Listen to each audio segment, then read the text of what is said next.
Just getting some wholesale and retail inventories data coming through, negative 0.4 for wholesale inventories on a month-over-month basis, a little worse than expected there. Advanced good trade balance as well, negative 91.5 billion versus negative 91 billion expected. The bigger number down here this morning at 10 o'clock, we're going to get the Conference Board's Consumer Confidence Index.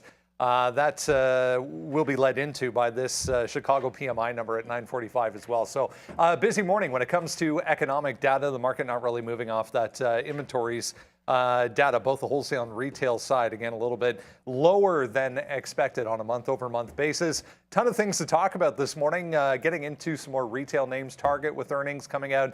More positive data over in China for Tesla. More gains coming through on top of what we saw yesterday for Tesla. Pretty impressive. We'll have a look at Meta coming up here as well after that.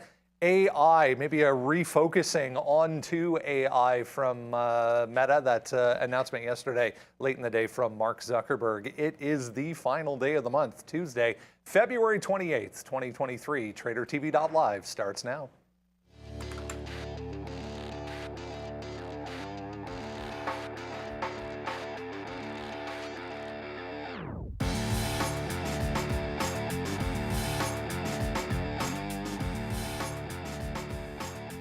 To mention as well, DWAC with another extension, because that's no surprise to anyone. So they've extended the date to which they need to finalize this deal to June 8th of this year.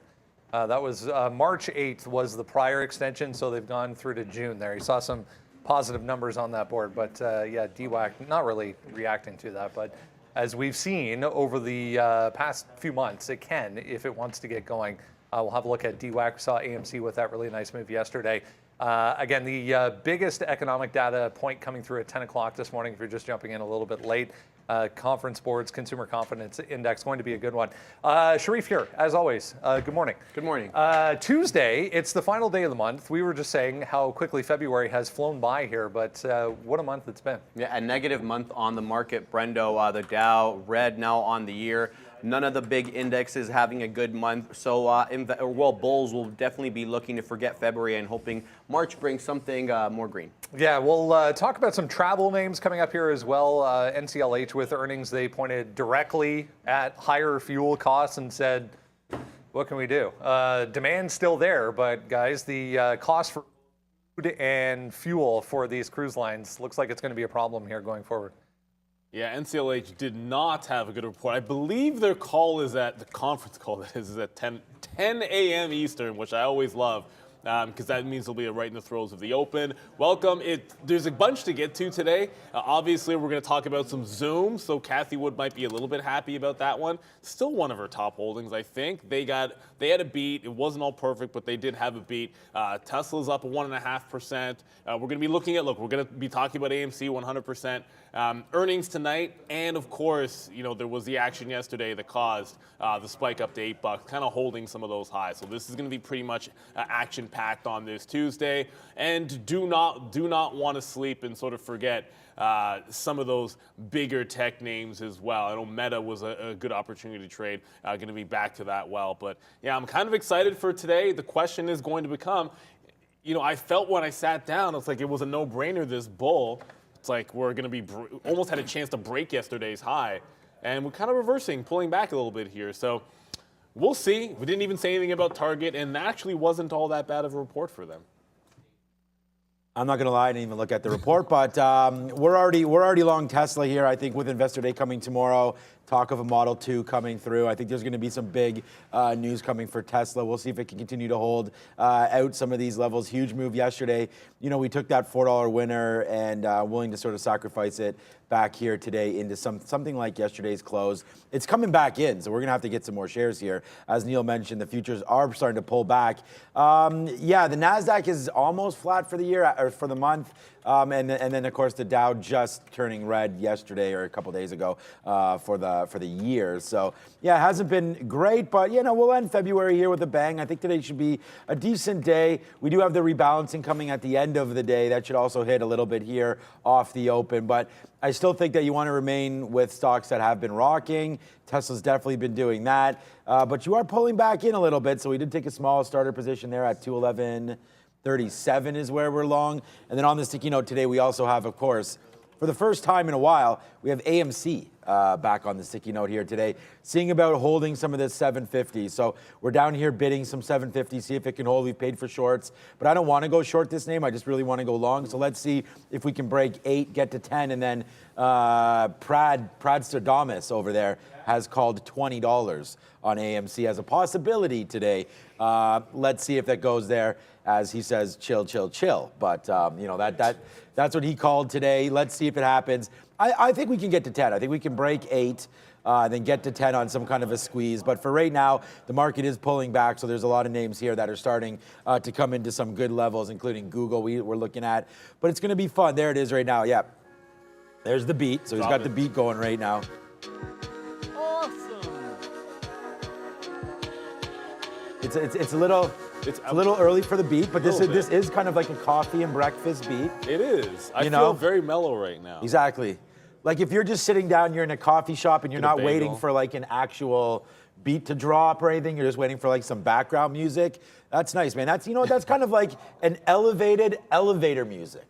Well, I don't know if it's elevated, though. It's elevator music. I don't know how elevated it is, but I still like it, man. I still like it. I like that. I like that. All right. Thank you, Julie. Thank you, everybody in the chat as well. Let's get ready to rock and roll. Yeah, go ahead. Yeah. Happy birthday, Waka Waka. First of all, great name. Happy birthday. Enjoy the day. Waka. That's a great Waka Waka, man. Little Fozzie from the Muppets. There you go. My daughter's into the Muppets right now, so I love it. Is that a bear with horns? No, this is a bull. This actually turns around.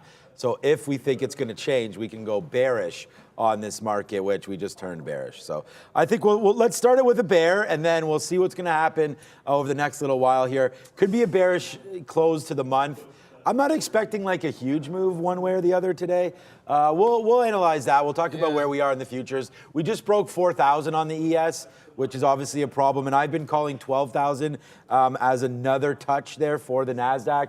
Been doing that for about a week now, and we broke it. I still think we could test back into 12,000 again after failing off 12.2 yesterday. So let's wait to see what happens here today as NASDAQ down 100 points off that 12.2 high yesterday. Going into 12,000, I think, which I'm long Tesla, which is not a great story, but let's wait to see what happens. European Parliament has taken decision to ban TikTok off phones again and devices with Parliament. So that's EU, I guess, banning TikTok now. So I guess it's just inevitable before it comes over here, even stronger than what we have now. Like universities are like banning it from their employees, and you know, that's where it starts. I mean, Canadian government's already banned it. And it's just a matter of it expanding from government action to. But it's just on like government-paid phones and stuff. Like everyone has. Yeah, everyone has a second phone. device. You know, like you're telling me you're not going home and scrolling on TikTok. Like I don't know. But it's step one. It's step one. All right, maybe Meta's on watch today, or we can just trade TikTok, right? Wow. No, you can't. No, you can't. All right, back over there to Brendan and Sharif as they're talking up a storm over there. Sharif just said he's going to be very sad when they take his TikTok away. So I don't know. I thought that was kind of funny. Yeah, it looks like that's in the works anyways. It was today, remember yesterday, there's going to be a bill that proposed in Washington as well about the same thing. So yeah, we'll see how long this takes. Yeah, so you guys mentioned Tesla there. Tomorrow we get Master Plan 3 from Elon. Today it's about Goldman. So Goldman Sachs Investor Day going on today. It's actually, I was reading this morning, it's actually their second ever, which I was kind of surprised about. The first one was 3 years ago, going into the pandemic, and they obviously haven't had one since. Most companies went to some sort of online version through the pandemic, but Goldman hasn't had one since. So yeah, Investor Day on right now, in fact. There's still some comments coming through. One of them, he was talking about inflation, Solomon, the CEO, Solomon, talking about inflation being stickier going forward, which is a term he's used before. He must have watched the show last week when I said it's going to be very sticky. No kidding. Tongue in cheek, of course. I do like these investor days. It gives the company an opportunity to showcase, you know, what it's morphing into, what it wants to be, and you know, the media covers these things, so it's free publicity to them. And it looks like Tesla's going to follow that stencil tomorrow. Yeah, maybe a sign of things to come here. I mean, Goldman not really doing anything. Here's a chart. GS basically flat on the day, zero volume as well, but decently strong yesterday, guys. Worth a note here with some comments maybe from the CEO today. Yes, the stickiest of the icky, the inflation. I love that terminology. I don't think the banks they don't look that spicy today. I'm kind of looking up my trade ideas chart. Monitoring Tesla because I'm looking at yesterday's close, so I like that 210. I'm sitting on the bid in front of 210. I think we have a chance to get it. And I just want to quickly say, for those that were asking in the chat who created that beat, if you don't know, that is DJ Prad himself over there who created that beat. So I'll get that one out of the way. There he is. Give a shout out. But like Goldman, I don't know. I'm pulling my trade ideas chart down here just so you guys can see it. This one gets a little bit spicy if it retakes that 380. Like right now, you're kind of bouncing off the 50 period in between that and like the 10, which I don't really usually use that much. But there's not a heck of a lot going on in terms of volatility with the banks. Ooh, I just saw Boeing maybe pop up there. I just feel right now you're getting a lot of sort of. Everyone's talking about, okay, well, one minute we're concerned about inflation, and and then in retail we're supposed to be incredibly worried about the pull forward and the slowdown. Like Walmart warns of a slowdown, and then they hold the bid. Target Target comes out and guides poorly, and Target's up today. So it's like we were up today. Actually, it's falling right back in, and we're getting all these sort of mixed signals. I think you want to stick to trading price action and then look at overall trend. Like that's what it's all, to me, that's what it's going to always be about, and almost doubly so in these markets. If you look at what just happened now, why I think the bear is in play, you're kind of putting some lower highs in on the ES, and that 4,000 level, which just got tested. I'm looking at the ES. You can look at the NASDAQ as well. Got the line drone down from 39.50. This has been a significant support level for a while. If that gets tested today, that's one of these levels down here. If the ES were to sniff that 39.50, about 40 points from here, I would be looking for bounce plays. So if there's anything that's at a significant support level that I like for strength, that would be the place I want to be buying it. I always love it when an individual stock lines up on support that I like as strong support when the market is getting to a key support level. Conversely, if you break through something like this, I'm just going to throw in an example. If you take out these bottoms on, say, the ES, and imagine, whoops, that's the wrong way. Imagine the NASDAQ does it as well. I don't know where my NASDAQ went. So NASDAQ does it as well. There you go. There's the two bottoms on the NASDAQ. Then something like Intel's 52-week low would come into play for a breakdown. So if you get through that, there's names that I like. If we break through that support, that's almost like an auto look for the short. But these levels might get tested today, and you want to have names on board for the dip buys that you like to be sure. So we're going to be, I like PanW, 183. We'll see if that comes into play. But I think we have a chance of testing some of these levels. That 39.5 on the ES is a big one for me.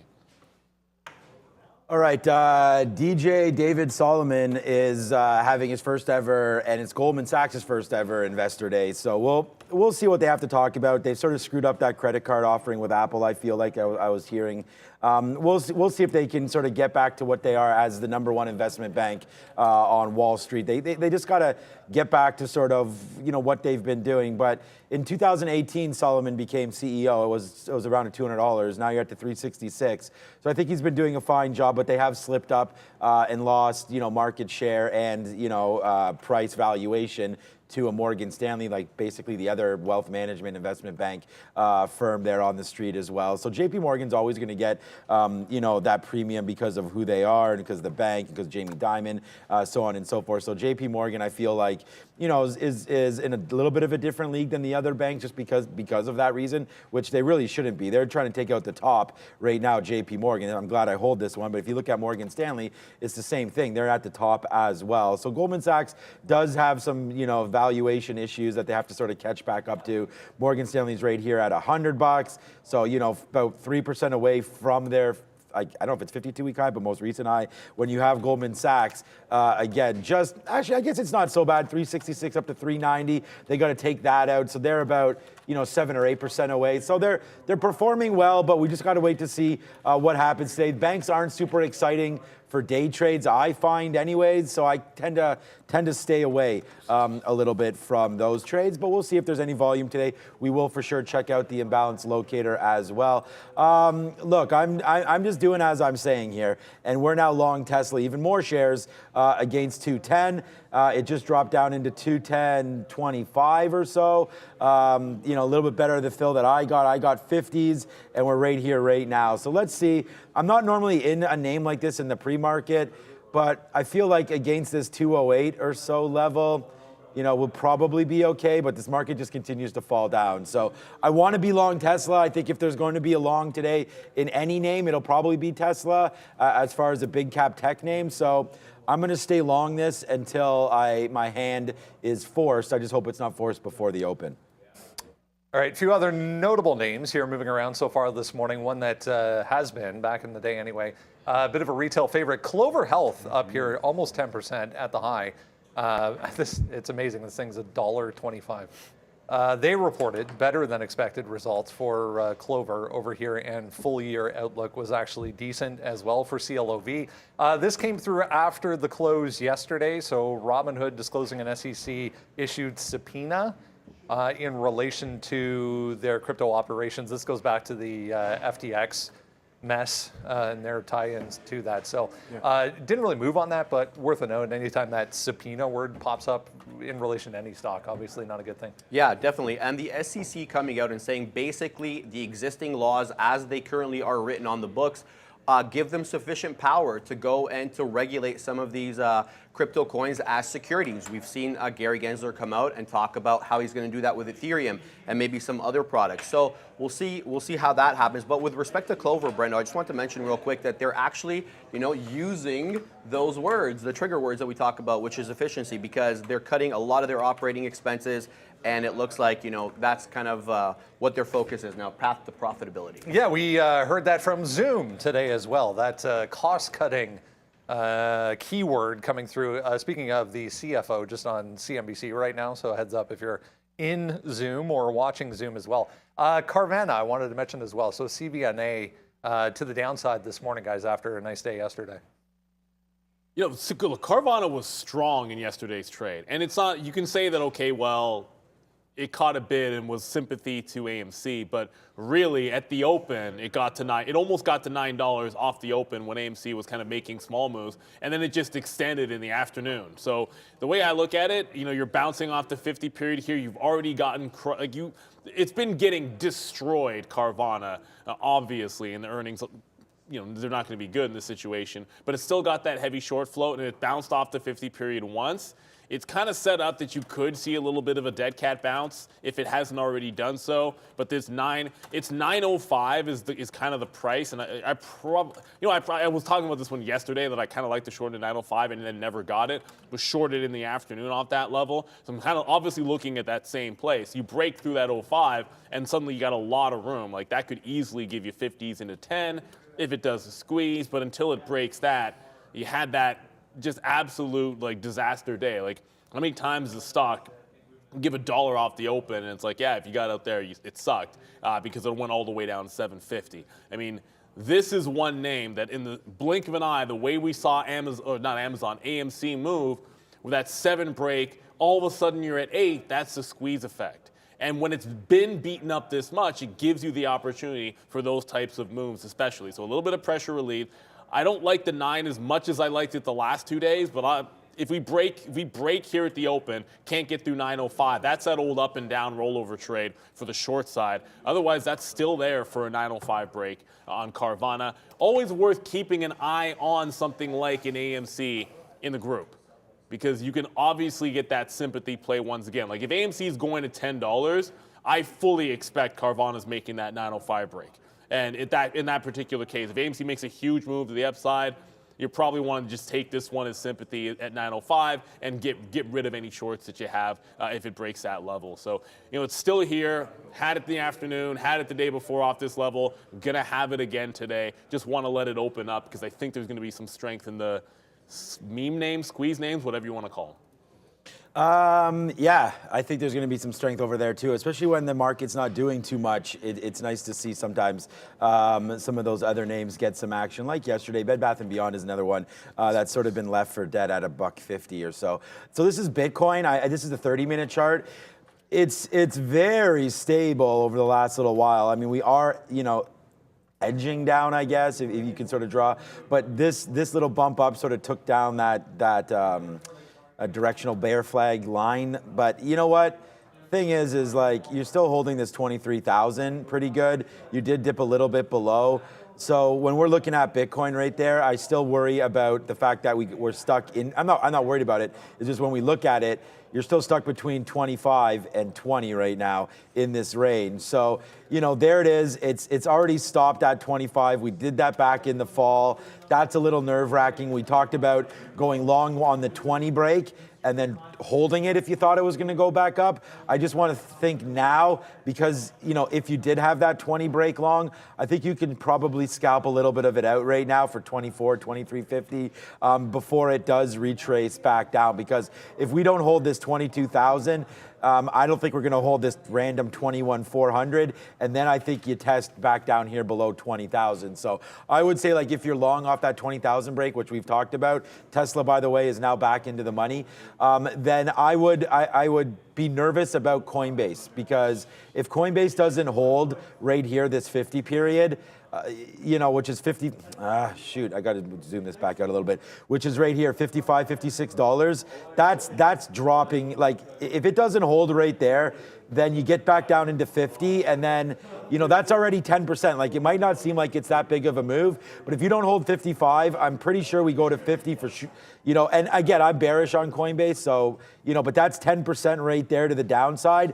And then I don't, just as aggressively as this moved up, it could easily come back down into this area here. So I would say you're sort of dancing with a little bit of the devil here at 50 to 55 here on Coinbase. We just had a huge move up to $85. If you didn't like that, then I don't know what to tell you, because that's a great out on a huge, like, you went from $33 to $90 in about a month. Like, let's just say 2.5x, worst case scenario, that ain't bad. All right, Tesla right now, our first in is right here at 211.30. Our next in is at 210.55. Our average, unfortunately, we don't have it because Surge Trader, maybe we can even, well, it's almost off. 210.94 is our price. So we're long right now. It's only 30 cents in the money. I'd like to take a piece out at 212 if we can get it. Here we go. Now we're starting to go a little bit to the upside. Let's go Tesla. It's the number one name on the sticky note here today. So, of course, as soon as we get an opportunity to buy it at 8 a.m., we're buying it at 8 a.m., and we're buying it on any dips, and we're going to try to hold Tesla. I think Tesla tomorrow, I mean, I think I don't want to say for sure, but why can't we test that 218 right here again at some point? I mean, that was 218.20. I think we can get above. I think we can get to 215 for sure today. I mean, we're only at 211. I mean, we can get there no problem. But there's the take on Tesla. Let's see where we can get it going. We're long at 210.94 right now. All right, first segment of the show, guys, brought to you by Surge Trader, where traders can get a funded trading account up to $1 million. Keep 90% of the profits, trade stocks, indices, Forex, crypto, and more. Program has simple rules and no time limits. Go to searchtrader.com/TTV. Use promo code TTV for 10% off. Here are some upgrades and downgrades for you to kick things off on a Tuesday morning here. Interesting names. Not really moving is Airbnb, but catching an upgrade today. Baidu announcing today, I think it was the 14th, I want to say, of March, they're going to officially unveil Ernie, which is their AI thing. GE on here as well. Dix, Fubo, Alibaba, and Dish downside. Yeah, Ernie's coming finally to the whatever. Look, actually, Baidu's worth watching today. Actually, it's one of the names I'm pretty interested in if it can clear 144. You sort of saw they had their earnings, and then the last time they had the yada yada AI headline, it got completely smoked, but it bounced nicely off the 50-period moving average. Slide over to the 15-minute chart there. You can see when it got absolutely destroyed on a gap up, couldn't hold, blew right through just about everything to make a bit of a bottom here at 135. I almost just throw that out. Like, when these things gap around like this, it's like wait around until it gets into a new range. So you have it finally holding a top, get a little double top action from that recovery day, and that's going to be the 141. So if Baidu gets above that, there's a lot of room for it to run. But just like a lot of these, names which are gapping all over the place, it's got to make that break. If it flushes, I mean, almost like all bets are off, right? Like, you still have that 50 period on the daily, which will be in play, and maybe that'll be your support level for like 133. I think that's around where I would look to dip by, but the last time it did the dip, it actually carried almost $2 through and then recovered. So I think if you go dip buy hunting in Baidu, it's almost like when it hits the 50 or the level you're interested in, just let it get there. Even if it breaks, just don't even get long at that point. If you like the long, just wait for it, allow it to go down, find a bit of a base, and you can try re-entering in that zone. And then if it recovers above 33, you're kind of off to the races. But I like the 141 break. I don't think that comes into play until the open. At least I feel pretty decently about that. And lots of room to be able to go to the upside there if it can. But that's one of those, get in. If it doesn't go right away, it's probably fugazi. Because like PanW, like that, a break like that should not fail instantly. Like if it fails instantly, you probably want to get out of Dodge and hunt for something else. Baidu, yeah. Look, I haven't really looked at Baidu in a very, very long time. I don't really think we'll do too much of that. If there was any sort of a Chinese ADR that I'd be interested in, I mean, yesterday we were trading NIO, and that worked out pretty well. Alibaba, we talked about that failing at that 120 a while ago, down to 88. I still think these names have a lot lower to go here. I just worry about the geopolitical. I mean, let's just call it what it is. I just feel that there's just so much danger in Taiwan, in Balloon Gate, in all this kind of fun stuff that I just worry about. I don't want to say the word sanctions or anything because that seems a little bit harsh, but you know they've already talked about delisting some of these Chinese names, and again, I don't think any of these big cap ADRs are in any sort of a shot to be risky there, but.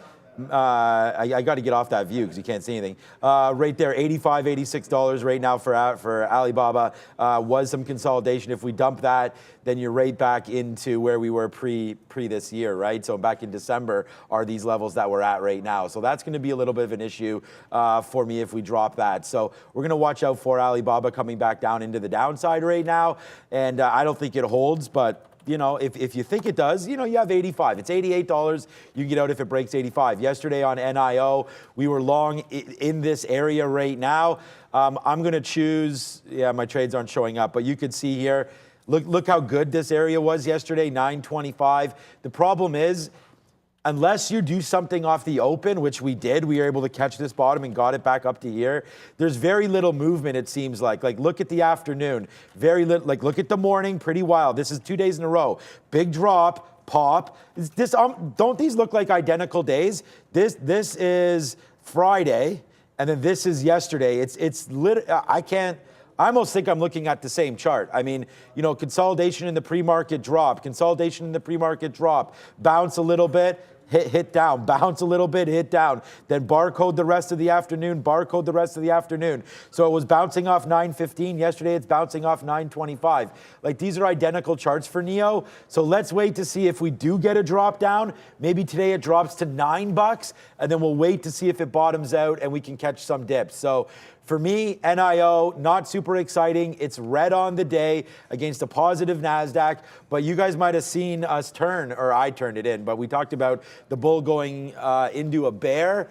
Well, the market right now is just doing nothing. So you're going to have to sort of start throwing some darts at some of these names once they get to key levels, or choose option B, which is just wait. I mean, I don't need to buy NIO until it makes that bottom. So that's what we're going to do. We're going to be as patient as we can. I'm just impatient with Tesla right now, and already in it twice with no outs in sight except for 212. So I want to be long this name. If there's anything that I think is going to work today, it is going to be my Tesla long. I do have this with pretty high confidence that this is the name that we want to be in. And if it drops to 208, though, I'm out. So confidence level ignited until 208.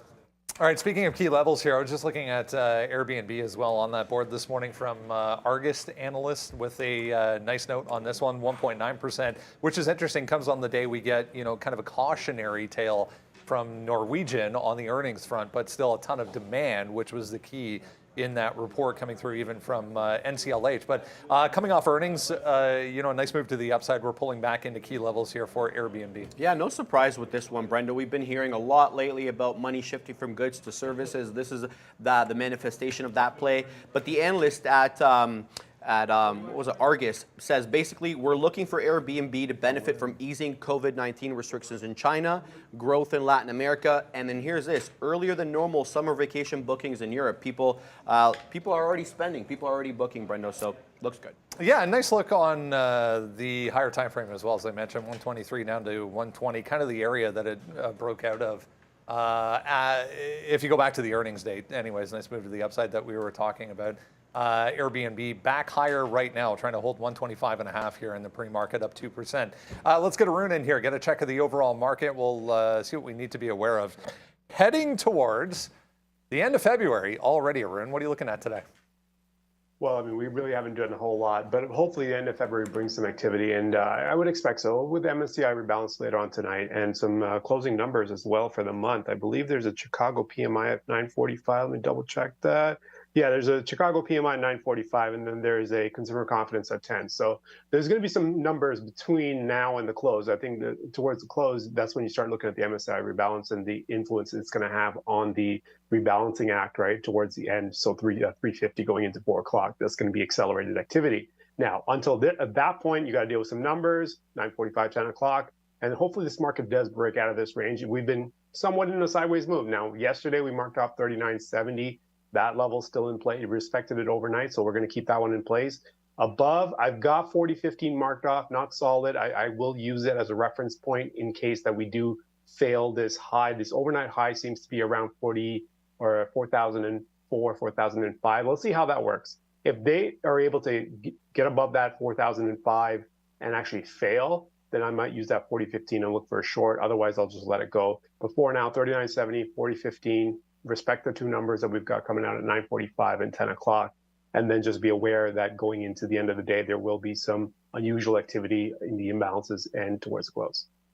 Thanks, Arun. We'll check back in again tomorrow morning. Let's jump into everything else you need to know as we head towards the open this morning. If you haven't done so, use that QR code or go to watchlist.tradertv.live, enter your email address, and you can have that every single day for free. Everything you need to know sent to you before we come on at 8:30. Just hearing some ECB comments coming through in my ear. So just a heads up on the overall market, not really reacting, trying to bounce. In fact, we're back to basically flat on the day to start things off here with less than 30 minutes to go. Let's talk about Zoom off of better than expected report here for Zoom. I'll bring this over.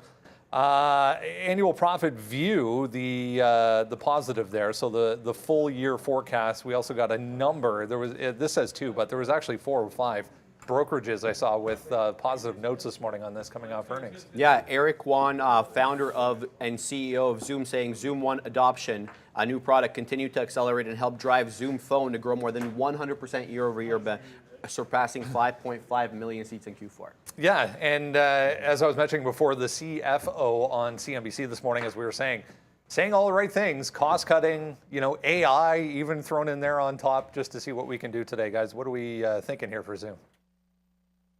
Yo, what's up? Zoom, okay, so again, another Cathie Wood name. We've talked a little bit about this. It's her second largest holding in her ARC Innovation portfolio. So you're going to see right here, it's Tesla number 1. So she's winning on that one at 8 and a bit percent. I mean, let's see. I'm not sure what her average price is on Tesla, because Tesla's up 68% this year already. And then there's Zoom right there as her next big position there at 5. What's that? At about 5, it's gone. About 5.5% there for Zoom. So if you're going to look at this, let's just have a quick look to see where we are. Sharif came in today and was like, wow, Zoom really blasting off. But it's not really. It's not doing as much. Whoa, I need to put it this way. There it is. It needs to go up a little bit more than this in order to be really called, in my opinion anyways, too much of a success. It's nice to see it up 4 and a bit percent, but still, you're above the 50 period, but you've kind of been hovering around this level for a while. We did get upside here to $84. There's the 200 at 87. I would have thought that a successful release right now of Zoom would have been somewhere around I mean, look, it's a good quarter. It's up 5%. So whatever. The market's down. Zoom is up. But it's not a Fisker. It's not a Palantir. It's not some of these, and Palantir's come back in. But it's not like a huge blowout that some of these names maybe were expecting. So I was sort of thinking it's a little disappointing. I thought we could have taken out 84, 85 here for Zoom. But hey, making money, it's not a horrible name there. And you have to like the quarter. I mean, I don't think there's anything to be afraid of. Price to earnings, I don't know if that's updated from today or not from Trade Ideas, but 32, not great, but still a huge growth name with a lot of potential here. Market cap still frothy, I feel like, at 20 billion. Short float not really existent in this name. So I would say that this is trading pretty appropriate, for what their report was, and more back to like a calmed down earnings release, only up 5%. But I like the name. I think it gives a green light to holding the shares. The fact that they're able to beat on EPS and whatnot, move forward on that. I like the name, and I think that you don't have too much to worry until you get back here into $75. That seems like a good buy area for this name. It's been the top. Let's see if it can hold again. $75 for Zoom. Fortunately, it looks like it's coming in there right now, as it hasn't been well received this morning. You came in at 79, you're down to 77. Give it $2 more, and then you're right back into a level that's broken. So that's good. Into $75. You could start dancing with it at 76. It's not on my radar today, though. Yeah, if it wasn't for the cost cutting, then it wasn't even that great if it wasn't for the cost cutting. Like, revenue was kind of a disappointment for them, but because they were able to cost cut, that's why you're going to have that EPS be strong. I'm looking at this sort of like a little bit of a trend that it put in, like lower high trend line. Ignore that last week. This is aftermarket here when it got to 78 there. So if it were to hold above that trend, that means holding 77.5 at the open. So that's why I'm getting like the notion of like that for a pivot zone. So that lends credence to, okay, beneath that at the open, you could see that 75, and then you're playing previous, as Sean was saying, previous resistance into support. I like that. But I'm looking for the whole, if there is a bottom that gets made, I'm not really wanting to be in it at 77.50 at the open. It looks like there's some profit taking happening right now. But if it catches a bid and we get any consolidation and then start breaking out off that same 77.50, above that, I think it has the opportunity to trend. But that's in see the open, see volume come into it, and where do the buyers want to engage? And if they only want to engage buying dip at support, that's one trade. If we'll cross that bridge if we get there. But if I see at 11 o'clock or at 10:30 when things have settled down that this is trying to hold above that trend and break away from here because it's failed breaking that trend line several times, that's where I think it has a chance to rally. Maybe it's not today, maybe it's tomorrow, and we have to give it a couple of days, but this is what I'm looking for in Zoom. Like that kind of a levels of resistance till it's not, and I want to be playing it in that regard. Like, allow it to give you a trend. If it can get and hold above 77.50 at the open, then it suddenly becomes something I want multiple longs in, but that's not currently the case because it is failing in the pre-market early. So very, very patient with this name. I might not trade it until after 10 o'clock. All right, so we went from the CFO being on CNBC for Zoom, now the CEO of Target on CNBC currently, so just be aware of that. Maybe they're following along this morning. Target up on posting a surprise rise in Q4 sales. You and I were just discussing, before we get to that, I highlighted this line down here. Cautionary on 2023 earnings across the board due to uncertainty or an uncertain U.S. economy. Every single other retailer we've heard from to date has also said something similar along those lines.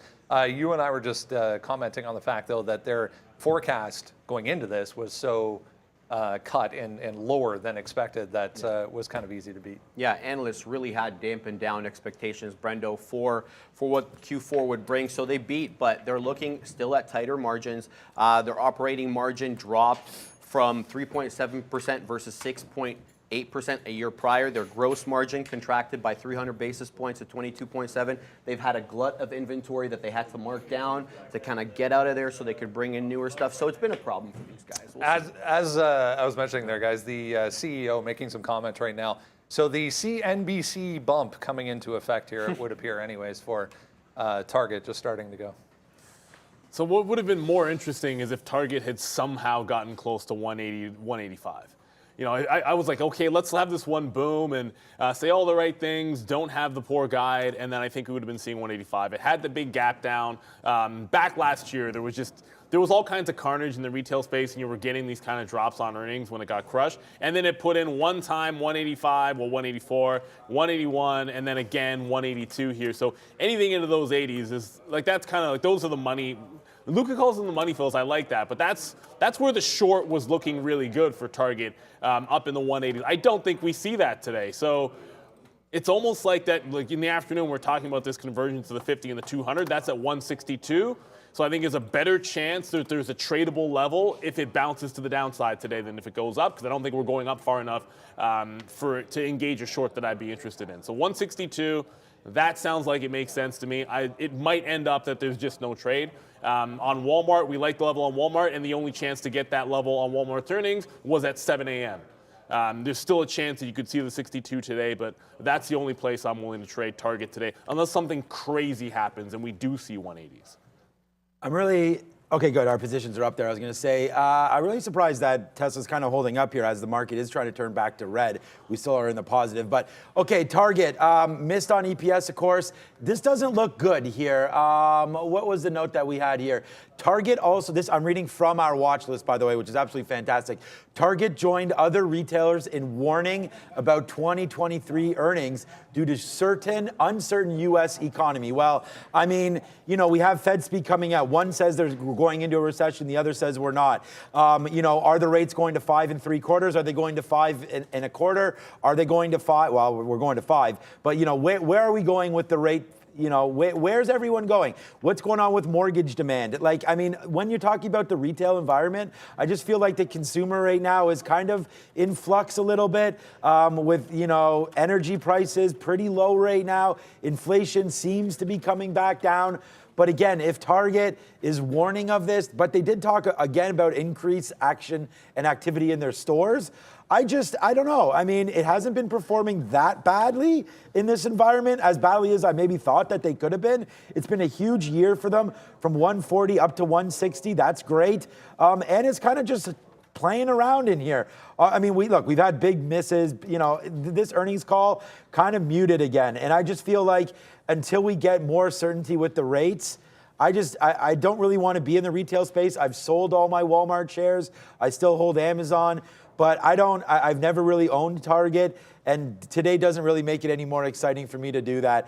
Below analyst comparable store sales of 0.7, expectations of 1.5 drop. Again, previous, they did basically, as Neil was saying, they didn't really hit on anything. So, but they did say better holiday sales, which is a surprise coming through for that quarter. But now we're in February, and the stock market is a forward-looking tool. At least it's supposed to be. And if Target's going to warn about all of this, then yeah, a break of the 50 period is inevitable, and then taking down 160 and lower and lower and lower and lower. So for me, I don't really want to be in any retail names. I continue to look short on Amazon. It's on the sticky note as well. The sticky icky note today, as we're only in one name right now, and that's Tesla. But we do have Amazon on here, and we're going to continue to watch it because yesterday, again, we waited early for it.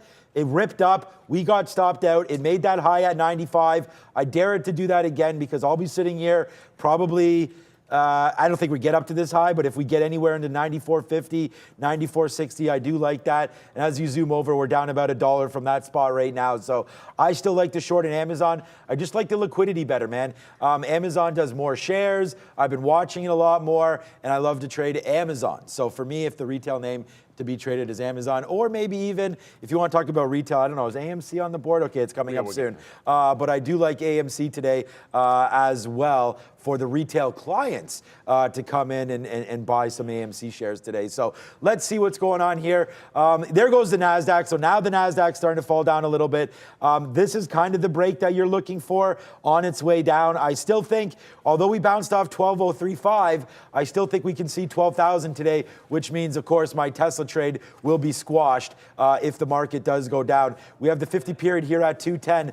I don't want to drop it at 210. I was really hoping that we didn't didn't get to see some of these levels here before the market opened up, but I'm still looking at this 208, 209 area right here to be wrong on Tesla. That's yesterday's close. If Tesla goes red, then we can get out of this name. So watch out for a 208 break downside here for Tesla with an average in around 209 as I hear German Greg in the building over there for some reason. So, all right, let's go back over to the big board and start talking about Tesla. Just watching crude oil here as well. OPEC, guys, just coming through with some comments on February production. I'm hearing in my ear. 2.6% right now for crude oil. It's actually ticking higher, but they're saying OPEC output in February a little bit below estimates, which would make sense. Let's talk, Tesla and Chinese data that came out overnight suggesting sales in China going back to the week of February 20th come in at 10,703, which was down on a year-over-year basis, but still higher overall if you compare to prior weeks in the recent time frame. So that was out overnight. But I mean, does it even matter at this point? It doesn't seem like it. Past couple of days, it's been nothing but strength for Tesla. Yeah, absolutely. And you and I were just talking off camera here with respect to Tesla and the distance between their next competitor. They build in a week what some build in an entire year. Not all, of course. Guys, I was reading this article, and it was basically building the case for Tesla and how they're about 4 years apart from legacy competitors like Ford and GM. If Ford and GM were to be able to produce a Model 3 right now and put it out based on current prices and based on their current production, they would lose money, not break even, lose money on that car. So Tesla, you know, I know there's a lot of a trend online right now not to like Tesla and to be the bear against Tesla, but they continue to produce, guys. This number as well, pretty impressive regardless of what country it is. So this is China. 1,016 cars every day are being sold. That's down, though, from 1,317 going back to the prior month. So 1,000 cars a day sold in October or November versus October. Randy's up in the building. Thanks, Randy, for the refill here. Cheers, Neil. He always knows when we're talking EVs. Coffee. You still like Tesla? You still like Tesla Tesla up 68% this year? See that? See the look on his face? So Tesla's got a fun. I don't trust that look.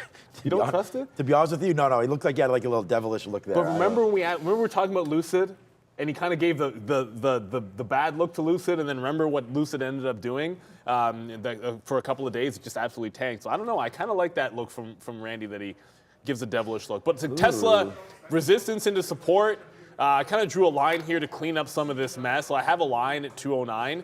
On the 15-minute, you can kind of see this top. It's gapping above here, so as long as it's above this, I think the longs are in play. The investor event comes. I think it's like a buy the rumor, sell the news. Man, like I feel like, how am I messing that up? I've known that for years. But look, that's tomorrow. So I think you could still be running up into that. And in terms of where it can go, that's not split adjusted. In terms of where it can go, look, you've got resistance that sits at about 218. That's plenty of room. If that 9 area holds, you've got lots of room to get to that 218, cross that bridge if we get there, whether or not the market is strong enough to sustain a breakout. But as long as it's above the 09, I want to be looking for longs there. So I'm on the bid of Tesla. I have not gotten anything. I want tighter to 10 because I have a 9 out, or beneath 9 out. So I don't want to be giving it necessarily $2 at 917 or 920. That's kind of like when things open up, we'll get a chance to dig into it. But I like Tesla today. I thought Lucid was going to be more in play this morning off the $9 area. Now, we talked about that in the afternoon. It is currently beneath the 50-period moving average and not really threatening that $9 breakout. So Lucid, which I was talking about last night, doesn't look like it's in play right now. I might have missed, Brendan mentioned this, but Tesla's building now a new plant in Monterrey, Mexico. So that's, some news there. We'll see what that does. But yeah, rolling out more cars than ever. The average price of the Model 3 is already below the average price of a new car bought in the United States. Plus, I think they're going to be rolling out an even cheaper EV tomorrow to absolutely destroy everybody else. So, if you already think that Tesla is rolling out some cars and you've seen enough of them on the road, obviously there's worry about the charging and there being enough space for all these cars. But I get the feeling that he will announce a cheaper alternative tomorrow, like the Model 2 or something like that, and then put it even more reasonable for consumers to roll out a Tesla. So I think there is some nice upside move. Elon's coming with some heat, that's for sure, and just a matter of how well the market will take to said release. So I like the stock. I just talked about it into 208. That's the level down there. I mean, I think Neil's probably right at 209. I mean, that was the top yesterday. And, if you fail that's never really a good sign. That's for sure. That, if it does continue to go down, yesterday's real bottom, despite the open, was 204.50, 205. So that could be an area of concern. And again, it's just the NASDAQ. Like, Tesla's not going to hold up well if the NASDAQ goes for a run to the downside, right? So if it starts to go back down to the downside, it's not going to hold up. And, that's the one worry for me right now, as we can watch Apple and a lot of these other names. But for me today, Tesla's the #1 name on the sticky note. And I didn't want to ignore this because there's been a couple donations. Shout out to Meta Will, Fong Song as well, I saw. And there's been a few other people that have donated. And I apologize. We've raised, and you've raised, and we've all raised over $12,000 right now for the Turkey and Syria fundraiser. And that's been very amazing experience for all of us here at Trader TV Live. So, hey, what's up, Edgar Lopez? Yeah, my guy Sean really talking up his positions. Yeah. I mean, I have to explain why I'm long Tesla here for you all today. And if you don't agree with it, I mean, that's what we're doing, right? We're educating. We're trying to give everyone an opinion of what we think. And we're just here for the day trade. So whether or not Tesla goes up or down, it's not really going to make my day at this point. Trust me, I'm going to be putting on a lot more shares and many different positions than this one here today. So, yep, for now, I like Tesla. It's the #1 idea on this sticky note. And thank you, Edgar, for calling me your guy. I like that. What's up, Edgar? We get to Meta there. They're talking about it right now on CNBC. So just a quick overview, guys, here for not yet, maybe, Prad, but AMC. Coming off that announcement yesterday of the lawsuit date, going to go ahead in April. The shareholder vote going to go ahead in March. That caused this move all the way up to $8 here. We're hanging out near the top end of the range. It looks like they have stopped, but CNBC was just discussing that Meta announcement yesterday, if you missed it. AI coming, a whole team. Mark Zuckerberg announces a whole team is going to be created specifically to develop AI products. You had a very interesting comment on this when you came and sat down here this morning, in that they're a little late to the game here, but it seems like it was almost calculated in a way. Yeah, I mean, especially for a swing trader who's holding it, I wanted that 3 weeks ago. I wanted to benefit from that when, everything was pumping on the AI news.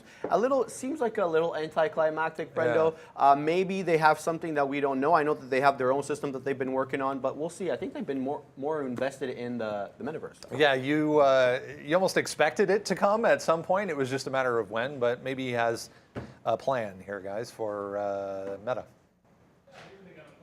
They were outspent. I remember reading something, and I'm not talking recently. I'm talking probably a couple of years ago, regarding AI spending and how Meta was well behind the pack, at least in terms of its peers in big tech. But I still like 174 from yesterday. If we do get the press into that level, we'll short it. I didn't get the wick off the open. It didn't quite press high enough to want to get that short, and then we ended up shorting kind of that failure consolidation lower. It's a lot stronger today. I think that puts this 169, 170 area into a buy zone. You got a wipeout bottom. You then held a higher low. That puts the support back into play. So if we get down into this range, beneath 170, those kind of underfills, and then get that support 69. Otherwise, wait for it to get back into that top. So completely different approach. Not a completely different approach. I was only looking for shorts. Today, I'm actually more looking for those longs off the bottom, if we can get them. But I'm not, until we break 174, I'm going to be on the offer out in front of that price, just like that ever since. And I feel like we just skipped AMC. We did talk about it earlier, so just very quickly. I'm going to be buying the dip here in front of the morning support. That 820 does stand out there for a breakout trade.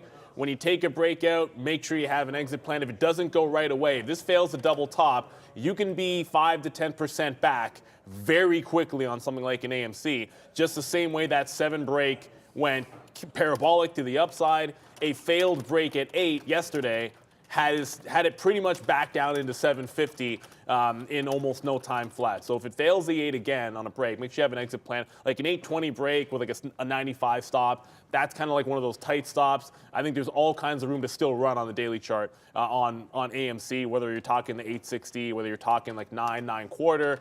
Those are all levels that are valid for an 820 breakout, setting up pretty decently here. Ooh, is it starting to go already, AMC? Yeah, so this was the little level. This is the number 2 name that I had on the board here today for myself for long, but I'm waiting down here at 760. Let's just wait to see. Let's let the market open up for AMC. There's going to be lots of opportunities today, including that top break right there of 820. I'm going to put an order in to buy that level as well. Maybe even this 815. If it goes, it goes, and that's that, right? So even a break of 8 isn't that bad. Actually, we're getting close to the open right now with only a couple more seconds left. I love the meta trade, but again, it's just at 170. Well, now it's at 172. Okay. I was thinking we were down to 170. What was I thinking about? Oh, Meta just got a bump right now. Okay, so yeah, that's why. Wow, why did Meta just do that? 170, 50 up to 172. Whoa. That's a strange little bump there for Meta. I was going to say I really like the 170 level, so let's have a look at that when it opens back up. The imbalances just came now. This move started at 920, so that was a little strange. But down here, yeah, 169, 170 for Meta. Let's look at that when it does come in. But let's go quickly to the imbalances because they're out now at 925. So context logic. There's ape with a sell. We know that that conversion's going down or not. You know, the news on that. Amazon, that's part of the reason why Amazon's or AMC's going obviously with earnings as well. Amazon with a small little sell there, creating a little bit of a downside move there for Amazon. Tesla's a buy. Again, yes, sir. Let's go. Hopefully we can make a little bit of that. We were already in the money, 70 cents on this, and didn't do anything about it. So, you know, let's let this market open up. I'm glad Neil's along with me here. Hopefully this can go. Bed Bath & Beyond there. So really not too much on here. Normally we'll see a mixed board, and that looks like what we have today. If they're all buys or all sells, then that's a much bigger influence on what the market may do. I don't like that Tesla's a buy here early, to be honest with you, but still fine. Generally, you'll get a little bump like you're getting right now based off that buy. So that's something where it's good, but a little falsified up. Let's see if it can keep the momentum to the north side here for Tesla. I really like it. And Meta I like as well. Uh-oh. We're into Google right now off 89.50, so another sticky note name just came into play. Where is Google on here? I don't know, but we're long Google right now against 89.50. This was yesterday's bottom. Look at Google fall down here. Like, again, Meta bumping up, Google going to the downside. So now we have to wait. So this was 89.50 coming into play. The close from the day before was 89. We're going to have to get out if we take down a little bit lower than that, like 88. Let's give this one a little bit of room. We got to do some work here on Google. Was not expecting this fill. Yeah, and this CDIO, Cardio Diagnostics, look, they launched a heart disease blood test up 187%. The important number, I believe, is 4 million float. So if you're wondering, like a level like this on the daily chart, I think it was Tisha asking in the chat, would I be shorting this level? Not in the pre-market and not with a 4 million float. Like it blows right through. We're not even open yet, and it's already blowing through that next level. Obviously, you can kind of look at the $5 and say that that's going to be an interesting line up there. But as long as it wants to hold above that 335, 340, this one has a decent chance to start going, to continue going. It can give you a move up to $5 just based on the lack of shares available and the fact that it's just going to churn through over and over again that float. It's already done 4 times. It's already done 5 times that float, and you're probably going to get significantly more. Very important that it holds up back when this tests that 335 area. So we're going to have AMC locked and loaded. We'll see where it goes. If it dips, I'm on the bid. If it breaks that 820, I'm going to go for the breakout trade. Baidu doesn't look like it wants to break out. I like Carvana short in front of 9, at least at the open. Oh my goodness, we didn't talk. NCLH. We talked about how there was some earnings through. They were bad. The costs were a little bit of a concern for them that they were crying about. Their call is at 10 o'clock. So I do like the notion of shorts on this gap through 1620. I just hate trading these things going into the call. So if it pops up early enough that I don't have to deal with the earnings call being on, then I would be shorting it like about 16 into like 16 quarter. and then looking for pull back into VWAP. There's not VWAP, into the 50-period moving average on the daily. That is a trade that's set up, but I really don't want to be, I wouldn't engage that trade. If it's popping going into the call, I'd rather have things settle down a bit. The open, it's still in play, though, to short 16 into 16.25. All right, let's go. All right, so just to give everyone a quick update on what we did here. So I'm going to close this. We got out of a third of Google here. Google bounced back up to 40, so we're long at 55. We got out of a third because, again, I actually put on a decent position there for Google, and it was just, I didn't think we would come into that level. And the funny thing is like Google way negative against the market. Like, it didn't need to drop from 90 to 89 flat right there, but it did anyways. So whatever, needless to say, we only have 15 seconds, Sharif, so he's going to ring the bell here in just a matter of seconds. Now 10. So here we go, man. This should be a good one. Heading into the open. Let's go see what happens here moving forward right now with 2 and 1. Let's watch out for some Tesla, as that's what's on my mind early. And we'll watch to see what Google's doing as it just goes right into the money, of course.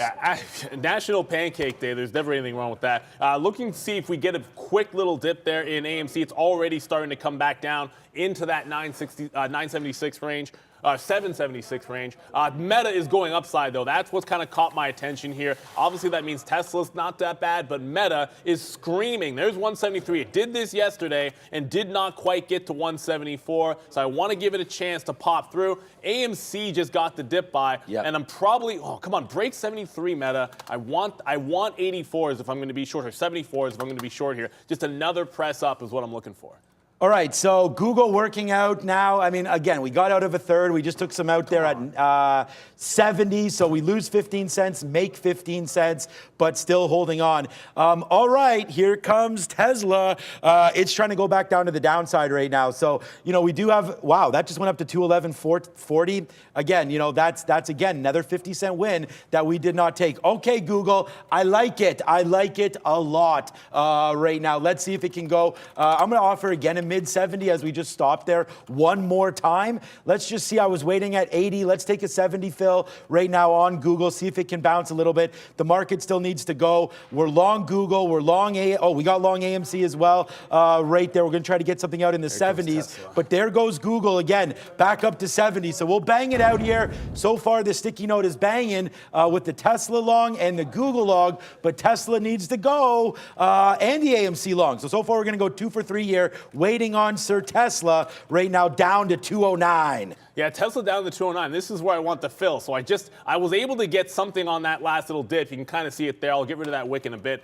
So I have a 210 price now, kind of holding off. I wanted a price better than 210 if it's going to test that 09. AMC, let's just go over to that. I don't know if we've shown that one yet. It did bounce off of this 50 level pretty nicely, but rejected 775. So 70.75 comes back into play. I'm going to get something out, look to rinse and repeat this on the way to the upside. Market trying to make some kind of a bottom, but it is absolutely tanking here, and Meta is about to come in. So good on AMC, Tesla under pressure, and here comes Meta, that 174. Yeah, I'm about to get my first short in Meta. Very close. You know what? I couldn't get it last time. I'm going to wet my beak here, 173.60. Just because last time I missed it by like 40 pennies, and I don't want that to happen. If there's a turn at 74, I want this. All right, so it's kind of, we just got some more down there at 209 on Tesla, but it is hilarious. We were waiting at 74. It went to 74 and didn't fill us, AMC. So hopefully we can get that. We are long at 60 on AMC. We could take a 68, I guess, for part of it if we are able to get that fill. There it is. So there it is. Nice fill on AMC down there at 69. Now we'll see if we can get that 73, which there it is. So we'll go like that right now. We'll go like that. Do a little monkey action there, running to the upside as apes are uniting. Well, apes uniting there. For AMC. So nice little move right there. Let's go see if we can get it going. Google still struggling, but we've already got a couple outs there. So this is a flat trade so far, out of a third there and out of about 15% right there as we approach higher. I still think we can get going there. But yeah, our sword right now is firmly planted in the stone of Tesla. Yeah, well, I mean, I guess I'm planning one on Meta as well, but it just hit 173.97, and it touches it. I'm like, wet your beak because you might not be able to get it on the way down. It's immediately starting to flush back in here. So this is the top that I wanted, but I don't even get the reentry. Now Tesla's starting to come in. That's going to be under pressure. The short, just an abject failure on Meta right here at that 174 level. So it's already $1 in the money. I do have to go over to another name, which is, whoa, Absolute Flush City on Zoom. That's through 75 already? Wow. Okay, Yeah, so Zoom is absolutely tanking here. This is one that has to get above 75, had to clear 77.50 for me to be really bullish on it. That's absolutely insane. So Zoom falling like a rock. I just got one out on AMC. I was able to take out there. And Meta, I'm still looking to add more.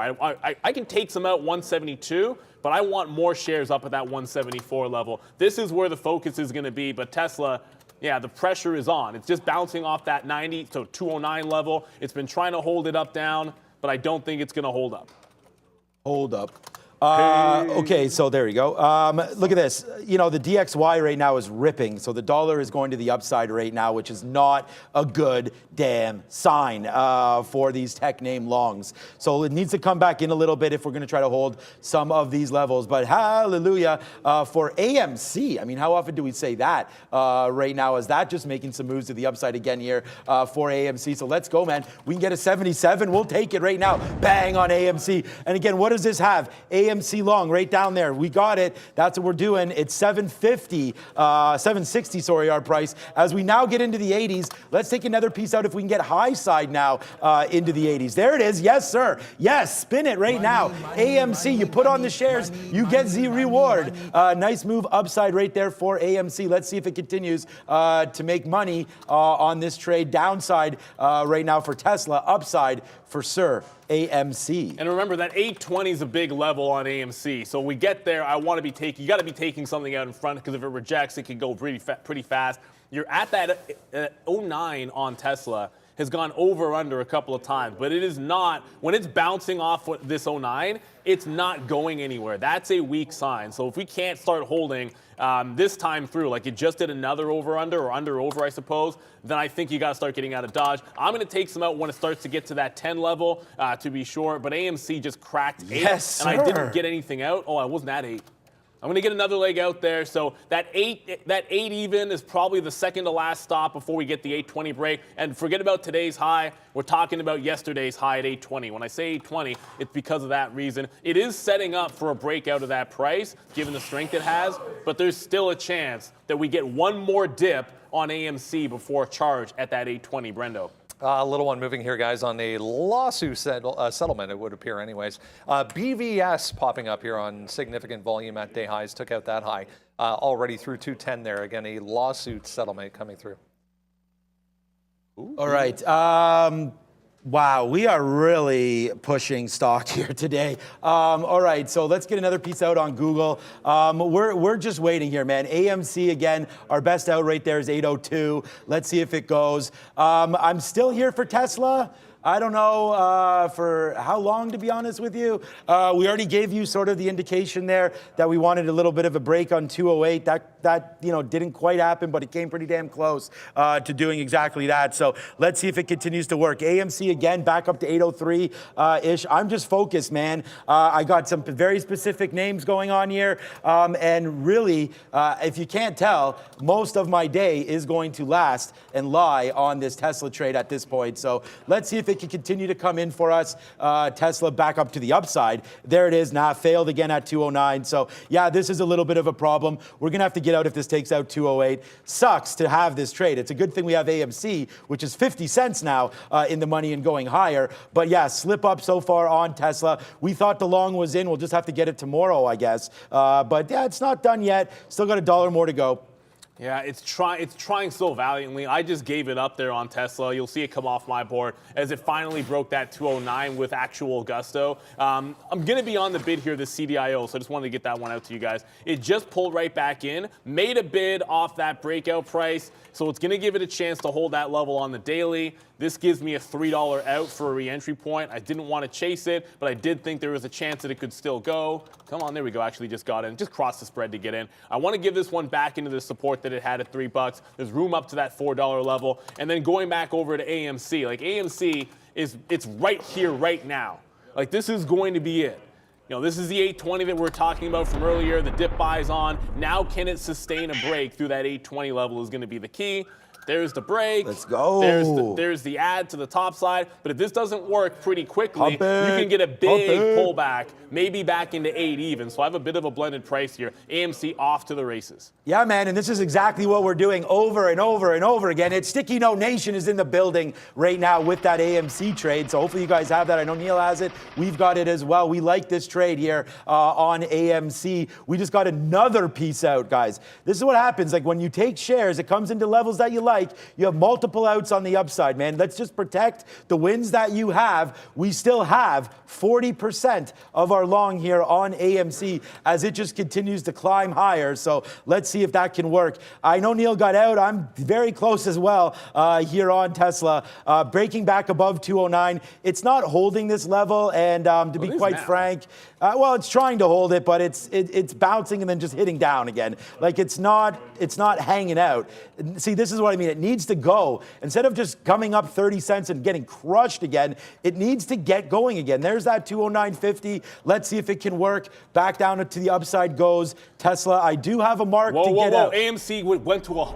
I swear I just saw it look like it was about to halt at 47. Let's go. It looked like it was about to get to a band because it piled up the bid and couldn't tick any higher when it got to 47. That doesn't feel like it should have been a halt price, but that's a price action I saw. I added on a level break here at 830 when it just kept on screaming to the upside. So we'll see my price. I've been buying it as it goes higher and then also scalping some out. But 850 just turned into all kinds of resistance there on AMC. It's going to go through now, Brendo.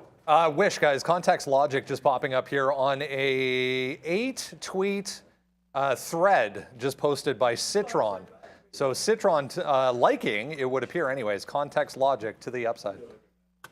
They like that was on the imbalance locator this morning, but that's like a 50-cent stock. We'll get to that in a second. Wow, that's crazy. AMC does break the 850. I have scalped some more out. Now I only have the shares up top now. That 827 average price. Oh, I still have some from earlier at the 8 even break. I'm going to be back into Tesla here. As it's holding that 09 again. So now things have calmed down. It's at the level that I like, that 09. It still has a chance to hold. Meta, we just got a reload on that one. So there is the over-under. There's a second level in, and now I want to see if it can get back into VWAP. But this is where you want to weather AMC. If it holds the 820 on a dip buy, that's a tremendous level to hold, because that's where you broke out. So if it holds the breakout price, that's almost an add for me. But Meta 174, here comes again. All right, guys. So AMC, man, we just got another out at 840 right there, where we're at right now. So, yeah, so far so good here. Let's just make sure that we continue with everything. But it looks like right now Tesla is at that spot right now where it's just going to come out. So, yeah, not a great trade there for me on Tesla, obviously. But, that's sort of not great. But, we'll take it for now and just see where we can go with this name. It's now, here we go, right back down into 208. Sorry, guys. I thought Tesla would hold, especially with this market turning back to Greensville there. I feel like this is just disappointing today. I don't, it's coming to the downside. I guess that plant in Monterey there, I don't know. And are people just waiting for tomorrow? We could talk ourselves in and out of all these positions as much as we want, but to the downside, here goes Tesla. A break of 208 is that level that we were talking about. We'll lose once on this, but it's an averaged in price, so it's not going to be good. We'll hold a little bit on the break.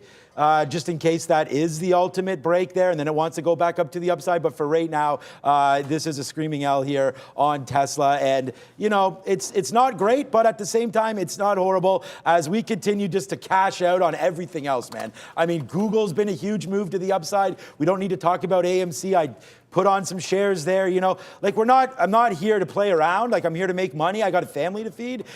So, that's what we're doing here every single day, trying to make that cash. But right now, Tesla, I won't be buying any Teslas anytime soon unless this name can get back up to the upside. It just held 208 down there, but we're still stuck long at 210.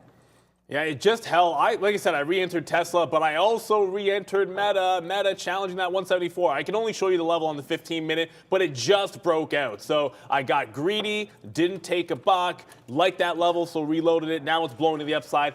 it's crazy to say, but it's the longs that are really, with the exception of Tesla, it's the longs that are going, but it's just like CDIO. By the way, I'm in CDIO. I talked about that one. It is starting to pull back in here. I thought we'd almost immediately retest that high if it held this level. And look, this is not your average $3 stock.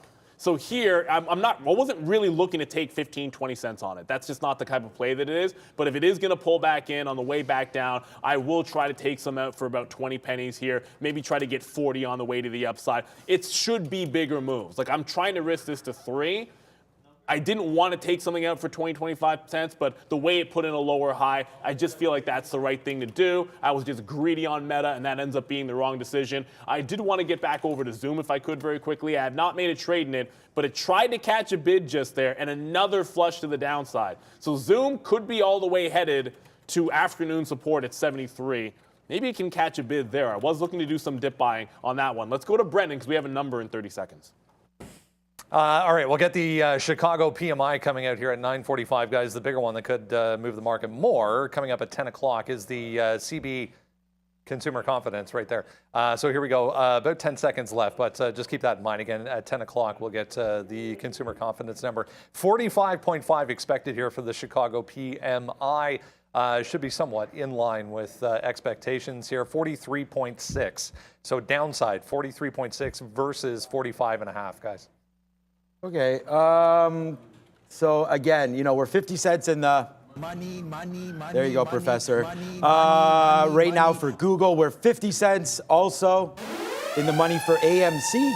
And we just got a piece out at 09 there for Tesla. So let's see if it wants to continue to work. Again, we're long at 210.40. So getting out at 209 is just saving. I got out of 20%. Like, it's just saving that downside move into 208. We were very, very close to getting stopped out on that level. So let's just not throw away some of this damage already that we did on Google. It's too bad that I got a little nervous and got out of a third right there. But there it is. Nice little move back up to the upside. And there's the out for us on Tesla. You just saw 209 clean. We're just literally sitting at 209. So hopefully that will come into play one more time. But for now, that is the short that we're talking about. The long that I need to work out for us is Tesla. Everything else is kind of irrelevant. We're already out now of about 70% of our Google, so that's come out already. And then AMC, we are getting lighter on that fill as well, as that's come all the way back down. We took a good fill up there at 840, so AMC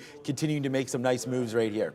Yeah, I bought 3 times in AMC, so I still have the shares from the last purchase. That'll be at the 825 level. But I just got a new position in Baidu. Baidu broke 141, so it's on a bit of a tear to the upside. Let's see how far this one can go. I'm already offering in front of 142. You kind of look at this consolidation that it made trying to pull back. It held 140. I think that's a reasonable sort of line in the sand for this. CDIO was starting to come back in, though. So good thing we took something out there. I still like that 3 level. This gives me a chance to reload in front of 3. That's a very low float, so I'm not really looking for shorts until I see something drastic. I've already lost on Tesla and then said, okay, while it's still trying to hold that price area, let's go, pump so it. You get out, get back in. This is now VWAP, so I'm not taking anything out until it gets to VWAP.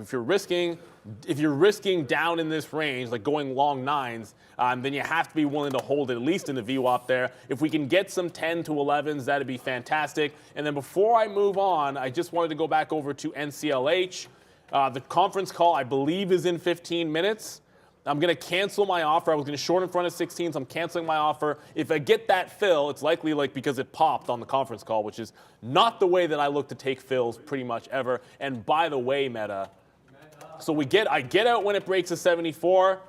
That's my stop. I'm not going to hold it through, not going to be stubborn about it. But that was actually probably a good reversal point. You're now clear through this resistance on Meta. That's why I loved the shorts yesterday off these levels. This feels like it can be a breakout long above that 74 level. So first dip, I think 75 might give you a dip chance, and then you want to see if it can hold that 74, and probably even give it to 73.5. All right, yeah, we're gonna have to do something better here other than just staring at Tesla because it's not really moving. We already have AMC. We talked about that one, so we just gotta find some other names here because we are missing opportunities just waiting for Tesla to do something. I thought it had a chance to go there. Went to 209.50 and stopped right below VWAP. 210 is still right there. Tesla now giving everything back, man. It was up 1.6%, I believe, at its high. I think that was roughly what it was at, and now you're seeing it pull back down a little bit. bit now. So yeah, not a great feels here for me on this Tesla trade, but you know, we have our out, and unfortunately some of these trades won't work out for us, but what is working out, continues to work, is this AMC. I like that reboot or reload at 8 if we can get down there. What's up, Brandon? Nice day again for Fisker, guys, off the move we saw yesterday. I'm missing some data here, so just mind the gap in the chart, but day highs there on some decent volume for FSR. Okay, that was another one. Like, Fisker was strong. I thought maybe Lucid was going to make a break. And I have to check back in on Lucid. No, it did not break $9. So that's actually still in play for me. That Lucid $9 break still going to be in play. FSR was a beast in yesterday's trade, but it tapered off so much. It tapered off so much that we got away from it in the afternoon because it just fell so far. And now you have a double top breakout sitting out there again, 775. It's like, pick your poison. I don't know if I want both of those. I'm going to have to pick one, and my gut is telling me that I should just stick with my guns and go with the one that's hot. Forget about, oh, now Tesla just broke down. Tesla just broke down. So I had the reload on Tesla. It just broke that. It just broke the last support level it made, and now we had to get out of Dodge. You know, we got out there at 209.5. It's like that could have been, if you're looking short, that's probably a reversal level. I wasn't looking for the short, and now it's an absolute big-time reversal. I have not talked about the chips. I want to just very quickly do this one for you. Now that I'm out of Tesla, it's like, remember Nvidia? Nvidia just went red and didn't hold 234 this morning. However, wick bottom through 34. Now reclaiming that 234 level. You wonder why we're talking about the 234. Oh, come on. There you go. 234 was previous resistance on Friday, and then it supported it yesterday. So above 234, you've got some strength in Nvidia. You just need to see that hold up there. I'm going to get on the bid for this higher low on Nvidia. First chip name of the day for me. Yeah, I haven't done anything yet either, but we will flush ourselves down the toilet, unfortunately, as we continue to talk about. We got a great out for our play there on Tesla. I mean, great out, a losing trade, but, sorry, I'm still on Google there. Was watching Google back up to 90. I feel like this is probably worth one more out here at 92 just to take, there it is. Oh no, we missed that one. All right, so there goes Tesla again. We tried it again at 207.20 out, so that's it. Now we'll just let this thing fall down. You know, you don't want to be married to a position, like we said, so we got in and out of that one. You know, $4 winner yesterday or whatever, $3 loser, I guess, or 210.50 out, 208 break. Yeah, so we gave some back there from today. We actually gave back what we made yesterday, so that's not great for us by any stretch of the imagination, but I'm glad we only have 20% of this guy left, as AMC right now clocking itself back down to the downside right now. So yeah, we got out. We'll still sit there and try to wait for it. There's our Google fill as well, but we need to do some more damage here in some names that we've just been looking at Tesla, which I'm happy with. I want to only make a few trades a day. The success that we've been having with that strategy has been unreal. So we'll continue to do that. I'm looking at Apple here as potential weakness as well, down 0.37 against that 147.80. That's not horrible. Would like to get it a little closer to 50s before we do anything, but let's watch out for Apple right now. But again, the NASDAQ is just flat. You know, it's just flat on the day. Like, I don't want to ring any alarms here thinking that we're going one way when perhaps we're not going anywhere. So let's just wait to see on all of this. Tesla's battling back. I don't really care too much about it right now. And then 50 cents in the money right now for Google as well. But maybe we can get Tesla back at some point. Let's see if we can find a better price. Yeah, and just AMC did, because AMC, Meta just came back into VWAP, or 174s at least. So we talked about that 174 for the short. It cleared out. It then tested 75, gave you the dip, previous resistance into support. I grabbed 08s there, actually, sorry, 15s, and now you're back up to 75. Ring the register just in case it fails again. The market is weak, and Meta is kind of bucking the trend in the market, so pay yourself out on the long. But above that price level, we just have to reverse it. Like some levels are almost, if it breaks it, it's such a big level that you want to put the reversal on. I just got wicked out of my AMC, which I don't believe is right. So I always say if you get out unintentionally, you should just try to get back in. I might pay a few pennies here, but I'm going to work back into AMC because it did not actually break morning support. Meta, if it clears 175, this turns into a buy the dip trend, higher lows all the way through. This is like, if you can't beat them, join them. That just feels like it's way too loud. Someone just asked, how was Apple? I actually, look, I haven't looked at Apple. Try to focus on a few names here this morning. Wish I hadn't been looking at Tesla, obviously, but it is what it is. Apple getting a bounce, but not green yet. So Apple, I know 148 was a thing before. I don't know.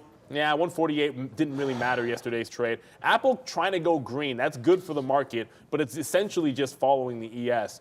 I don't really see an obvious reason to look at Apple unless we get back down into like the 145 range. I think that's a pretty good go zone. I think Meta's the one today. I mean, if you're looking for longs in a tech name, it's got to be, it almost has to be Meta at this point. It's a strong one from what I can see. CDIO, I'm still in this. I got one leg out. After the 337 long, I thought we'd get closer to 3 on a rebuy. Never happened. You're now holding above 320, so I might try to get bids in the 320 to 325 range on CDIO. Still going to have the 3 out and want this one getting up to that high.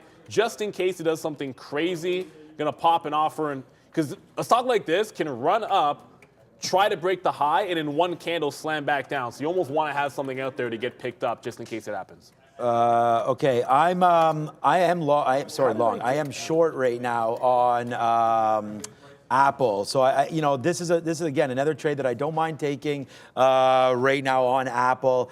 We'll just see what happens now against 148. So. There it is right here. Here's the line coming down. I mean, realistically, we could violate this, and then it's a different story altogether. But 140 up to 148.20, something like that there for Apple. But let's just see if we can respect, this 148 level as a possible short. Again, the market, Apple negative, market positive, not horrible there. We're well in the money on AMC. That's 50 cents. We're just letting AMC do its job, man. I mean, if it wants to continue to do something, then that's great. But for right now, we're on AMC long, and then we're also on this Google long, which is also printing pretty good right now. And then the Apple short is a brand new position for me as we wait against that. Just to talk about Tesla, I actually don't, it's too bad that there's these, I actually don't mind a 209 break one more time. So if that comes in, I will test Tesla one more time long if we can get back above 209. Let's just wash out whatever the hell this sell is all about, and then we'll go short on that name. Sorry, we'll go long on a break. Someone's just getting, I don't know, I don't want to say liquidated. I don't think that's the case at all. But Tesla right now down 0.3 with Investor Day and all that stuff. I just feel like Tesla should be up heading into tomorrow. But if it's not, we're out of it and not much to worry about there. Apple is the new one for me. Short at 63. Let's put a bid in the low 50s. See, here it comes right now. Wow, okay. Let's do a little bit better than that. Let's go 54 right now and wait for it because we're short at 64. So we'll try to take a dime piece. Then we'll get another one at 51, hopefully, and then maybe a downside move coming for Apple. Let's see. Come on, give us that dime, and then we'll work off that 148, guys. Yeah, let's go. And right now, it's just sitting pretty much. I don't like the fact that I'm all long. I like Intel 25, but that's gotten away from me. And we talked about that 25 level before. But Zoom, I hate the fact that I'm looking at another long here. 72, the 50-period moving average. I was like, okay, well, when it gets to 73, it gets interesting because it had all kinds of support at 72. It went from up 6 or 7% to this. So it's really in the pocket. Once it breaks 73, like that's where I'd be looking for the long off the 50-period moving average. That just seems insane that that's where we're at right now on Zoom, but that's where we are. If we get 25s on Intel, that was one I wasn't willing to sit in. I was kind of feeling a little bit bullish this morning, and maybe that was a wrong call. We'll see what happens. But the 25 is the level on Intel. Just remember, 24.50-something is a 52-week low. I'll double-check the exact price. So it's likely to catch a bid off the 52-week low, but it is a short in front of 25 for me. I talked about getting it. I don't think it was I got wicked out, but I don't think I actually meant to. No, I know I didn't mean to. It kind of annoyed here because I had a bad stop on AMC, but I didn't want to chase it all the way back up. So I allowed myself to get back in at 8s. I want to work this back into the high of the day. I want to be patient, more patient with this name. So I have 4 long trades. 2 of them I don't think are going to follow the market, however. And 1 of them I'm looking for places to actively get back in. That'll be Meta, and that'll be every single VWAP dip. If it holds 175, then maybe I have to think about longs on the next breakup. But it has to at least test 76, 77 before I think about buying at that 75 level. All right. So we did I don't know, man. We just got reloaded right there in Apple at 75. So now our average price is 66 because we did get that 54 print downside there on Apple. So that's something that we're going to look at. We are very, very light, man. We're only in like less than 10% of our Google trade right now. So, you know, that's already been worked out. I think we're going to put something a little bit higher than that, like 89, like 90.05, something like that, just to see if we can get back into this area there and get a piece out. So that's something that I like to do. Right now, we're working on that Apple trade. AMD down 1%. Is there anything else you guys want to look at? Yeah, what the hell is going on with BVS right now? So I don't even know what this name is, but it's starting to go a little ham right now. This is, of course, Sean, Bioventus Inc. Yeah, well, it's one of my major holdings. You don't know. Nice move to the upside right there for these guys. Probably whenever it's a Bioventus, it seems like it's a pharmaceutical name. So we'll see if this name can get going. It seems like just looking at the daily chart, and again, you know, I had no idea what this was. Huge move downside. So I'm thinking like clinical failure there or something, or you know, at 7 down to $1, and then now bouncing off $1.50. Look at this area that we're coming into right now, 350. Right there. So whatever this was back in November, a bounce to 350, and then a move down, continuously down. And right now, if you're going to do anything, I think $3 here for BVS seems like a pretty decent spot. So, all right, it's 10 o'clock and it's segment time with Brendan. Just waiting on this consumer confidence number here. The Conference Board CB consumer confidence number coming through here. Lower than expected here, guys. 102.9 versus 108.5. Again, the consumer confidence 102.9 versus 108.5 there. Richmond Fed also out a little early there. -16 versus -5 expected on both of those. That's how things are looking right now for the overall market. The S&P 0.09 downside, the Dow about half. It's been there or thereabouts all morning. NASDAQ holding up here, the last one in positive territory. See if we can hold on to that and continue along the way. If you're with us in the pre-market, we discussed a number of things. Zoom, Tesla, and Meta all among those. What a move for Meta after that announcement yesterday, guys, from Zuck. Talking an entire team going to focus on AI going forward. It's Zuckerberg's world, and unfortunately, we are all living in it unless you disconnect your WhatsApp and your Facebook and your Instagram and something called Meta. I really like the Oculus. My niece literally did not know what WhatsApp was, and I'm like, what? How old, though? No, she's 15. Okay. I know, but it's all There's so Snapchat. many other things. Oh, Snapchat. All Snapchat, which surprised me because other teenagers had told me that Snapchat wasn't a thing anymore. Pinduoduo apparently is a big thing today. So I'm trying to figure out what makes this why so strong today in PDD. Sometimes you don't have to make sense of it, but I do remember if Pinduoduo tests 90, I like the shorts up there. That was obviously a couple of Was that your voice? Or? No, that's me mocking myself. Okay. But that was last week. So it's at 90 again today. So, you know, that's the short that I liked. We're here. I don't see any glaring reason why I shouldn't like the trade. It's actually touched it twice. A little consolidation, a little VWAP retrace. Let's go for it. I am still long Baidu. However, I switched up a little bit. Not really, but kind of. So what I elected to do, when it started doing this nonsense where it's like higher low 140, then 140.50, and then I take the 41 break on the 15-minute higher time frame, and then suddenly it's like a reject the next 50 cents. Okay, well, how about I see what you're doing. I'll just scalp 50 cents in the meantime. So I'll get more on the bid, scalp 50 cents, and if it holds the range, I'll just do that over and over again. So we have Baidu, we get another long. I'm looking for a PDD short here off the 90 level, of course. Should have just punched short, then set it. Hallelujah. Let's go right now. There's the Apple short, the apple of my eye right there, short at 148. It's a cash money trade right there as it continues to make a move down. We just got a 62 fill. We'll try it again if it comes back up. We were light on it. It just went right down and in. We're out of half of this trade already. And it's funny because, well, funny, I don't know how funny or not, but right now, as this continues to go down, it's Google that is going up. And we have this long again. If you are a member and a disciple of Sticky Note Nation, then on here you would have got smoked on Tesla for sure, because we were going long Tesla at 210. You would have taken a $2 hit on that one. AMC long 750. I don't need to talk about that. Google long 89.50. That's in the play right now. Amazon didn't come in, and I don't know what we're doing on Nvidia, but I told you we'd have a lot more trades to come through, man, and that's exactly what we've done. To be honest with you, AMC is my net #1 stock right now, but just on this recent pull for Apple is trying to overtake the #1 spot.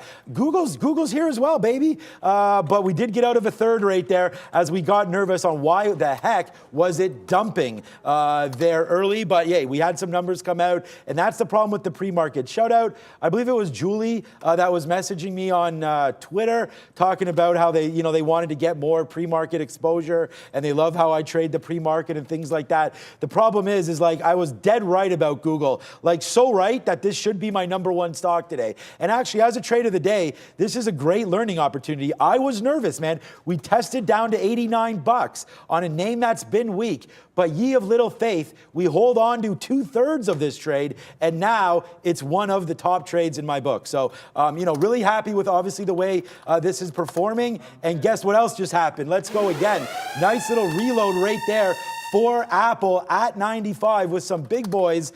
So yeah, we're trying to scalp this out. If it does, give me some 87s, man. I'll take all that all day with a nice little move back in here for Apple. We've gone into scalp mode already. I don't know. The market's starting to go upside. Do we really want to be short Apple, or do you just want to scalp out some sick winners on upside shares? So this is what I'm doing. Now give me some 84s. Bring it in, man. We're short. There you go. Bring it in. We're short at 95. Bring this stock in, and let's start Sam Bankman-Frieding on this stock right now. Yeah, the market just got back to green on the ES. The NASDAQ already there. It's kind of churning to the upside, working all longs, unless I can get PDD. I'm taking more AMC out when it bounces. Actually, that 820 level, that breakout from yesterday, not where you want to see a lower high. If it holds that lower high, it's probably going to retest the bottom. So going to scalp some of that out. We did scalp some Baidu out already. Meta is just gone. Meta's at 176 at this point. So now that it's cleared 76, that sets up the 75 buys. But I did say 177 felt like the level. If it gets up there again, I'm going to get out. I started out wanting to short off the 34 level, but once it breaks a level like that, I got to look for the reversal play. So we did go into the reverse on Meta. Let's see if it can carry to that 77 now. An absolute beast of a day, Brendo. Just be aware, guys, there's a few people mentioning a Wall Street Journal article on CRM again, talking about activist activity. So there was some volume that came in there on CRM. Not much of a move yet, but just keep CRM on watch. Volume, hey, There's I so like. many institutions and Tesla activists doing? that have been talking about CRM. It's like every other day you hear something about some big name wanting some CRM. Anyways, they like to advertise. Bed Bath & Beyond's making a move up. Usually I say short the pops on this name. And if it gets up to, like, I liked 165 before, so if it gets up there again, I'm probably going to go for that trade. If we get it, it's another 10%. So it's kind of creeping right now. I don't want to get in too early. Let's wait for it to actually make another leg up. This doesn't feel like it's enough to just auto short the pop. But I do like this one, and I do like that 165. So we'll keep that on guard. Pinduo Duo, now it's getting back up to that 90. So I didn't chase it on the short. If I want to short off 90, then I got to get something between 89.5 and then 90 even. The 50 period is a ways away. That's 92. So I think I'd have to get out of probably like 90.25 or so and just give it up that it's wrong. Do not run away from the offer. Get away from it if it's wrong, and then hunt back at the 92 level. So I'd short 1 or 2 times off 90. If it cannot hold here and then flush into VWAP, then the next level up is 92. That's the 50 period on the daily. One short. Whoa. Unbelievable. Because I can't get any intel, that's why. Yeah, we just, wow, this is a slippery slope here. We just shorted some more Apple right here. I'm taking 2/3 less than what we had initially on this trade, and we just got some out at 88 as well. We're just scalping the top, but I do want to hold, so let's hold now. Let's see if it goes back down to the downside. I do have another bid here, low 80s, for a very small amount. We should probably take a little bit more out here as it's a good position, but there we go. We took some more out there at 82. So we've got a good position on board right now. I like the trade. Let's see if Apple continues to work downside now. Hopefully it does. And then, target area. Look at what we've done here. Like the three kings, boom, boom, boom, right there, all to the downside, but it is rejecting 75. So let's put one more bid out. There we go. We just got 75s. Downside now for Apple. I'm not going to spin it again. Let's just go bearish. We are bearish now on Apple to the downside. Oh, we only have $1 right now in the money on Google. So that one is a banger and a money. Let's go banger for you, Sam Jones. What's up, Darwin, as I just go over the thing. What's up, Young Bliss wants us to look at Clover right now. Shout out to Bears versus Bulls. Big bang for you as well as we just continue to go, man. Young Money in the house right there with Young Bliss. So shout out to everybody. What's up to CDM? What's up to Justice Watch and everybody, man. Thanks for watching the show. Man, we're on one again here today. It's too bad we screwed up that Tesla trade, but there's so many more to go, man. We're going to go 3 for 4 with bangers, man. That Google trade is a banger. It is too bad that we did get out for 20 cents there out of a third, but we're still holding on to a little bit up here to 90.50 right now on Google. Yes, sir. And look, maybe we're making a turn here on Meta, but I'm going to get out. We took to almost 250, not quite. But I'm ringing the register. I said I was going to do it at that 77 level. It tested once, it tested twice. This is where I think you get that dip buy. I was just going to sit on the bid in front of 175, but let's see how much it carries back in if it does make a bit of a pullback. I took Pinduo Dual short because I just preferred that one. Just got some out at 89. And look, I get it. Like we're talking about the Tesla sucked. There's no question about it. But you got to move on to the next setup. Just make the next trade. That's all you can ever do as a trader. Find the good setup. Don't FOMO anything. Just wait for something to set up for you and then take that trade. Baidu is still in the pocket for me, but it's not giving the dips where I'd like it. It's kind of trending to the upside. I want this breaking the high, giving me some 142s. This is off the higher time frame where I'm thinking of 141 break can really start to carry. If this doesn't really go in the next 15 to 20 minutes, suddenly you could have a failed breakout and a big time reversal. So I wouldn't let this go through the 140 level back into the downside. Brendo? A nice day for Twilio, guys. On this note, it would appear anyway, CEO picking up 10 million worth of shares for TWLO, up 7% today. All right, Twilio. We just got another 77 fill there, taking out 18 cents. Now it's 20 cents. Now it's 25 cents in the money now for Apple. Man, we'll get some new graphics, guys. I damn well promise you, but these have been some good ideas here today. As there it is. Wow. All right, like, look, this is part of what I do, man. I scalp the living crap out of these stocks, and honestly, it's like, sometimes it backfires, but you're looking at P&L and you would say it ain't backfiring at all. But, you know, you're always going to miss the downside move a little bit to have a full load on, but it just gives me confidence to put more shares on once, you know, I'm able to scalp it out. Because then I don't feel so like, look at this trade. This is 40, I don't care, we're doing it again, Professor. Look at what Apple's doing right now. So we're short 4 times at 148 right now. And there it is to the downside. You know, we had 10 cents worth of risk, 20 cents worth of risk. So right now to the downside, it's now piecing out quite nice. You know, we're at the highest spot we've been at all day. And, you know, Bob's your uncle here as we continue to go back down to the downside. And Bob is a good guy. Bob's a great guy. I mean, I'm so glad. I do have an Uncle Bob, actually.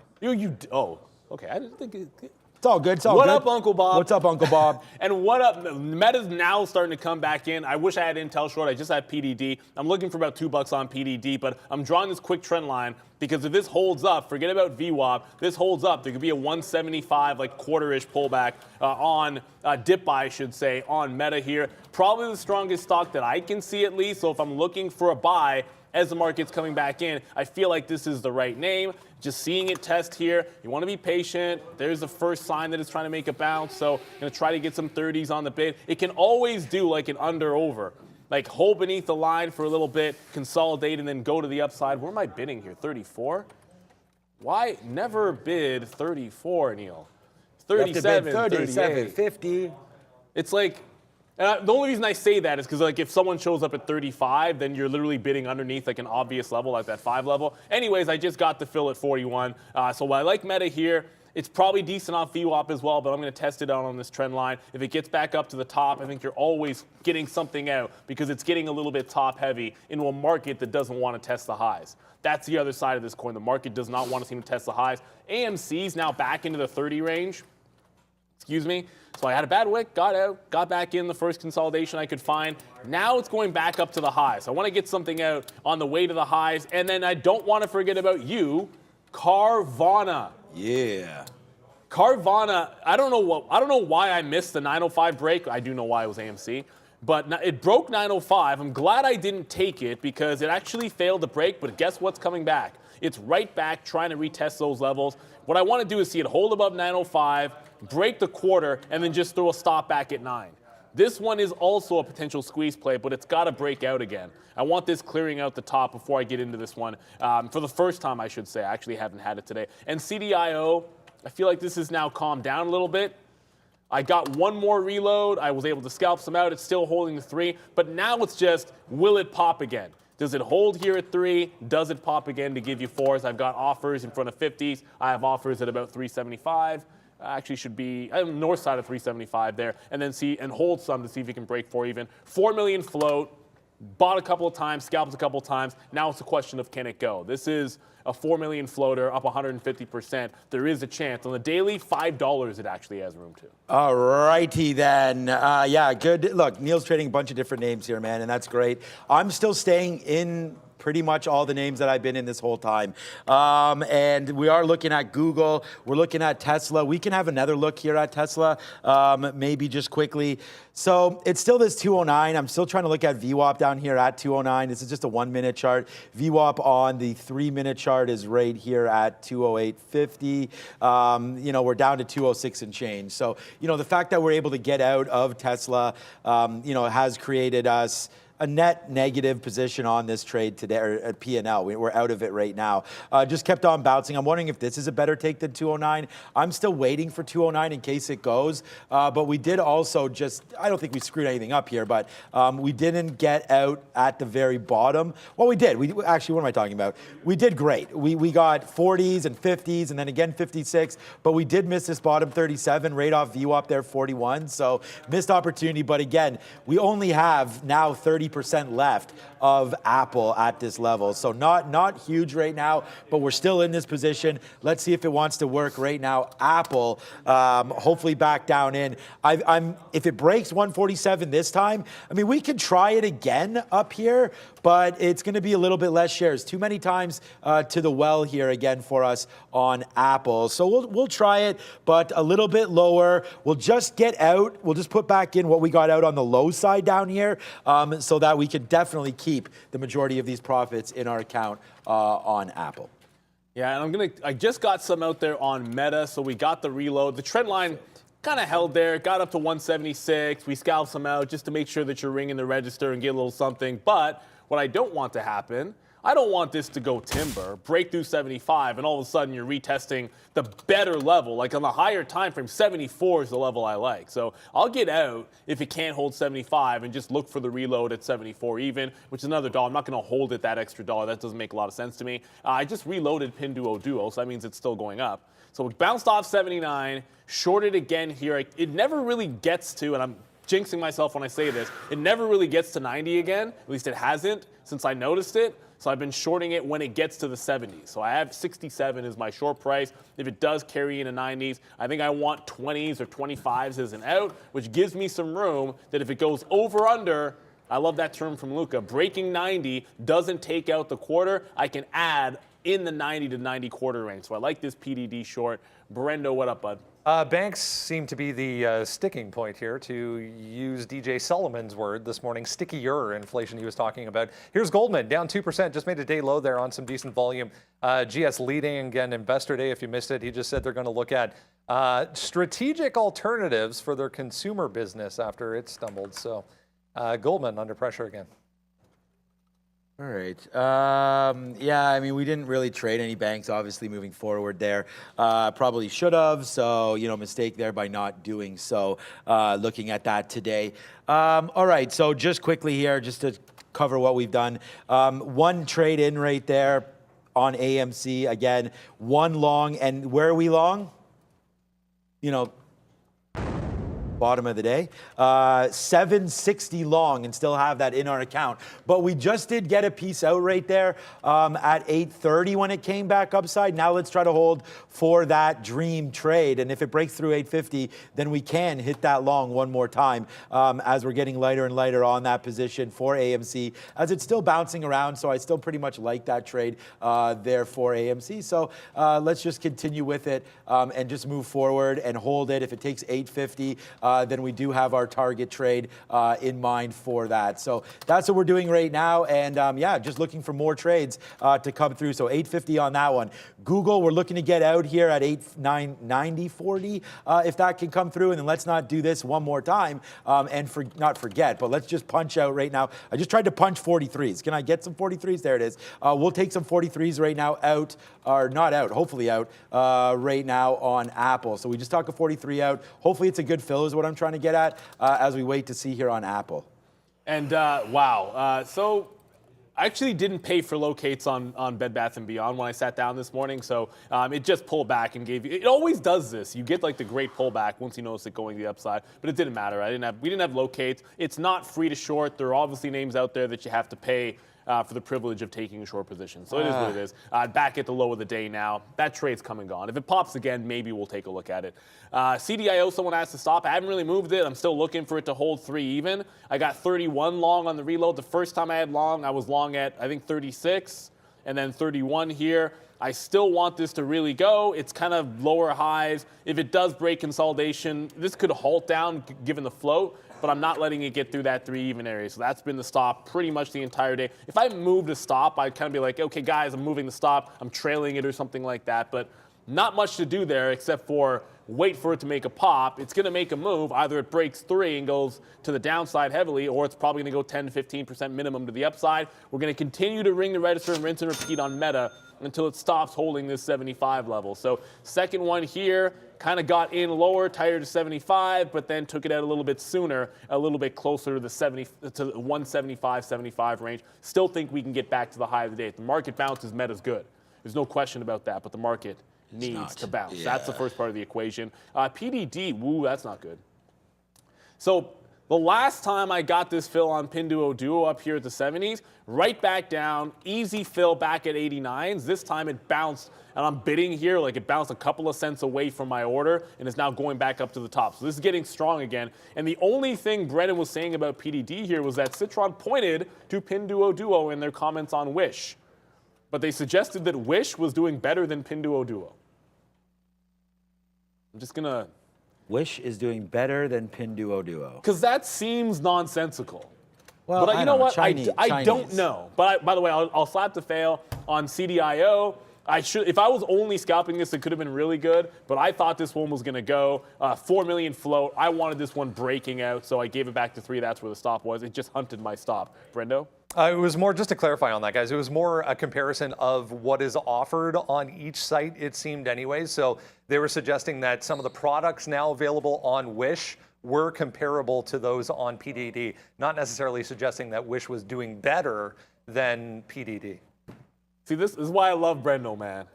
We need a mic drop because it's like you want that, because it's a very different statement, and I chuckle at the thought of the notion that Wish is a better company than Pinduo Duo. Obviously, I don't think anybody probably agrees with that, so thank you for the clarification there, Brendo. It obviously makes a big deal. So I just went over to Intel. It's finally coming to the upside. And I say finally coming to the upside in that 25 has been a good scalp trade. And at the time of day, 10-20, this is right in the pocket where I would want to be taking those types of trades. It's lower highs. It's either going to be a 25 short or we're going to fail here and you're shorting VWAP down into 24.60. I have not touched Nvidia once today, but this is looking like, how not? Wick bottom, hold higher low. This is 233.70. Like, give me a break. Like, it's just telling you where to get long and where to give it to. So it's time I get involved in NVIDIA. I said I was going to do it the first time. It didn't quite get into the opening range lows. I'm not going to wait for those. I can give it like 25 to 50 cents worth of risk in here as we go to Brendo for the small cap recap.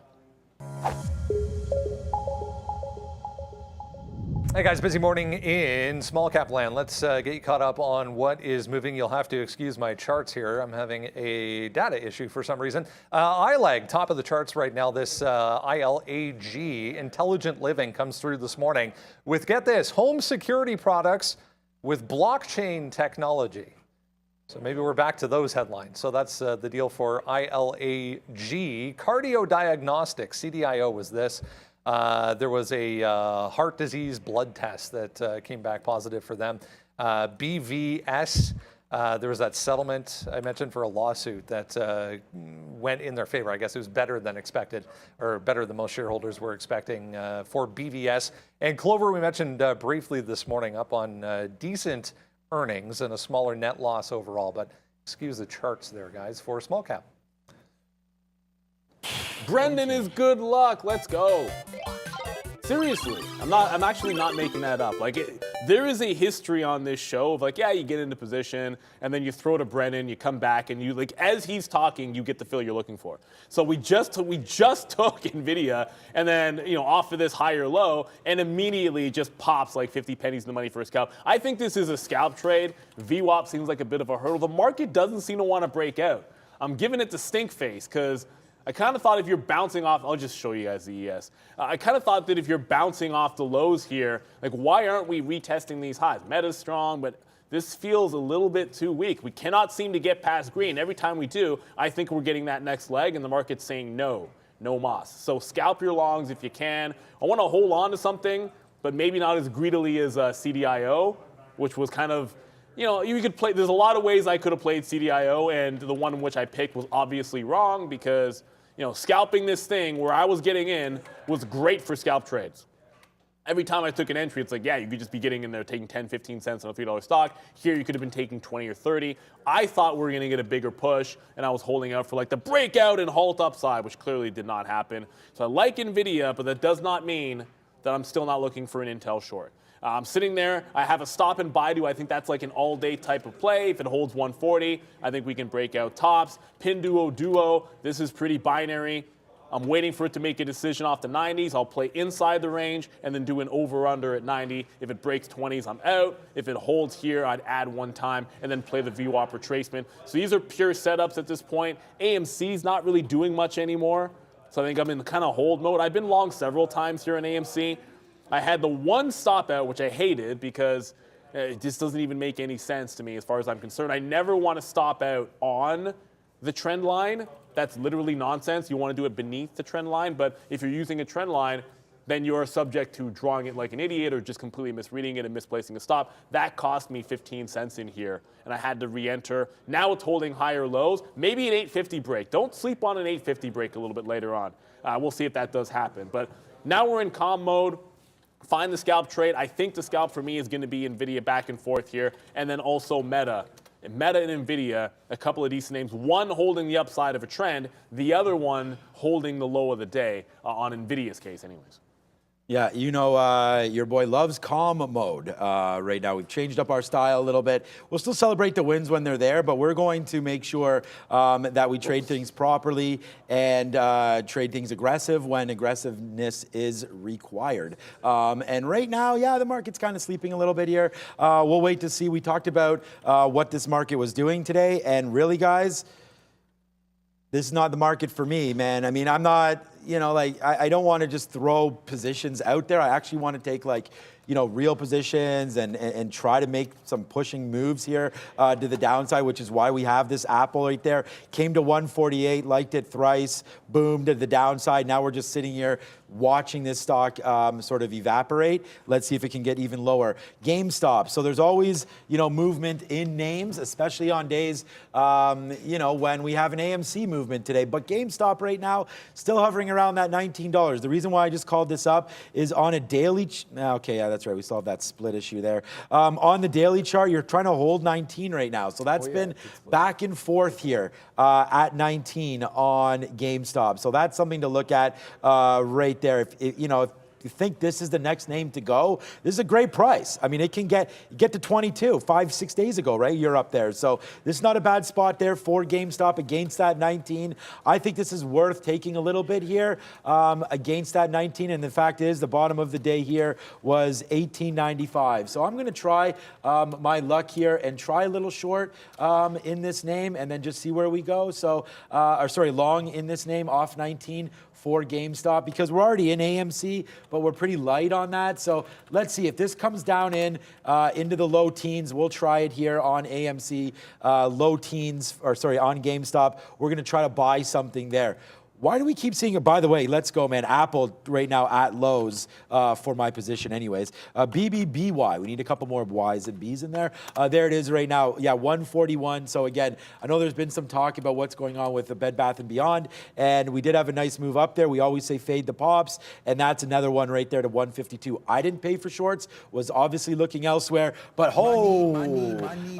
right now, we got to do it, guys. We got to do it right there. We got to take out some Apple. We got to take 70 cents. So that's a nice little win there for Apple all the way to the downside. I don't consider these things wins. This is how you trade. This is just working out, right? So it's a nice move to the downside right now, and it's working out. So there goes Apple. Again, number one stock here on the desk. Hopefully it can hold that. I'm waiting for a 147 for my next bid, but I can't not take that. So nice move down. We'll wait for 147 now. Brendo? A little one moving here, guys. Bowl, B-O-W-L. And yeah, you guessed it. They own bowling lanes. If you can believe it, this is all-time highs, it would appear, for this stock this morning. Heavy volume coming in here, but not seeing much for Bowl. Shocking that they own bowling lanes. I, for one, am shocked. Oh, that's a great name. So I got the reload. There we go.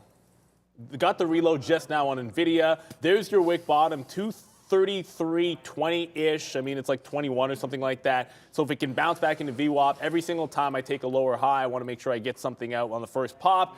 But there goes Meta. Meta just broke trend. Uh-oh. Meta's been the strong one. So if I'm out of Meta, that means it broke the trend line. Obviously, that's going to be the case. I'm just adjusting my stop on Nvidia here. Do not want to have this one miss.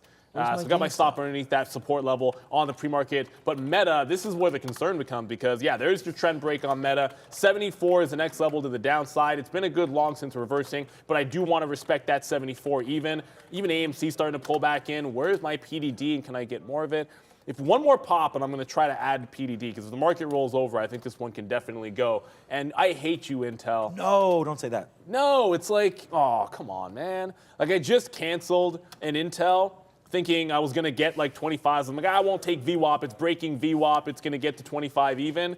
And there it is. VWAP is the trade. So I want to be short going into the 52-week low. I kind of don't want to be so tight to the 52-week low that there's no room for it to win. So the next pop, I'm just going to have to get short the next pop on Intel, even if it's only like 5 to 10 cents. All right. There we go. I mean, we already ignited bear mode, you know, so we turned this guy around early. All right, I don't know if it's going to be a bearish market or not, but we're barbecuing up Apple right now. I don't know if you put apples on the barbecue or not. If you did, I think you put sprinkle a little bit of brown sugar on there, you know, make it get some nice caramelization happening on the apple right now. But we've cooked this right now here. Maybe we'll buy a couple bushels. This is going to the downside here again, man. And again, this is what trading and being confident is all about, right? It's like, you know, you hit your trades, you make them where you see them, and you know, we saw Apple as a short. And, you know, we never hold enough of it, and that's part of my problem, not yours. But Apple right there, nice move to the downside, and we just capitalized on this one. So good trade here, happy for it. You know, and I just hope that you guys have it. Apple with the downside. We just got something out at 147 flat.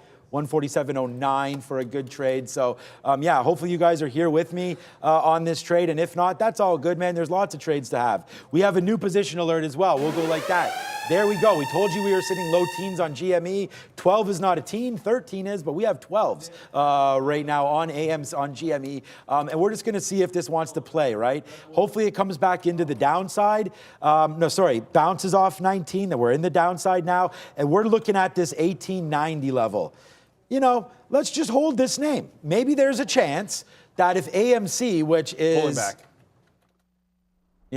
beautiful for me today, for everyone today. I think if you're long AMC, you're not wrong today. So nice move for AMC. Maybe we switch. Maybe we switch and we go over to GME at some point. So we're long Jimmy here against what Prad calls Jimmy and Amy. So we're going to go long on both of these names, but we got a good out for GameStop with this 18.95. Like if you're not trading like this, that's fine. But to me, the risk to reward here makes a lot of sense. It's 20 cents downside, and who knows what the upside is. So let's hold this lotto ticket.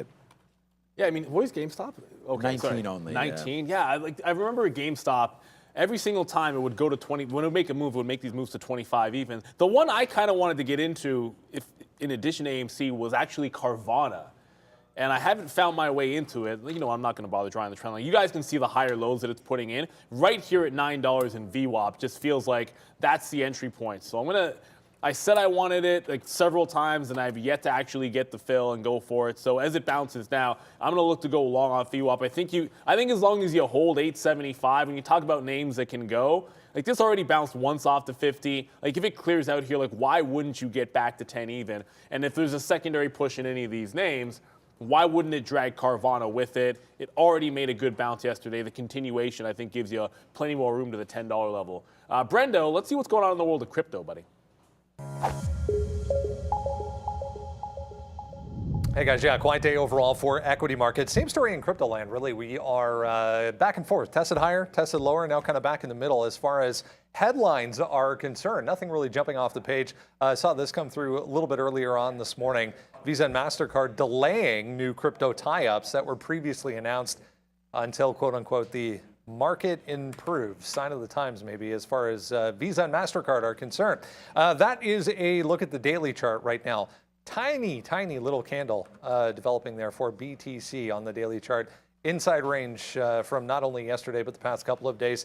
Same story for Ethereum as well, just kind of consolidating. So pretty quiet. Downside moves right across this board for the most part. Only 1% for Bitcoin, 0.8 though for Ethereum, guys. Back to you. It's not quite. Yeah, I mean, shout out to ICE. Mark O'Keefe, he was on our show there, owners of NASDAQ, and I think it's 13 or 14 different exchanges. Yep. But shout out to you guys, and thanks for the cup. And a shout out to Jeff Mendel, who I believe is on tomorrow. I don't know where his Yeti is. I just reached for this today. Sorry, my bad, Jeff. I'll have to bring it tomorrow. But shout out to ICE and everybody over there, as we had a great night with them about a month and a half ago or so. Was it that long ago? Yeah, I guess it was. Ago? Yeah, Remember, there was that major, it was another snowstorm. It was a huge snowstorm. Like the second snowstorm we've ever had this year, I think. Or maybe we've had three, maybe, including the one that was It depends on what you define as a snowstorm. I had to drive into Mississauga last night and could barely, like what normally takes, like, because my daughter's doing baseball clinics and stuff, and what normally takes about 20 minutes was about 40 minutes, and I was like, what the hell am I even doing? And I even tried to call the place. Well, I did call the place, and I was like, so I'm coming in from Toronto. There's no way you guys are still open. Yeah, we're open. Yeah, we're open. I was like, great, okay. So then, they're open, and there was about 10 of them, which is normally about 15. So it was really, really nice one-on-one there as my daughter now looks to move up the ranks in baseball because she's done T-ball now. So we'll see. She was getting some nice hits. Just watch clips of Vlad. That's all you need to do. Yeah, she will. She'll do that. She likes baseball, so hopefully that's good. But right now, she's minded for hockey is what's on her mind. Yeah. Well, you know what, though? Like, it's actually... She did hockey at 5 last night. Larry practice. Walker was a hockey player, too. And then, okay, I like Tom that. Glavine was a hockey player. Best Canadian player ever? And they're all great. Yeah, I'm pretty sure. Larry I want to say it was in the Tom hall. Glavine. I mean, Larry Walker, come on. The greatest Canadian ball player of all time. Well, I mean, some people... I would say yes. Some people would say Ferguson Jenkins. But I want to go back to... Okay, yeah. Just to come back to the market, I want to show you what's happening on Nvidia. So I did reload Nvidia, and I'm probably going to take it one more time, but look at this.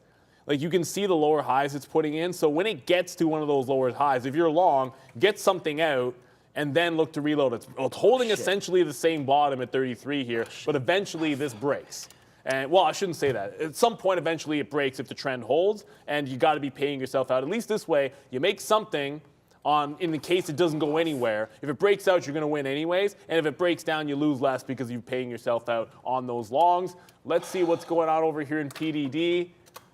This level was so much better the last time we shorted it, I promise you, because this is a strong name today. I am continuously getting long off this 90 level.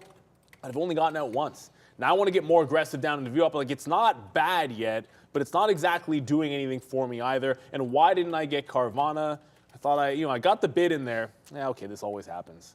Oh no. Remember we always say, like, just punch into position. And when I say punch into position, I'm not actually hitting my screen.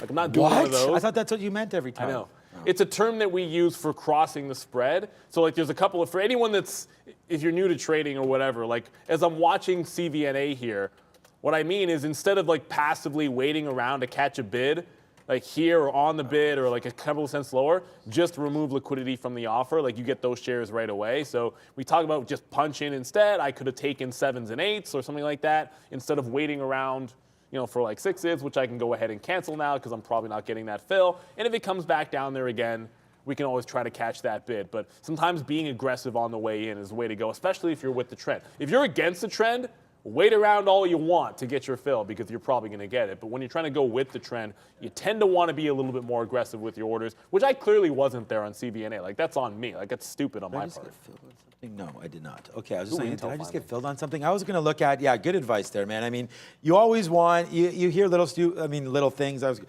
to say stupid analogies, but I mean, it's like the trend is your friend. I mean, it's like those, not analogy, but in a saying, it's like, you got to sort of go with it. And that reminds me, I was just looking at the chat there, trying to find some trade ideas and what you guys were looking at as well. Yeah, Meta's going for the high of the days. I know Neil has that, so that's great. Do you still have it? No, I'm out of Meta. You're out of it. Okay, that's good still. I did reverse. Good trade. You did reverse. Okay.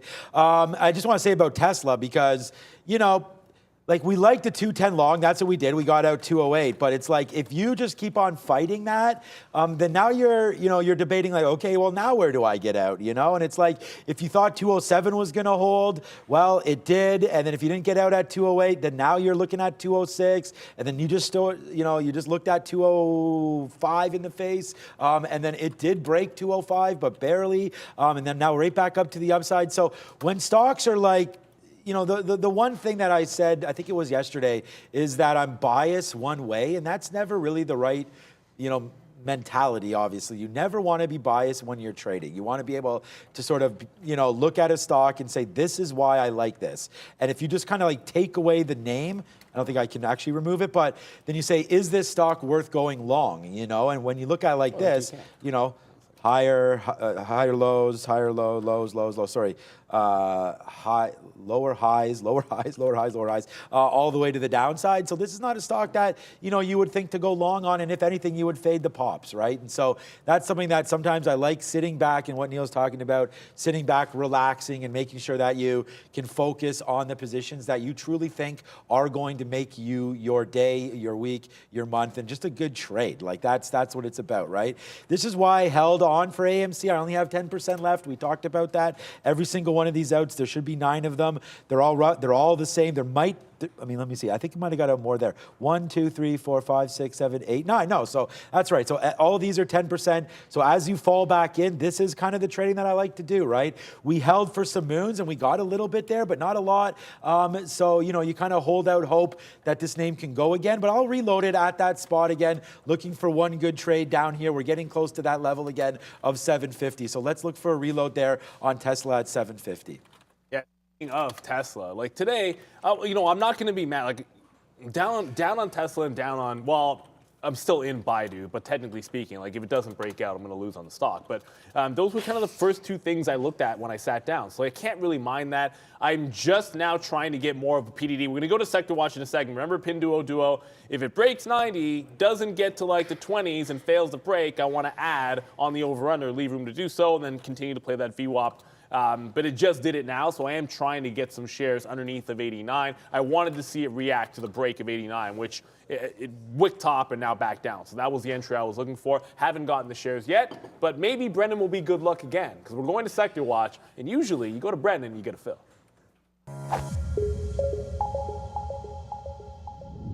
Hey guys, we'll show you a deceptively green board here so far today. Overall, the market actually red right now, 0.04 for the S&P, but yeah, a lot of positive on this board so far. There's a few earnings names that are offsetting though. NCLH, one of those, 12% to the downside now for Norwegian. Interesting to see these two though, RCL and CCL not participating in that move. 3.3 to the upside, 2.8 for RCL and CCL. That's Tesla, yep, another 5.2% on top of what happened yesterday. Pretty impressive week so far for Tesla. UHS down here, that was an earnings name. 9.5% in the healthcare group, downside notable. As far as the move is concerned, Dish, 5.25%, a downgrade today for Dish. Not sure who has a satellite dish anymore.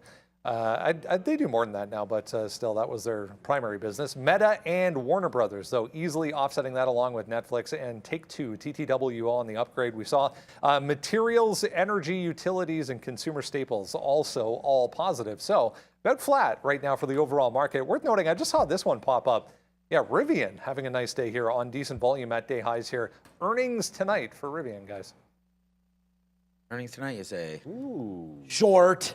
I don't know. I mean, we saw Fisker blow it out yesterday, up 30%. I don't know really what it ended at, but I did like that Fisker quarter. I own Fisker shares, and I don't own Rivian, but I don't know, man. This has been a tough slide for some of these names here, obviously. All right, 1.4K.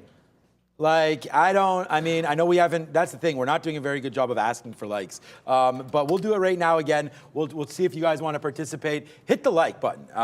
You know, we're doing this show, obviously, for you every single day. We don't ask for anything other than whatever the, minuscule amount that YouTube will give us for advertising. But 1.4K, we've been live trading. I think we've got some decent trades on board for you. Today, talked about almost every stock you want. We traded GameStop, AMC. I'm in GameStop now. Google's been a nice one. Tesla, for everybody out there as well, has been pretty decent if you've been short. But hit the like button, 1.7. Let's see if we can't get that to 2K, and let's get rocking on that. So thank you again for all the support. We wouldn't be here without you guys. So keep it coming, keep it coming. And on that note, hola, like and subscribe today. Hola, Yes, there, as I don't believe Catherine speaks anything Spanish at all. But why not? I don't know. I'll ask her. That word and no. I'll ask her. But yeah, anyways, hit the like, subscribe. Let's go. How many words do you have to be able to speak? Like, how much do you have to know? You know what I'm saying? Well, you have to have a fluent. I mean, I would say to say before you say you speak Spanish, I think you'd have to be able to have some sort of a conversation. I mean, I don't think you need to be fluent in it, but I think to be able to ask where the baño is and stuff like that, I think that'd be pretty important. That's important. But you know what else is important? I love the new ideas. Did I remember that Rivian was out there? Not really, but it's pretty strong going into earnings today, but guess where? Old Reliable on the daily, bouncing above the 50 period. This holding 50 periods at 1885. You've already broken 19. You're now actually trending now. So your consolidation dip buy on the 15-minute chart here, that's pretty much at the 50 period on the daily. I like that for a setup long for this afternoon. Or, well, it's already 10:45, like a lunchtime type trade. Buy the dips, trend to the upside. Maybe it goes risk off in the afternoon. I have no idea, but that can happen going into earnings. I did eventually short Intel. See? Actually, I did. By the way, I did get the fill on Intel. I can credit Brendan to that one. I didn't get anything on PDD to the downside, but we got this one at Intel. It's now at the low of the day. Intel gets the low of the day. You hit the bid, enter, wait for the fills. Actually, let's bid a couple of times here. Wait for the fills, and then just play the trend. This is a 15-minute chart just to show you guys what the short looks like. It's very different looking at this on the 15-minute when it's putting in these higher lows, because look at that, like the wick, and it just goes right back into the low of the day and then holds down there. So when you pull up the 3-minute chart, it looks a little bit, it looks a little stronger off that support level, but every time it wicks up, 3-minute chart, one candle down, this time 3 big candles to the downside.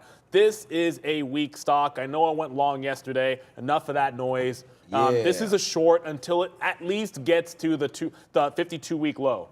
And that is, I want to double check this. I think it's 24.50 something, like 58 or 59. You guys can fact check me. I should have just checked it on Trade Ideas, which I'll do in a sec. Doesn't really matter. There's plenty of room till it gets there. Yeah, it's 24.97. What? No. Oh, you know what? Never mind. That was probably a pre-market trade. Yeah, I think was a E-Signal pre-market. just you're has right. the best close. It's 24. Sorry, it's 24.59. Okay, so it was Sorry, that? my bad. 24.59. So yep, you're there for Intel. So yeah, that's a good call on that one. So we'll watch Intel for sure as we go. All right, it's 10:46 right now. I just have asked Katrine if she speaks Spanish, so we'll get to that. And you guys are right, man. I remember when I was in Mexico, the only real Spanish I need to know was cuatro cerveza por favor. That's all you need. That's all you need. So Although I shout needed out, way more in the Dominican. shout out to my, when you're there, like when I was in Miami, I mean, and you start to hear people speak it, out of unfortunately control. around here, not fortunately, unfortunately, but we have French as our second language, I so can't speak any which is French. unfortunate actually. So we don't teach Spanish in school. So Okay. I would rather have known more Spanish than French. What I just mouthed there, just to pretend that I didn't do that. Look, man, I'm a Canadian. Of course, I love French. Why? But Why No, though? I was just like, I hate French. Oh, okay. I sucked at French in school. You're forced to take French. It's not in about being school. good or bad. I just think Spanish is so much more spoken globally. It's more useful. That when you're traveling around, it's I'm And going to if be you going to leave- more hot destinations. I mean, Paris is lovely. I know you're going, and we had a great time in Paris, and I'd speak love to go back to Paris. But you don't need to speak French in Paris. Plus, my wife is I'm sure. fluent in French anyways, so that helps for sure. I can do Rosetta Stone. I got to tell the story very quickly. And By the way, Spanish, GameStop. Let's go. Spanish is important. If you leave the resort in the Dominican and go to play pickup basketball, like apparently people thought I was Dominican, so I'm playing a little bit of basketball. I speak nothing, and these dudes are just talking so much. They're just yelling at me, and they're like, "Why isn't this guy saying anything?" Because I have no clue what you're saying, man. Is this good? Is this bad? Are you trash talking me? I'm dropping dimes. I have no idea, and it's like you can't leave the resort looking like myself and not have people think you're local, which was a trouble. But I like short intel. I like short PDD, and finally these are going down. So got low of the day there. PDD, I hate you, because you're not really falling fast enough, but I know this is the right price level. So I've been getting short over and over again, and you know what? Let's actually take something on the way to the downside. Like I've been very greedy with this one, saying it's going all the way to VWAP. Why get anything out? It's going to VWAP, but I'll take something out here as it gets to 89.25. I'll take something out when it gets to 89, and if we break VWAP, I don't actually have a target beneath VWAP, so I'll leave that one there. I feel like this is going to be a pretty situation for us on the short and intel, but that does mean that Nvidia could come under pressure. Oh, for the love of... This happened again. I'm bidding right here on Nvidia. It goes right to my price, and I don't get to fill. Okay, whatever. Like I'm bidding right there on the higher low of Nvidia. Don't get the fill as it just touched the bottom. We'll see if it can get back into VWAP. But if Intel breaks lows again, Nvidia is probably squashed and through its low of the day. So I have my stop at the low of the day on it, or just beneath the low of the day on Nvidia. But it's going to have to get to VWAP pretty soon. Otherwise, this is going to be nada. Brendo. A little Chinese name, guys, starting to go. Tech. MTC, we've talked about this many times. This one can get going if it wants to. Still looking for a reason for this, but heavy volume here for MTC. Oh, there it MTC in is. the building. All right, new trade. Go ahead. No, I was going to I have a just new got out of idea, Baidu. but that's okay.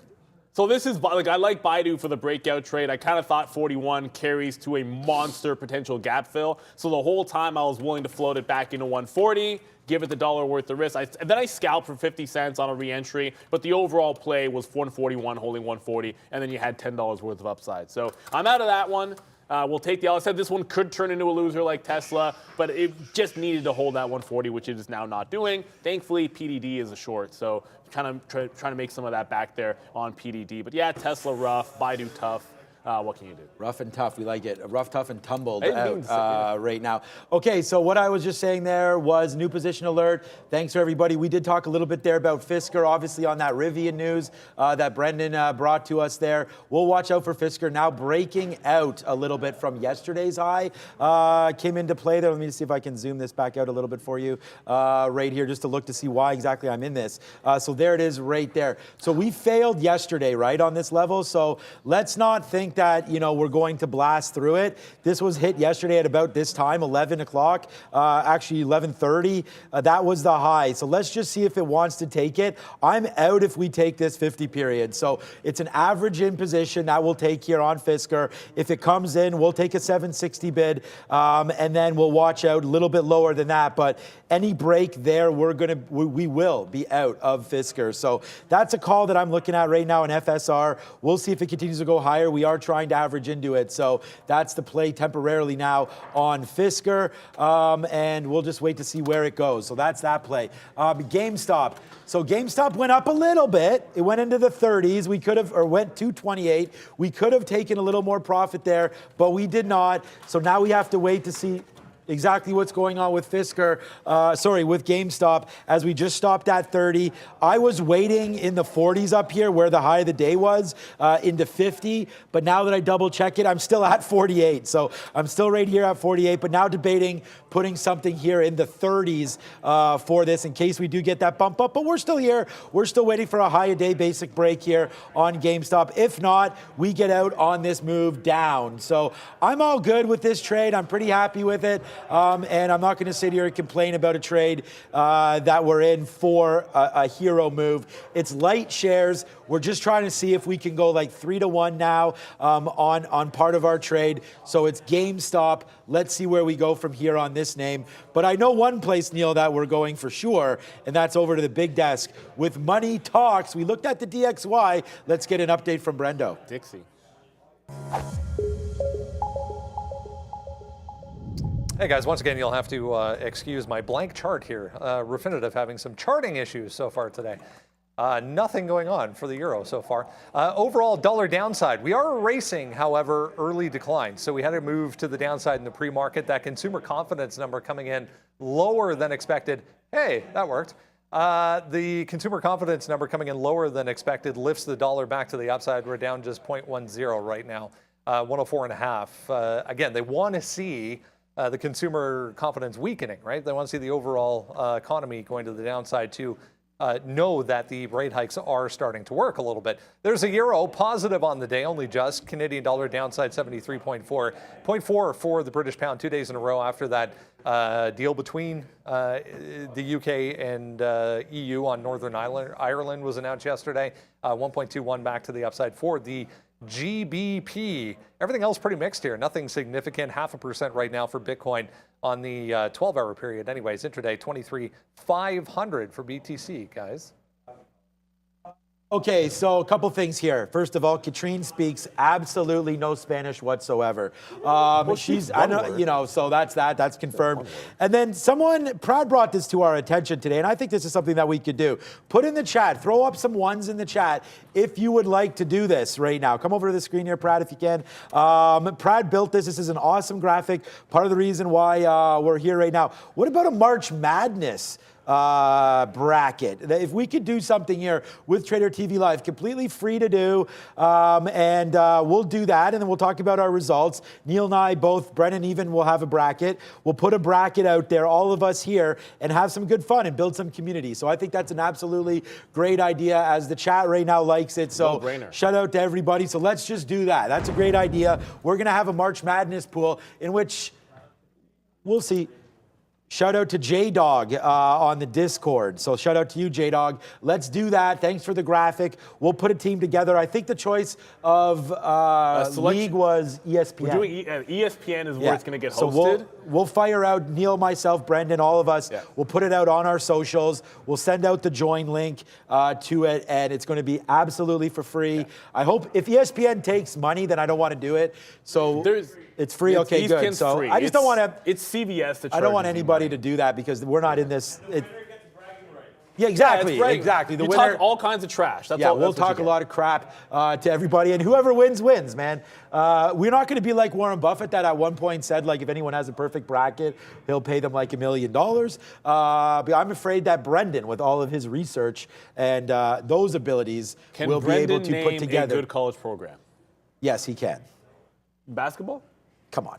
Can he name one? I mean, there's a lot of good college basketball programs. He's hard at work right now. He's like, he's focused and everything. Yeah. He's looking up Duke, for example. Whether or not to name a player, no chance. That's tough. But I like that. Me and Neil both like college ball. We're talking about. Yes, Fahad will probably win. The one thing about Fahad is he's never lost anything in his life, despite bowling, pool to me, billiards. Eventually, he'll lose a race to Neil. So, we love Fahad. I don't think Fahad's going to win. I don't know how much he knows about college ball. I don't think you need to know anything. He's an NBA guy. Well, you want to be able to pick out a couple of good upsets.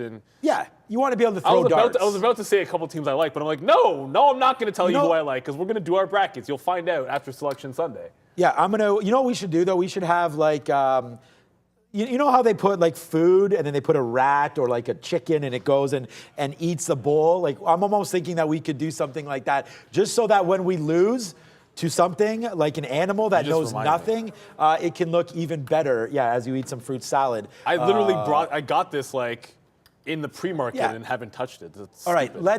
let's just wrap this thing up. And There's only put the 3 camera on minutes to go. Sean for a second. We have, Neil wants to eat. Put it back on, Neil. Okay, all right, so here we go. GameStop. So basically, let's just review some of the trades that we currently have on right now. Let's do that quickly because we only have a few minutes left. Look, Apple, I will reload this up here, but we've already cashed out of Apple. That's why we're sort of sitting in here. We're below the 50 period on the NASDAQ. I like to short in Apple. And if there's any way, but the problem is now, as the NASDAQ gets worse, Apple's kind of getting better and climbing a little bit. So I'm not in love with this trade as a short anymore. And quite frankly, I may just punch this out if we break 65 right there. We don't need to be in it. We only have 20%, 10% left of this position, and that's a nothing burger, sorry. GameStop, you already know my play up here at 40s is what we're looking at. I'm just running through this because we have the earnings board, but we still have 2 minutes. Google, great long. We dumped out of half in the a third of it in the pre-market, held it all the way up. It don't have any 90-50s, which sucks. My offer's still there at 90.45, whether or not that hits or not. And then we have AMC, which unfortunately came all the way back, but we only have 10% left, so we're gonna watch out for 750. Okay, Brendan, those are all my positions. Let's go over and look at the earnings board. Arguably, guys, the most exciting day of the week as far as earnings to come. Here is what's happening aftermarket and before the open tomorrow. Well, we've talked a lot of AMC, but as you mentioned, Rivian's going to be in play. Shout out to Danielle Shea for reminding me that Virgin Galactic, decent short interest, they report squeeze plays. It's a pure squeeze play. Smile Direct could be a squeeze play. That's the only reason we kind of look at those types of names. And then tomorrow morning, NEO. That should be like NEO. I don't know if I haven't been trading that one in a while, but on earnings, got to be looking at that EV name. Rivian's the one making the move right now. I think that's of those names, the most tradable this afternoon outside of AMC is probably Rivian. And then tomorrow morning, NEO should be nuts. So this is a perfect example. I don't think there's been a board with more short interest on it than that. Rivian, Smile Direct Club, not WIT. AMC. Put it back up. Yeah, sorry. AMC, Rivian, Virgin was the other one I was looking at there. Oh, and in the middle, rocket companies. Blink. And then look what's over on the right side, Workhorse. These names tomorrow, there's going to be, if you like squeeze plays and potentially to walk in tomorrow and see 5 or 6 names up or down, 20%, those could be the day. This could be the day for you. Microvisions on there. Yeah, there's a lot, man. Coupang. Okay. Get buckled up and ready to rock and roll. I see that Luca's logging in, getting set up. Sharif's already ready to go here. How was the fruit salad? It was delicious. I like it. Someone's like, yeah, Neil's eating pineapple. I love pineapple. I just don't like it on pizza. Let's not get it twisted. There isn't a person with West Indian blood who doesn't love pineapple. Well, there probably are, but there's not many. I did grab just a couple of things just to go back over because I know you reviewed your trades. The only thing new, I got Meta. Remember 174? It's like wait for 74s. It bounces off 74, scalp to 75. I got the half. And then there was the move back in PDD. It broke VWAP.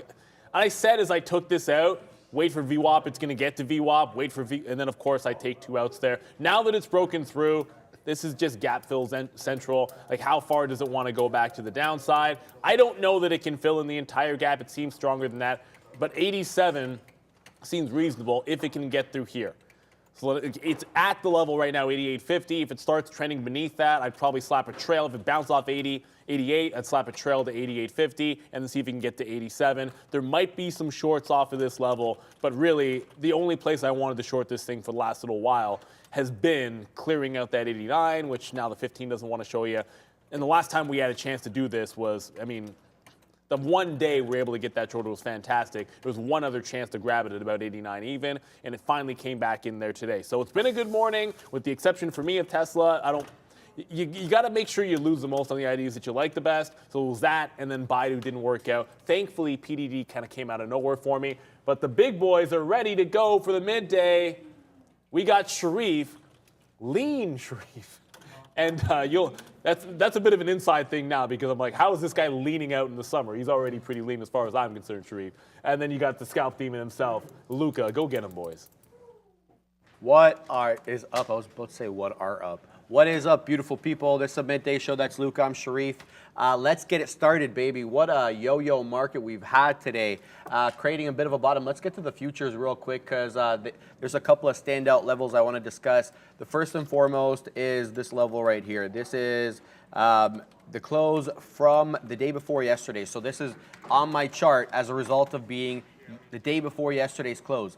And that is 39.75. Yesterday's close, 39.87. And we've been ranging in between those two levels for the better part of the morning, with that 39.76 really holding nicely on that dip. So you could have had a bit of a double bottom brewing there. Now we're retaking the close of yesterday and getting back into the green here. We are on the ES March contract, getting a bit of a bounce on some of these big name plays too. Meta's bouncing off VWAP. You can see Apple bouncing off VWAP.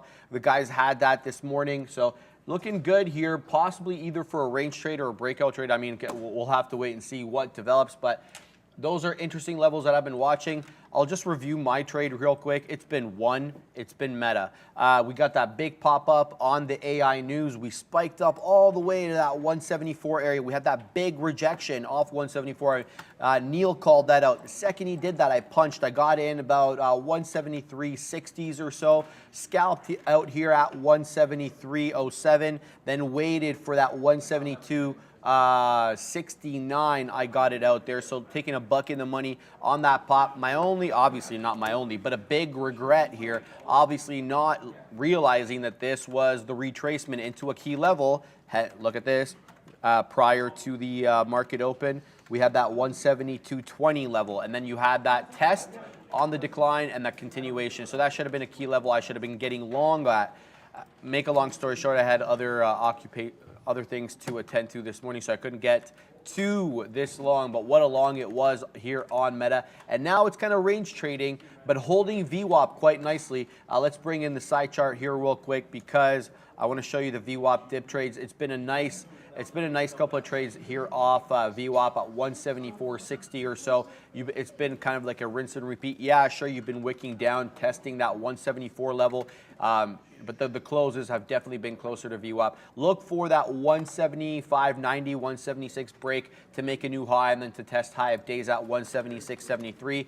My eye is on Meta in the event that we do get market strength here and maybe break out of the trend that I just talked about here on the ES.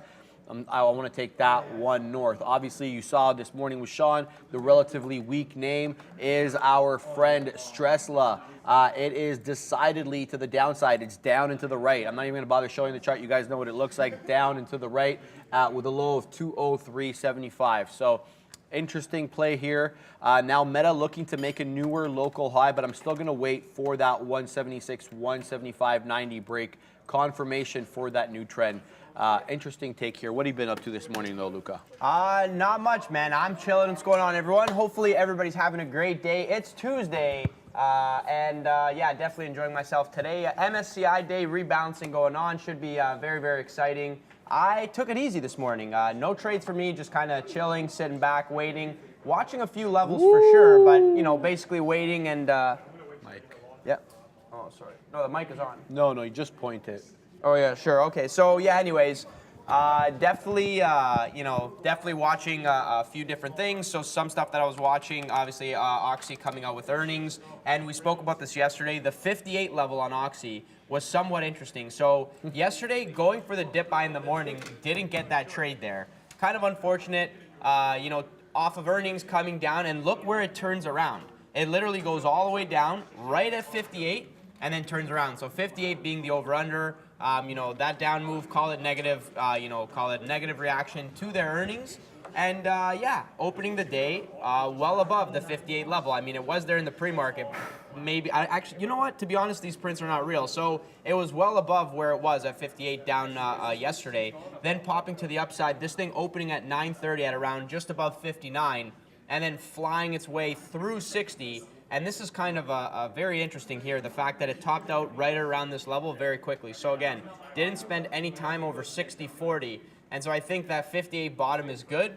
If we get back there at any point, I don't think we get back there today. It just doesn't. I don't feel that we're going to get back there. But again, on the daily, for a day trade, for a swing trade, I'm looking at that 58 level, man. This is the bottom if we do go back up. But let's see if we can get back there for some potential fills. I think for the day, you know, you kind of play out, you respect the range that it's in. So 1, 2, 3 times the charm, then back down. But at the same time, you know, up, even though initial negative reaction, and sort of holding this trend. So it is in and around the range where it could potentially, you know, bounce back. For myself, looking for longs on this name, I would really want it closer to the pre-market low, so closer to below 59.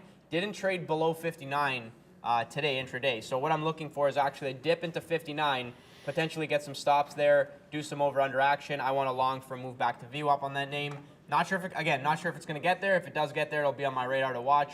But again, that 58 level, that was textbook. And when something's going to be that good, it's not going to spend any time there. Look at this, man. In the aftermarket, moves down, spends absolutely zero time at 58, doesn't even break it, and then bounces back. This tells me that even with the negative reaction, selling off into 58, some sort of buyer, and again, I could be just kind of talking to myself here, but some sort of buyer may be sitting at the 58, and that's the reason we sell into it, and then we don't really go any further, right? We sell into it, we quickly pop. If we get there remotely close to there again today, that's a long for myself. Again, I don't think we are, so I'm going to use the 59 level as a discretionary level for the long, and see if we get something going there. But yeah, definitely always exciting when Oxy's in play, especially at these key levels. But we will see what happens on that note. I want to quickly comment, and this is a teaser for what's to come for the rest of the week. But guys, AMC, the AMC move, that was a banger yesterday. That's That's 7 into the high. We both had that. That's what I love about Oh that. baby, oh baby, what a move! If only I could have Oh held baby, I and love ride that. this. I would be riding this to 100. Because the squeeze has not closed, and there's going to have to be a lot longer of a line for all this money. I mean, assuming that I could have swung it all the way to 100 there. But yeah, definitely exciting to see AMC. Bradley was saying 20 today, baby. Yeah, 20, maybe 20. I mean, you know, now not so much. Maybe if it did the morning squeeze. But I want to say this area is holding, and you know, things like, why is it holding? That's the only question that I have for myself. So it kind of has its move up, and then bounce, bounce, bounce, pop, bounce again. So I think if it holds this general vicinity, you know, AMC, it's kind of the bots doing their thing, doing their dance. If it holds this general vicinity, call it that 750-ish area, and then pops back to the highs, still doing volume, still doing a little bit of volume, 60 million shares traded today. Who knows? I mean, who knows where these things can go, guys? This is the daily on AMC, just to pull it up. So obviously it was higher back down. If we close down here, then maybe this is the top. But earnings coming in after hours today should be exciting. Do we go up and down? I have no idea. I think if we rip, for whatever reason, in the aftermarket to around this area, you know, breaking of 10 to 12 area, I imagine that there could be quite a few offers from 12 into 14. I remember seeing this setup last time, and it looked really, really clean. So what I'd be looking for in the aftermarket is an extreme move to the upside, followed by massive amounts of offers sitting on the book, for then a quick move back down into 10 and 9 and below. So very similar to, I would say, Palantir, but the reverse. I don't know if any of you get that, but yeah, very similar to those kind of sub $10 names with $10 in and above, but then it being AMC, I kind of favor the short. Right now favoring the long, but you know, favoring the short after the catalyst, right? Buy the rumor, sell the news. Maybe that's something that's kind of taking place there. So yeah, AMC definitely a good look. I will be looking to long this thing if we can, you know, dip here and just kind of play. I feel like algo games, if we dip lows, I want the longs for the pop back above. I'll be recycling that one. Yeah, Raybum, AMC dirty, man. It did the shorts dirty.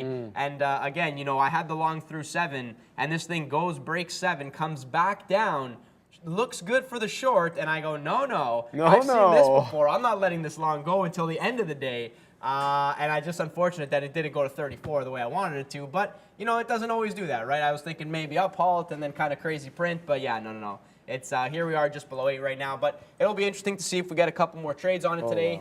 Wow. Yeah, we'll find a few for sure. Yeah, I've been looking at, obviously, like I talked about Meta. Now I'm looking at FSR. The guys called this out this morning. It was pushing towards newer highs. It's continuing to make, and is at currently day's high, 778. We're hanging in and around there. I thought maybe we'd get a bit of a retracement to the previous resistance level at 770. You know, we really haven't got a retracement yet. I'm hanging out around there. I'm going to sit there for a possible retracement. I don't want to chase it into the long. It's not exactly a fast mover. You know, yeah, so I think I'm going to sit at 771. and get filled. It's something that I want to build into, but I'm going to be looking for it to hold that general vicinity. I want to see it hold that support level. There's a lot of action in and around 770 here, even going into right after the bell, in fact. So that's the move on FSR. In case you guys are wondering why I'm even trading this, it's a continuation from yesterday. It had good earnings, delivering more than they anticipated. They spent less than they had thought. So it's like a good all-around story, and these tend to trend for a few days. So maybe a little late to the party today, but we'll see. The other trade that's going on right now, I don't know if you had a look at this, Luca. You probably didn't. It's not really a big fast mover, is Zoom. It did a bit of a inverse head and shoulders, and I got into it here, and then I had something to take care of, so I didn't want to be away from the computer. So I had to close that one, but there you go. Got in at 74.08. Now it's pumping back to 76. The reason I like this area is it's because it's yesterday's close. So 740 was yesterday's close. So it broke 740, yes, but retraced immediately in a V-shaped recovery, showing that it was respecting that level. And then you had several tests of that level where it didn't break, and then you have the eventual breakout of the range at 74.40. So this has been money.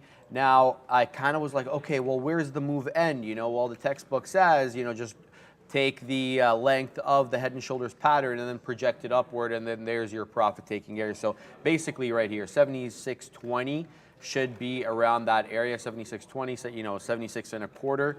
So that's what I'm, I had another opportunity to get in here, but then I was worried. I'm like, oh, did I miss the move?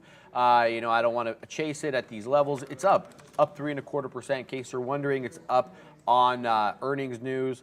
It was a good picture all around. I bet you, Aunt Kathy's been strutting lately. Some of her stocks have been printing in the ARC Innovation Fund there, Luca. FSR, quickly here, flipping back to FSR. That looks like it's going without us, making newer highs. Now the high is 780. This one maybe you're just going to have to punch in, and then if you unfortunately get the high or the wick high in that series of moves, you're going to have to average in on key levels like I'm doing. So maybe we'll build I still feel it's extended. No, I'm not taking it at this level, and that's that. So look at other things, not really seeing much else at the moment. Meta kind of, range bound a little bit. We're seeing it not make newer highs, but not really breaking below VWAP either. So, looking for continued market strength, and then anything can happen if we make a newer higher.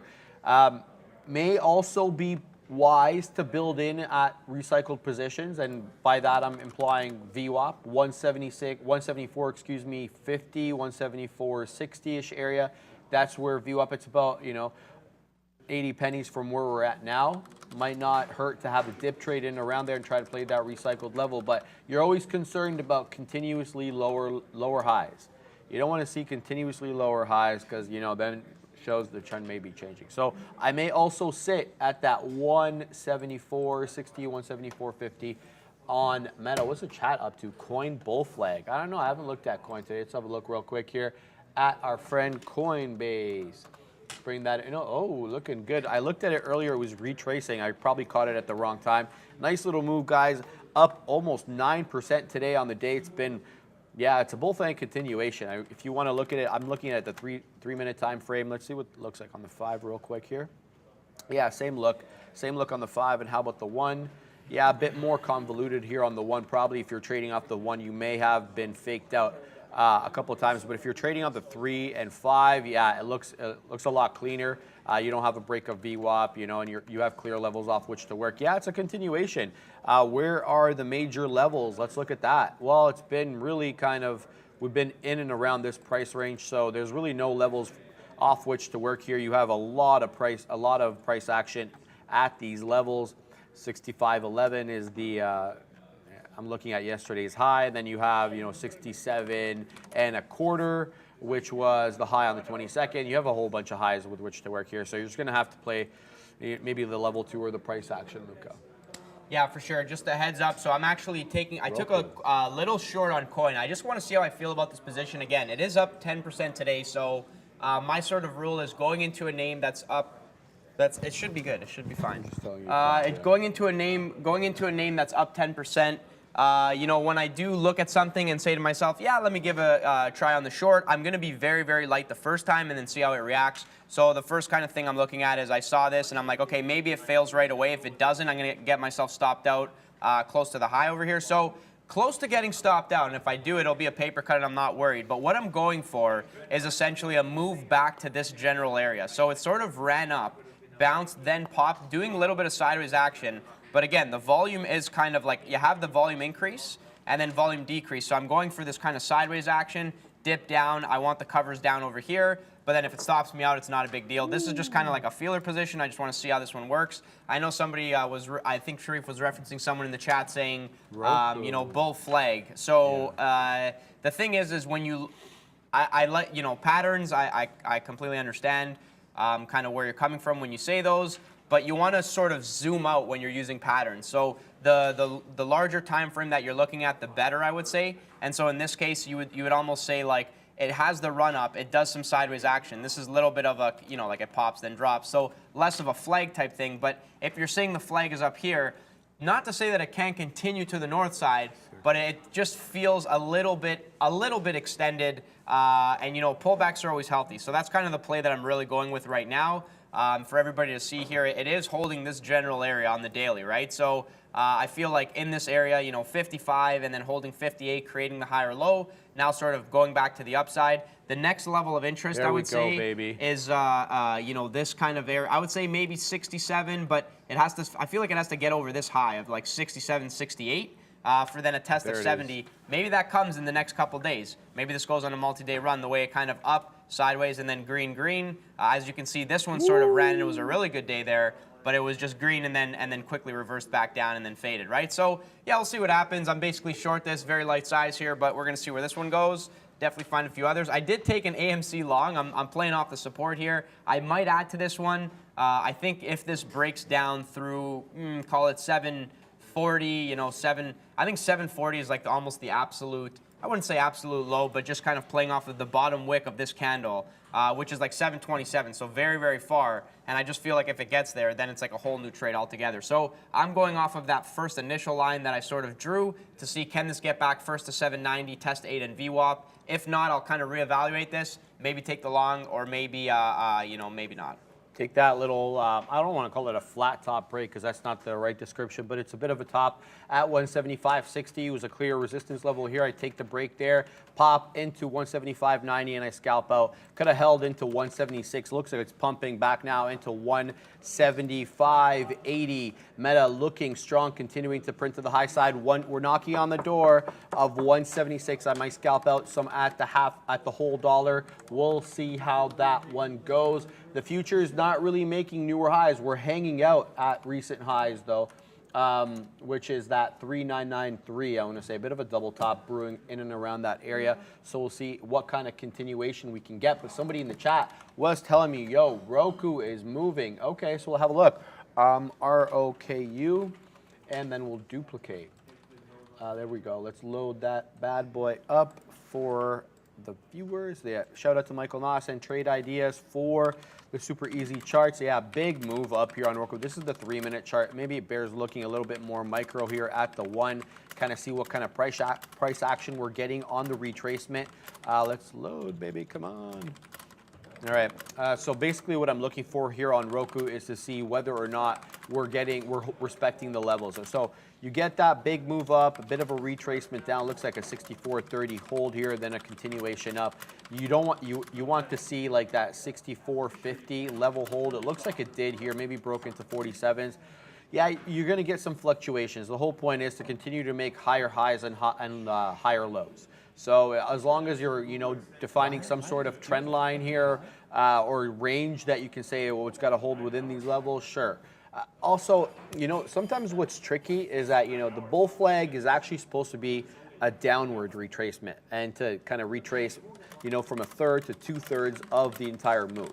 Right, I always get nervous when I see these upward bull flags, and I remember there was a chart pattern that I read somewhere that kind of described them. Maybe the chat can kind of like help me out with this, but it's where like it's continuing to make higher highs and higher lows rather than retracing down. So something I forget what that chart pattern was. Anyway, I'll look it up and get back to you guys on that. But yeah, it always concerns me a little bit because I feel like they tend to fail more and they're a little bit more aggressive in their retracements, more like, you know, not V-shaped recoveries, but more aggressive in how they come back down. So something something concerns me about this one. Anyway, I'm looking here for news on Roku. I don't really see anything.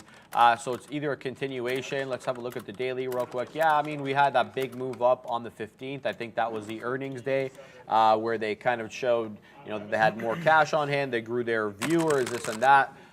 Jeez.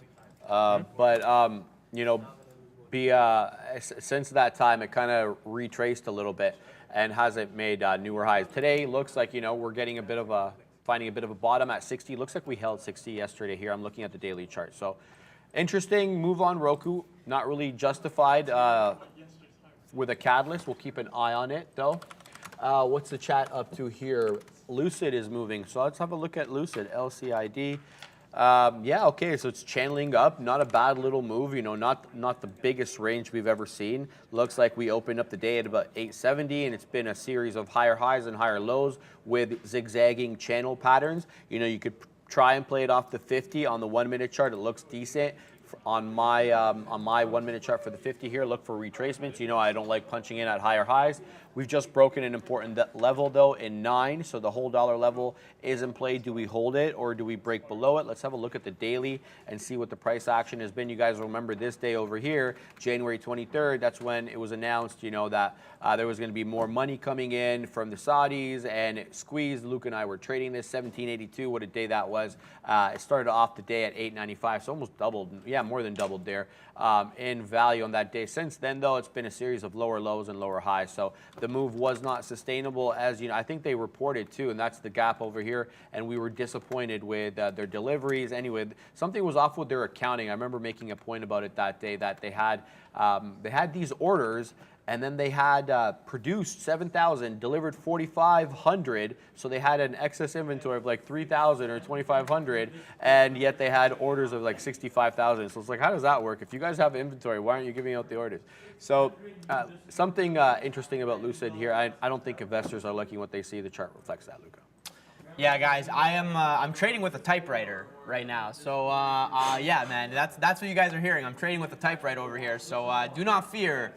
The typewriter is here, baby. The typewriter is here. I do not have any offers out on Oxy, but I do think I want to put one out here. So yeah, if we get back to high a day, I like that. I'm going to kind of play off the highs. It's very defined risk. The coin trade that I had going, no bueno, stopped myself out. But yeah, the problem is that it actually flipped me long with like way more size. So I honestly have no idea why I did that. But it's all good, I guess. See, the frustrating thing, man, is like, why is it flipping me long? And then I'm like, no, I shouldn't be in this. I cover, and then as soon as I cover, then it rips, but back down. Yeah, anyways, guys, just I would watch this this general low area, 64. Didn't print below 64. Closer the 50 period gets to it, you know, it's obviously in an uptrend, riding it all day. So dipping, ripping, getting back there. I feel like as the 50 period gets back there, if it holds 64, FSR, that was actually a very, very strong spike up. And look at that volume spike, just like kind of out of nowhere, right? So.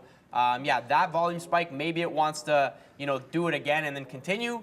So yeah, just watch that there. Yeah, no, this was what it was, man. It was like a one-time, I'm like, one-time short, light size, and if I lose on the trade, I'm like, okay, whatever, I don't want it again. So, yeah, no worries with that one. But yeah, again, note the volume spike there. The biggest volume spike of the day.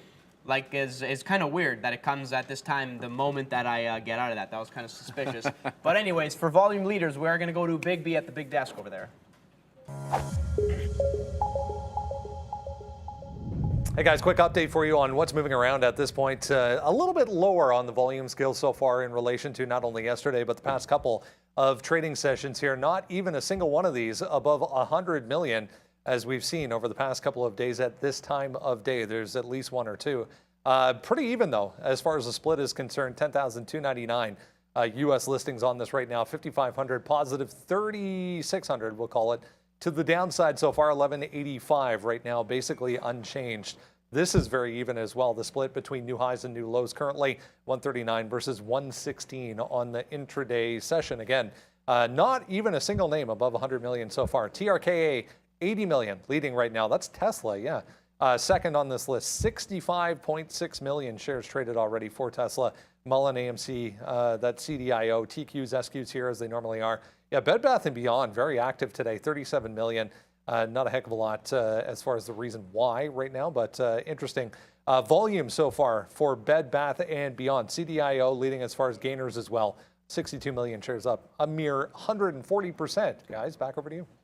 Yeah, no question there that Tesla's number 2 on that list. The number 1 traded options, yeah, I think the number 1 most options volume on the equity side is Stressla. And, you know, it's not even by like a close margin last time I looked. So down 1% today and a series of lower lows. But here's the thing, looks like we may, did we? I mean, we'll talk about it. We'll bring in the trade ideas actually.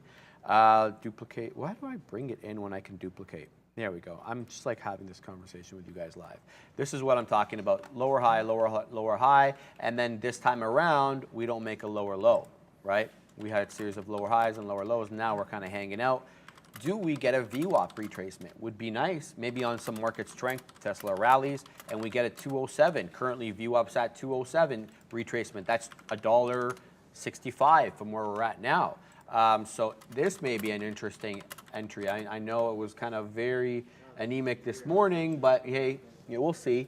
I know sometimes I say to myself, why are you looking for the hard trade here? Why are you looking for the one that's relatively weak and looking for strength on it? Just go with what's relatively strong on an upswing.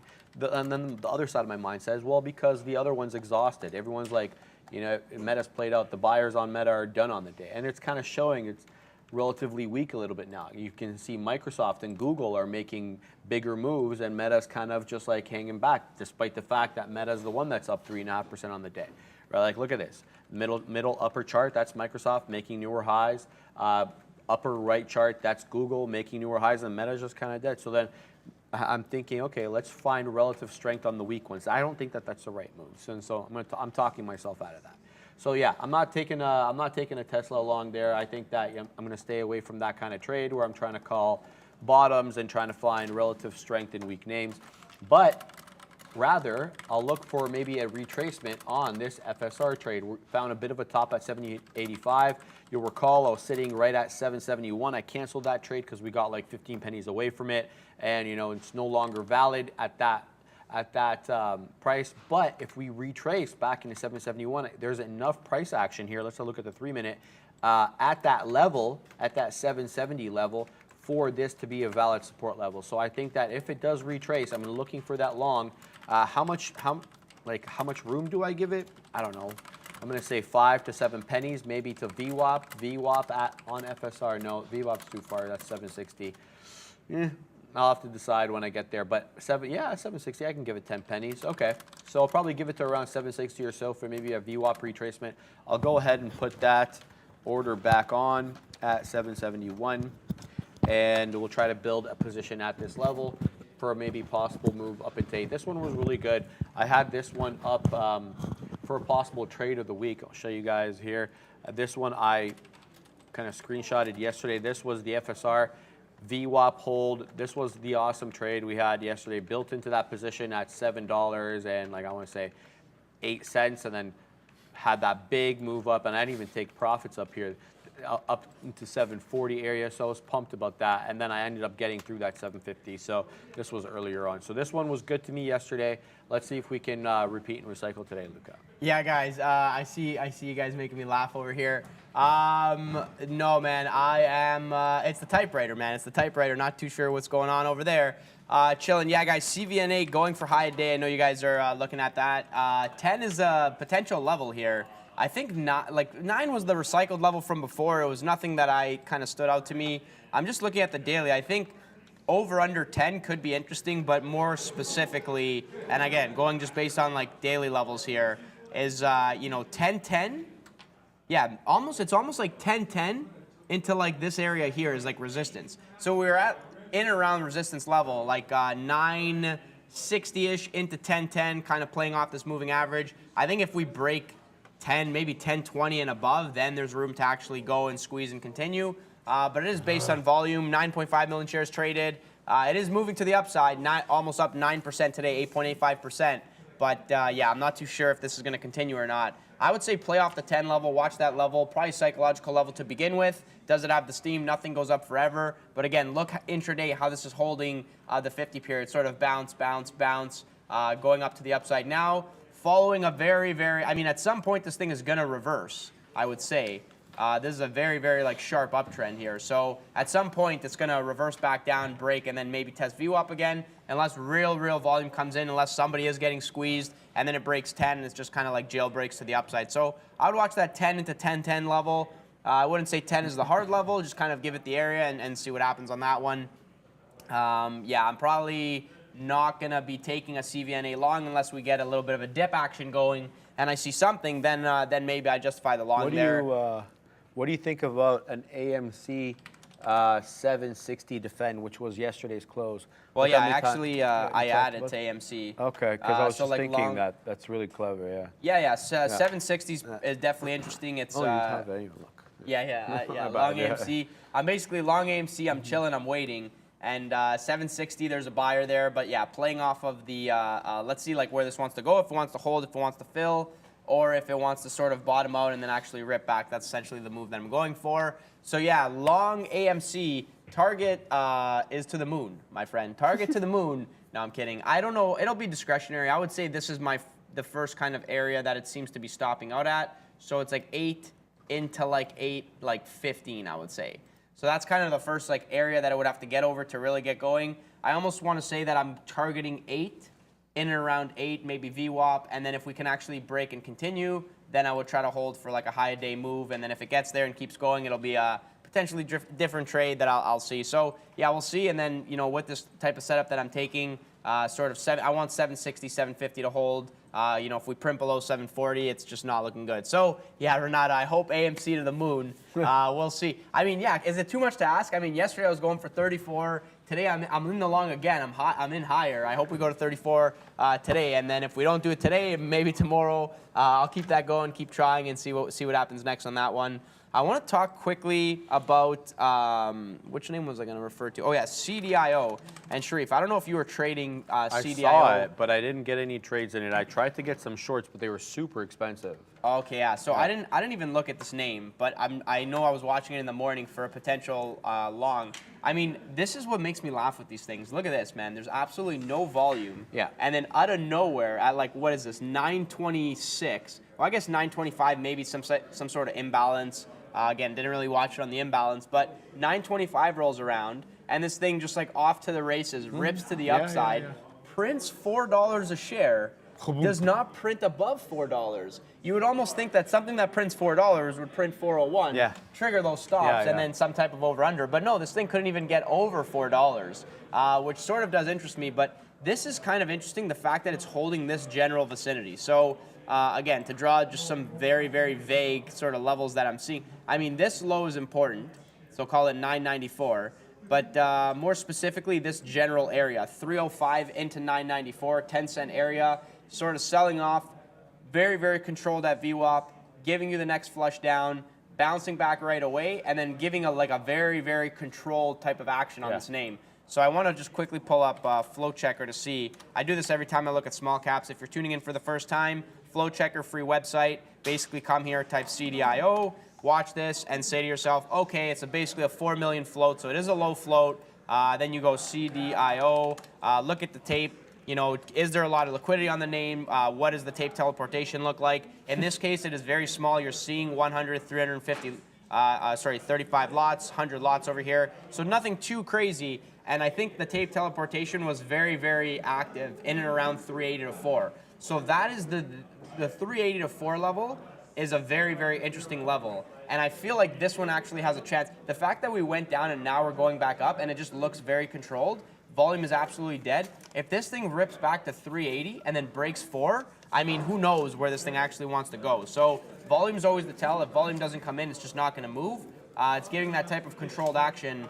I'm not sure if this is how far the data goes back, but if this is when they IPO'd or SPAC'd or whatever it is, I'm pretty sure maybe IPO because of biotech, if I'm not mistaken. But if this is the case, if this is where they IPO'd, if we break 4 and run to 5 and then break the highs, this thing, has the potential. I mean, look at this, day one volume, huge, right? Huge. So 4 million float. This thing's already done 65 million.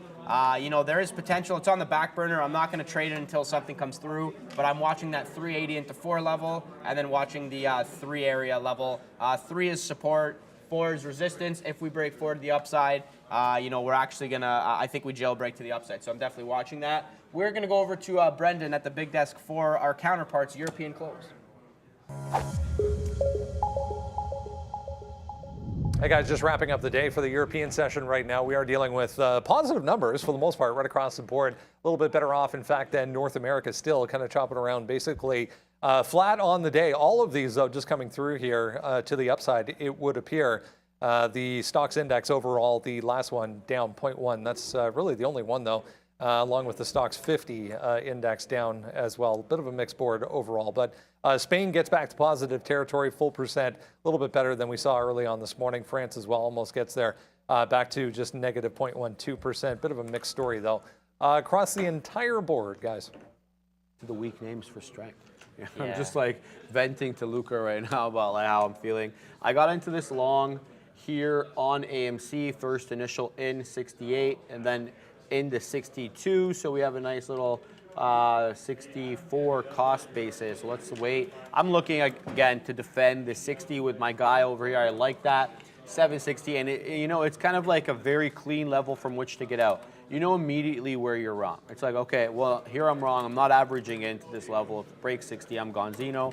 And you have a very close entry, and you're going to build your position. If we hold here and retrace, then I want to build this position. So ends up being red. We're red on it. I'm not going to build it in through the bottom of 60. But FSR continuing here to make you know, to stair step up. Didn't come near my 71. So again, I'm going to follow my plan on that. I'm not going to get in if it does not give me the opportunity. And thank you for the individual. I'm not sure who it was in there that tagged me earlier and told me that it was not a, what is it, a rising wedge or something like that? Yeah. So this pattern on Roku here on the 1 minute that I couldn't remember where it was making higher highs, not so much anymore now. It's kind of making lower highs here, but this rising wedge is supposed to be bearish because it's supposed to be retraced down rather than continue up. So that usually ends up being a bearish pattern. So maybe a bit of a reversal move here, maybe brewing on Roku. Have a look for the 50 break here. I would say the 50 period break around 64.20 or so. So that's what I just want to update you guys on that. Back to this AMC trade, continuing to stay above that 760 area, flirting with the yesterday's close. Now the low of the day, though, it bears noting, technically the low of the day is 754. That was made right at 9:30 a.m.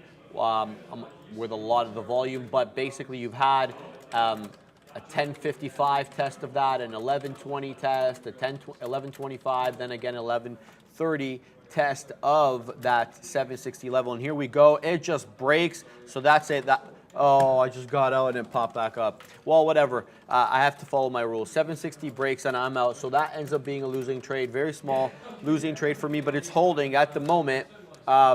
I wonder if this is just going to wick out and then pop right back up to bamboozle me. I would not be surprised, but if I'm going to have rules, I'm going to have rules. So 760 breaks on, I'm out of that, so we'll let that reset. Now let's focus my attention on FSR here. Is it's continuing to make newer highs. 786 is the high of day on that. It just retraced into that 7 3/4. Would have been a nice little dip trade on that. So watching that and then watching for some other setups to develop here, Luca.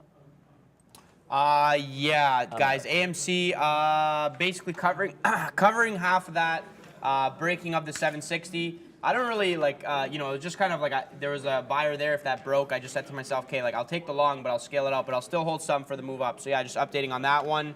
And Nvidia, I know somebody was mentioning the long maybe in Nvidia. I was actually sitting on the offer closer to the highs there, but I kind of regret not, oh, one of those classic, like right off my order things. Okay, whatever. I'm gonna cancel that. I'm gonna cancel that offer. This is digital warfare, baby. Yeah. I mean, like if you offer 56, the 235.56, the high will be 235.55. So again, watch your positions and use areas and then cross and punch. And I think Neil was actually saying it this morning, saying like, if you're new to day trading, like punching, like I'm not actually punching the screen. It, baby. I started laughing when he said that. But yeah, punch the other side, cross the spread, get those shares. If you wait there, the robots will not fill you if that's a good area. So again, the fact that Nvidia topping out 1, 2, 3, 4, 5 times in and around this area, this is the 6th time, and we were actually like down over here. So I'm like, yeah, let me throw my offer at like in and around this area. And yeah, no fill, man, no fill. So that's the area for now. I would use 235.50 into 236 as the wider area on this name. It's showing you that that's the high. Again, this name hasn't broken 240 yet to the upside. Bouncing off 233, I would say 230 is better support. 238 is better resistance. It's in just the tighter range for now, so respect the range that it's in. Demand zone, supply zone, VWAP. Take your bets accordingly. Someone's saying, Luke, I'm sure there are traders that are literally punching their screen. Oh yeah, Momo. For sure, 100%. I actually, back in the day when I got my setup, I was like, I want to have like an extra monitor that I bought for cheaper, and if it really pisses me off, I'm gonna rip it out. I'm gonna throw it against the wall. So yeah, I bought that monitor, but it's still intact. I did not actually throw it against the wall. But every real day trader knows that that's the reality of this business, man. It is what it is. There's no, if people don't say that, they're liars. They're liars. Somebody's saying, oh, buy Luca Timber. Okay, I don't know what you mean, Michelle. But hopefully you're having a great day, Michelle. Nice to see you in the chat again. And yeah, AMC is moving back up. That's fine, because I still got the long, baby. So if this thing wants to go to 8, I guess I'll reevaluate at VWAP and see where it wants to go. And go from there. Let's check CVNA as well to see where this thing is again. Somebody was like, oh, Luca, it did exactly what you kind of thought it was going to do. And then maybe you're wondering, like, why I didn't take the position. The thing is if I'm going to give it time, right, I would say the, whoops, I don't want to draw this here. I would say this level is more interesting, so 945-ish, closer to the 50 period. But I think you were referring to this one where it's like it goes down, pops off that like little bit of a line that I did there. But the thing is like, it's like it goes down, it pops, and then it's just back there anyways, right? So I actually think that going into the middle of the day, volume is going to die. This is my opinion. And then we're going to test this 50 period, break range, and then go back down. But I would say the levels that I'm sort of watching, which it's not really, I mean, these levels are too close together, but it's almost like these levels like are ahead of VWAP. So it's like first you have just below 950, which is the 50 period. Then you got 933. Then you got 925, which is like basically VWAP. Then if we break that, I would almost say like 9 comes into play. So because it's so close together, because volume is dead, I don't necessarily want to go long here for that anticipatory, oh, we're going to run to 10. I feel like this was the pop, the drop, the confirmation for the short right here, gets slammed down on the high move, and now we're actually headed lower. So I think the shorts are better to be had. But again, you guys see that I'm not in position, so I'm not actually super convicted with it. I'm just basically watching it and trying to make call-outs from what I see. But yeah, I'm not really going to trade or anything like that. Addy's saying, hey, Luca. Yeah. Mullen is pumping, apparently. I don't Mullen, oh, baby. Yeah, is it really nicely. pumping? Yeah, it's up 11%. I mean, but it is 25 pennies, so yeah. it is moving look nicely. at that, yeah. This is, maybe this, look at the daily. The first tell is the daily, guys. If you have like so many red days in a row and then you get a green day like this, I mean, like these green days were pretty good. These green days were good. This is nothing. I stand by my statement from before. The level on Mullen is 40 cents. Like this thing gets to 40 cents, like that's a trade idea. And the reason I say that is because on the day that I said this before, but I'll just say it again. On the day that they released the news, they actually opened, so they halted. They opened over here at 32 cents. They ran to 40 cents and then turned right around. So that is the first tell that 40 cents is a level. Then they go down, they go back up. When it breaks 40 cents on January 5th, it was actually a good break of 40 cents, and it instantly ripped to 45 cents. Then the next day, it did like that over-under first red day setup. It retested the 40-cent area, then finally failed. Then came back, and it just kind of like traded around volume profile 40, rejected, tested it again, and then failed. So in my opinion, I mean, maybe you could say to yourself, oh, it's close to the lows. But at the same time, like they could just go bankrupt, right? They could just kind of say like, oh, next thing you know, it's going concern, things aren't going well. Yeah. So I wouldn't necessarily buy things because they're at the lows. And it's like, this is not support. Like you can't say like, oh, the stock went from like all the way from where it was into like 0, and then, oh, 0 is support. Like, yeah, 0 is obviously support because 0. Where's it going to go? Negative? But like, yeah, that's the thing. So I don't really like saying that this is support because it's at 0. I would say 40 cents is the area that I trade this thing. 50 cents is like that next area that it couldn't break. That'll be a nice break if it actually gets there. And then yeah, a dollar, 80 cents into a dollar, obviously. Yeah, so play the setup, mullet for myself, not in play. But again, best of luck to anybody that's trading it. It kind of feels like we go up, maybe we go a little bit higher, and then we just like reverse the whole move, and then we end back at the 50 period in VWAP. So that'd be my thoughts on that one. But I wanted to address a question saying, yeah, Adi, I see what you're saying there. Let me just go back. Hey, Luca, any advice to a perpetual losing trader? So I assume you're new. So first and foremost, I'll say, becoming consistently profitable in the world of day trading is very, very difficult.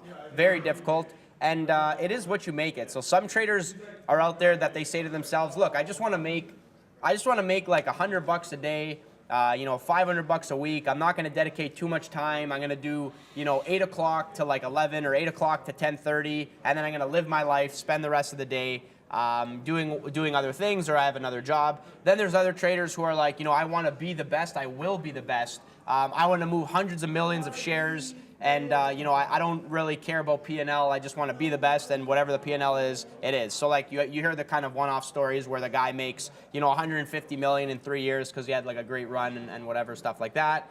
Some transition into more long-term money management and stuff like that. And then you have everything in between, right? You have traders that size up and say, I'd like to swing 1,000, 2,000 a day. Maybe there's some of you guys in the chat that say I'm comfortable swinging 10, 20,000 a day. But I would say to get to consistently profitable, doesn't matter which path you're on, is always a challenge. It's always going to be a challenge. Just make sure that you are doing kind of repeatable strategies that you can sort of build into your playbook, right? You're not just randomly gambling and throwing money at the market. When I come on the show, obviously, I look at things and I say, okay, AMC, here we go, long. Like I'm going to randomly throw money at this to see if we can actually go to the upside. But this loss is not going to hurt my overall kind of P&L and life as a trader, because I'm sized accordingly. It is what it is. I'm not like, I don't absolutely love it, but at the same time, if I'm locked in as a mean reversion trader and I look for these setups every single day and they're part of my playbook, that AMC move to the upside, you're getting a move back to the downside eventually, right? So it didn't actually go parabolic until I would say it broke 8, and 7 was the squeeze level. So if you're applying this 7 as a part of your playbook, and the reason 7 is so important is because this thing was up here before the actual ultimate fade, and we were speaking about this on the show. I remember this, and I was talking about it. It looked like the short was going to be good. Then it popped. Then it did the ultimate fade. Then it popped again, but it couldn't really, get back to. And this is the area. And let me just draw the line. It couldn't get back into this range this time. So this was the ultimate short. It gives you the opportunity to short it again at 7.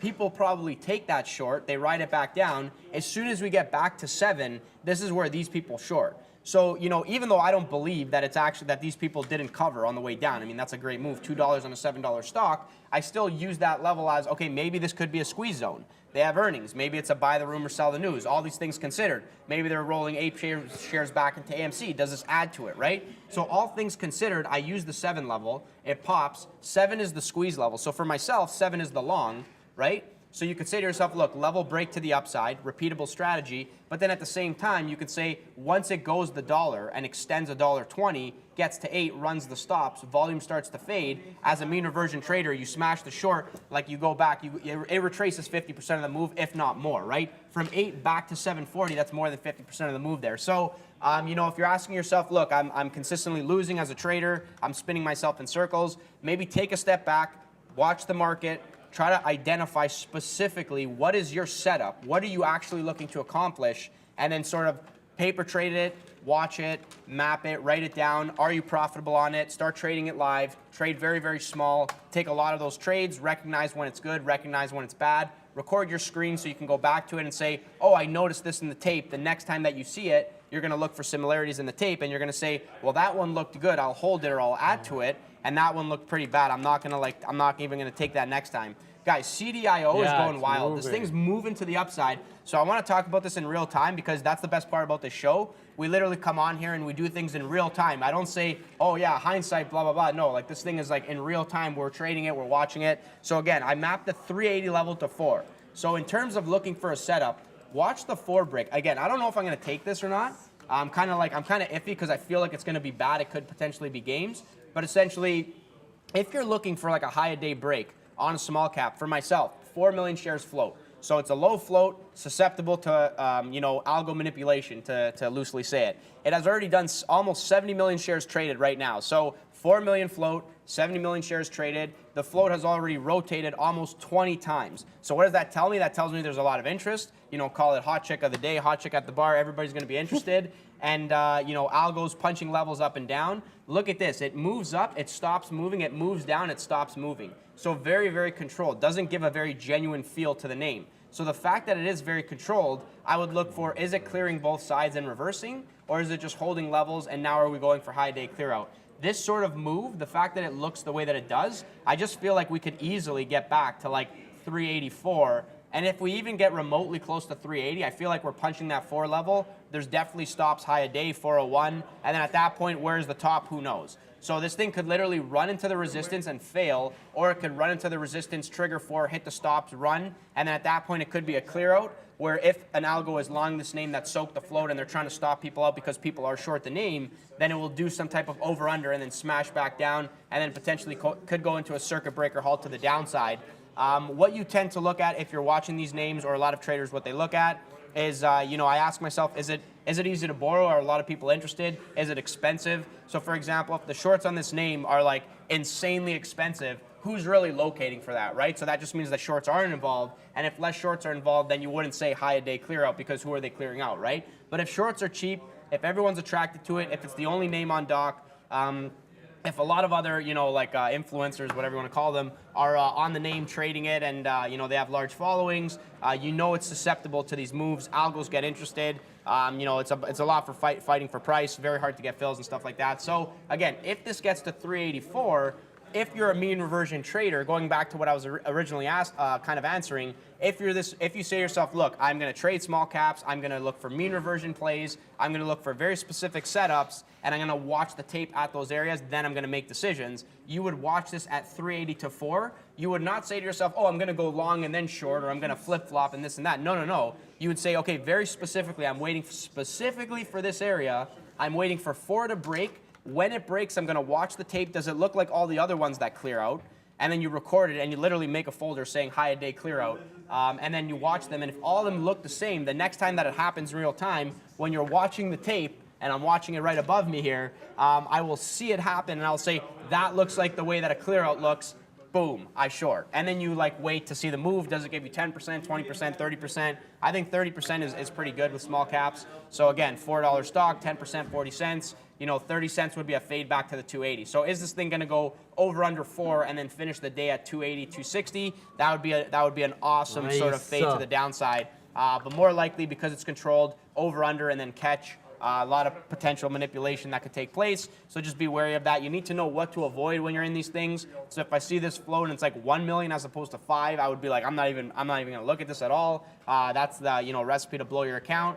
But a lot of the times, man, the size is your risk, right? So you look at it and you say to yourself, well, how am I going to profile the risk on this thing? You say, well, my size is my risk because I can't control where it's going to print because it teleports all over the place and I don't see things happening. So again, when you see things going wild like that, the thing is a lot of other people see them the same way, right? Like, I don't see what's happening, but I say to myself, I've seen this before, so I'm comfortable with it. My expectations are managed. It's a part of my playbook. I trade it, I wait, it works, okay, great. It doesn't, okay, what could I do differently? And then move on. So hopefully that helps you. I know a lot of other people have that same question in the chat. Nobody's perfect. Always trying to get better every day. So yeah, it's nice to just comment. Even for myself too, I try to be positive to myself.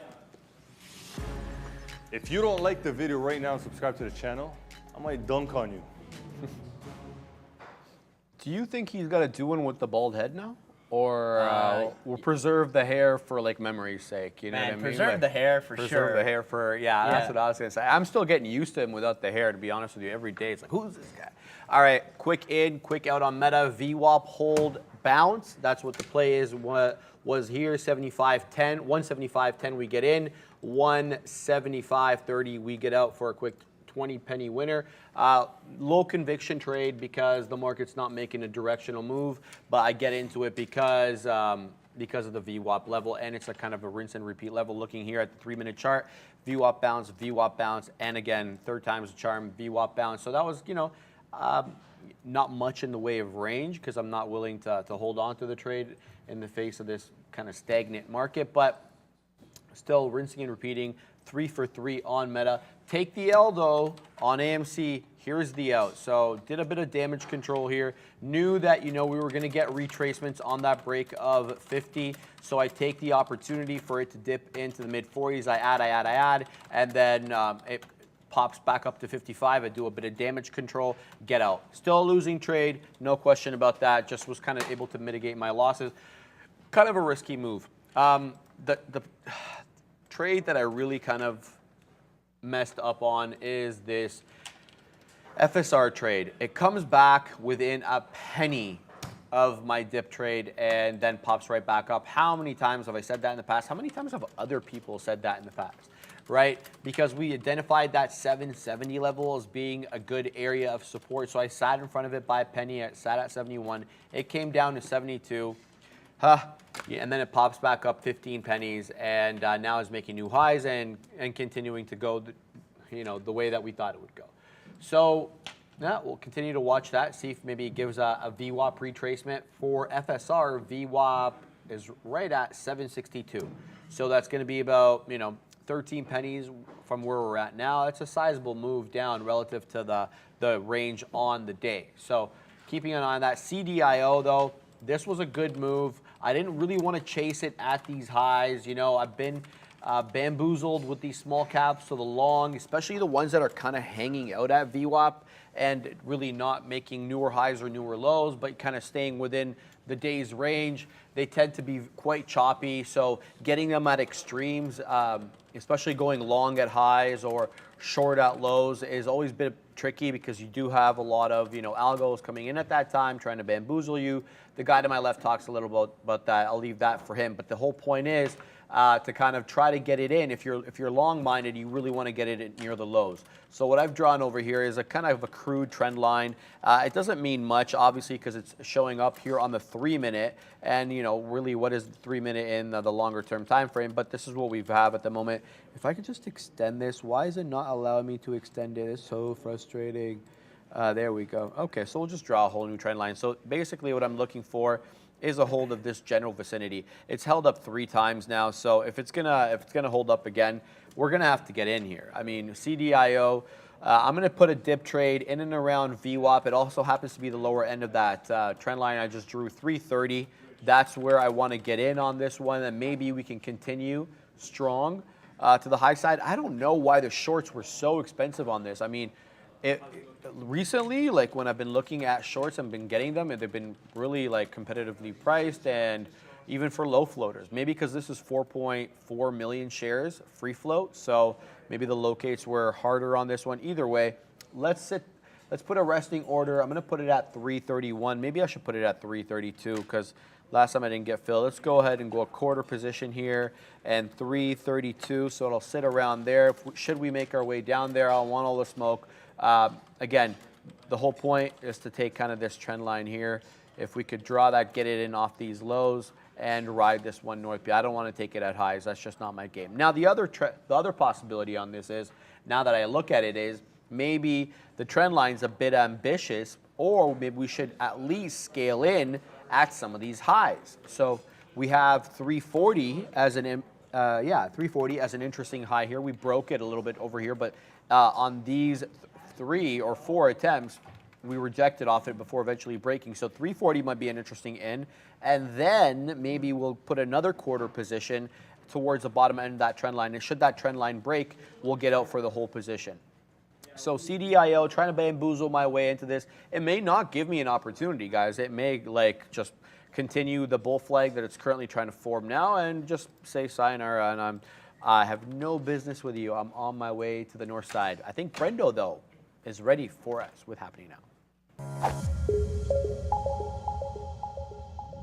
Hey guys, yeah, 12 o'clock into lunch hour we go here on a busy afternoon, or what's shaping up to be potentially a busy afternoon. Last day of the month, remember, so you might get unusual volume coming in to round things out at the end of the day. Here's how the board is shaping up right now. 0.05 for the S&P, about 0.5% there for the Dow, the Russell, I should say. Very mixed story, a ton of strength so far, relatively anyways, in the 2000, Russell 2000 specifically. Everything else, though, kind of flat as far as small caps are concerned. NASDAQ Composite and the 100 basically flat on the day as well. If you're with us early on, We talked about a ton of things in the pre-market, but Zoom, Tesla, and Meta among those. Meta, yeah, nice day to the upside after announcing an entire team going to be built to focus on development of AI. There was a note on Mara as well, back to the upside now, but big flush out. They're going to have to refile some financial statements. So that came across. You can see heavy volume downside, but right back to the upside now to where it was essentially after they also came out and said, don't worry, there's no mistakes or no major problems attached to those. Just going to have to refile some financial statements. There's Meta, meanwhile. The House guys set to vote on this bill that could allow President Biden to ban TikTok coming up today. Back over to you. Thank you so much for that, Brendan. And yeah, Mara, that's kind of interesting. Yeah, guys, by the way, we need to refile, but you know what? It's not too bad. Hey, nothing to see here. A little bit of a dip and rip action. Volume spike to the downside, bounce back, all the way back like it never happened. Talk about outlier data there. Kind of, yeah, sorry if anybody was long there. Darwin, Mara, you had one job to just file correctly. Come on, why do they get paid the big bucks? Maybe they're underpaid, who knows? Maybe they're just like, we don't really care too much about this. But yeah, I'm not going to trade it back in the same range. I just think it's kind of barcoding action.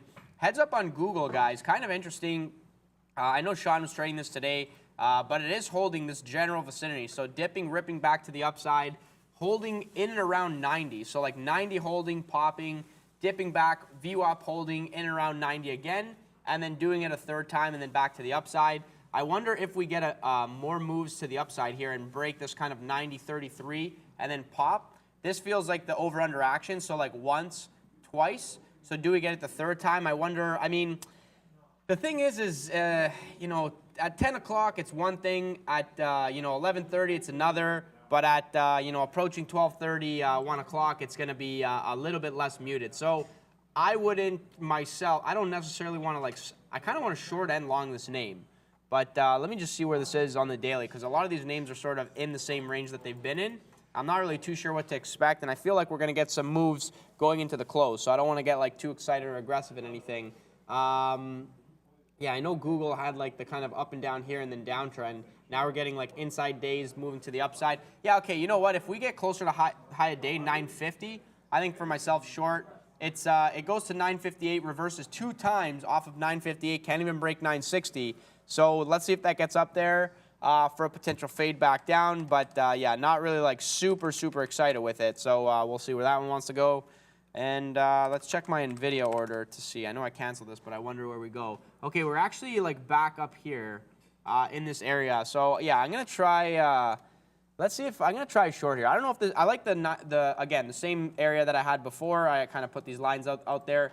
235.50 into 236. So this is one that it kind of danced in and around this general vicinity. So if we can get up here, maybe I'll add to it closer to 236 and then just watch it. The only thing to note here is that, again, with large caps, after 11 o'clock, when they start to trend, or not so much trend, but do they start to float into just a general area? So it's like it goes up, it goes back down, it goes back, holds VWAP. Now do we actually just, you know, float to the upside? And if that's the case, the trade's just not going to be good. So I'm going to have to watch that for sure. But yeah, I'll keep an eye on this one and see where it wants to go. Maybe, you know, I get in the trade and it instantly just like rips and goes all the way up $1. If it does that, it does that, man. You know, lo and behold, I'm never surprised when I sit down at the desk. Anything can happen. It is digital warfare. So again, you know, speaking towards the newer traders that maybe get frustrated, I always lose. It's yeah, it's probably the hardest game in the world. So yeah, remind yourself that and don't beat yourself up when you lose. And when you win, you know, is it a repeatable strategy or did you get lucky, right? So ask yourself these questions and, you know, yeah, try to find the things. Shout out to my brother-in-law. He told me his strategy is he buys and he holds. Yeah, I know a lot of those. You know to sell. Like, how could you? Never sell. He made one On AMC back during like the meme craze, and that paid for like the whole family vacation. He's been living off that story for 3 years now. Shout out to my brother-in-law. All right, guys, couple of positions to update you on. Got into Zoom at 75.15. I was like well in the money on this one, like 30 pennies in the money, and now looks like I'm right back into my my entry area. ID on this, VWAP hold continuation. We had a big move in the pre-market, and then you had a big retracement, and then you had a VWAP reclaim. Now you have a bit of a head and shoulder, what looks to be like a head and shoulders, but then it comes down to VWAP, holds it real nice. So I'm giving myself a 74.90 out. If it breaks 74.90, I'll be out of that. Looking to build a position into this into a possible retrace. I'm still up 2% on the day. It's an earnings play, guys. In case you're just joining us, that's the whole idea here. So long into our friend Zoom. Shout out to Kathy Wood.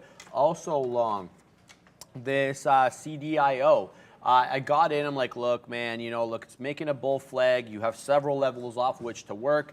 Get in a baby position here at 52s and then set up some dip trades at levels that you like, most notably off that trend line and off VWAP that we keep talking about. So I'm in 2 positions. I'm in Zoom long, I'm in CDIO long, looking for continuations, looking to build a position, but Zoom I'm going to obviously have to keep an eye on because it's a more expensive stock, and it can, if it breaks this level that I'm eyeing here, that 74.90, I got to cut it. And it's not going to be, hey, let me average into this one. This one either goes from this level or it doesn't. So, instead of just me talking about it, let's go ahead and put we'll put it at 89. So we'll have a resting order here. We'll say 74.88 and then 74.80. Actually, I'm going to have to give it more than 88s here in case it gets really wild. So there we go. We'll put that stop in and around there. Now it's testing 75 again. If it comes to the bottom end of the range, it does. I mean, and then it'll be out for a loser. I don't care. But I have to follow these rules that I'm setting for myself here. Back to CDIO. This one hanging out near my entry. Again, I'm looking for it to continue through 365.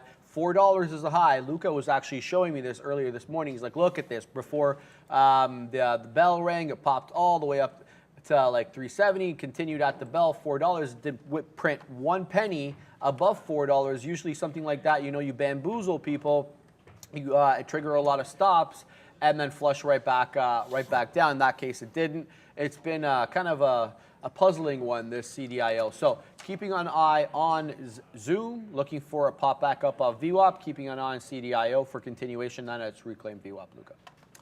Yeah, somebody saying I took a quick scalp on AMD. Congratulations. Let's take a look at AMD. I didn't look at them today.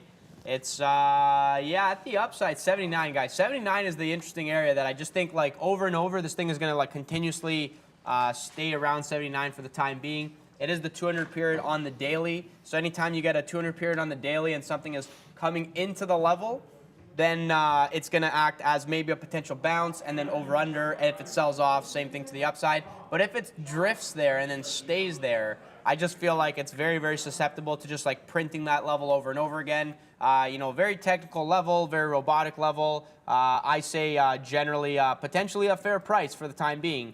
79 is that kind of magnet effect. We were down here, we went above, we were up it before, we went down below. That was the daily, not like a super clean look at it, but yeah, let me just pull up the 10-minute to give the kind of logic that I'm going with.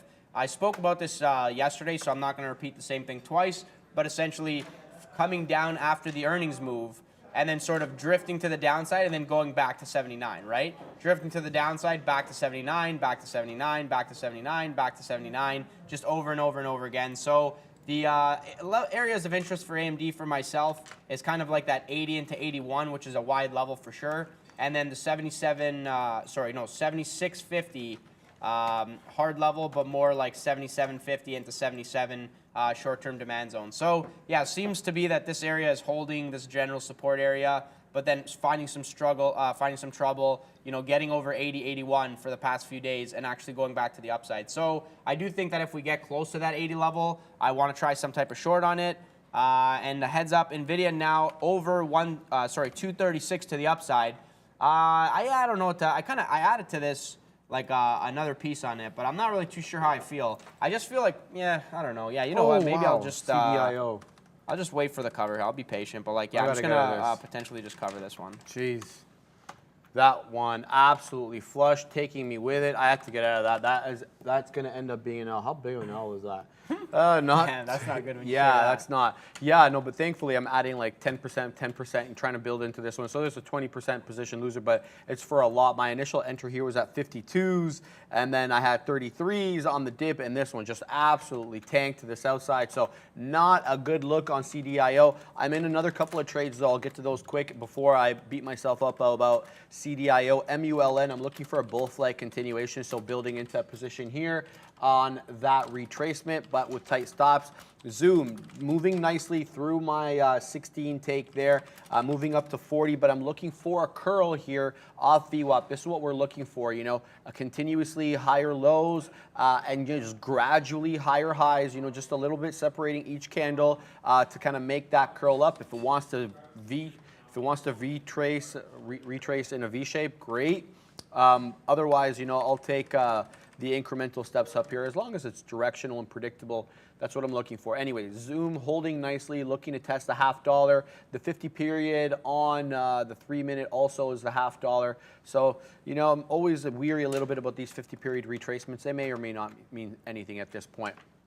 Looking here back to Mullen quickly, I need to nurse this trade because I need to ensure that it's going to be a bulk flag continuation and not a retracement. So far, it's setting up nice right now. I have, and my entry is at 24.05.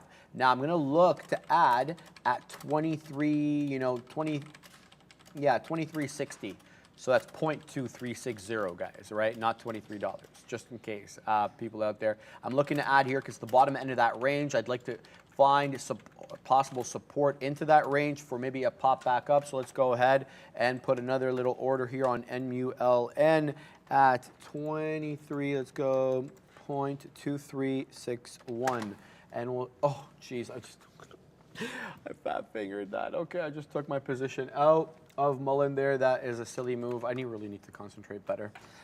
Okay, I'll leave guys, that one just for a second. No, I need to get back to this Zoom trade here because it is curling in the exact same way that I was predicting it would curl, kind of like that higher high, gradually higher high, gradually lower low, higher low, excuse me. There we go. Now we're getting a 50 period retracement. Well in the money on this one, about 40 pennies in the money. Look for a continuation. Obviously, the goal here is to break through that 76.60, which is the peak here. I mean, we're still a ways away, but $1.20 away. But if we can continue to make these gradual increments up, it looks real good. Here comes the $0.5. Obviously, an obvious level of resistance at the whole dollar and the $0.5. We're knocking on the door there with like some 47 prints and some 46 prints. We'll see where this one goes. But Zoom moving up nicely. Careful with this one, guys. When you get in and get out, it's a bit spready. Like, obviously, it's a $75 stock, but it's got some unique characteristics in that the spread can be as tight as like 1 penny, and then all of a sudden you can open up to 18 or 19 pennies. So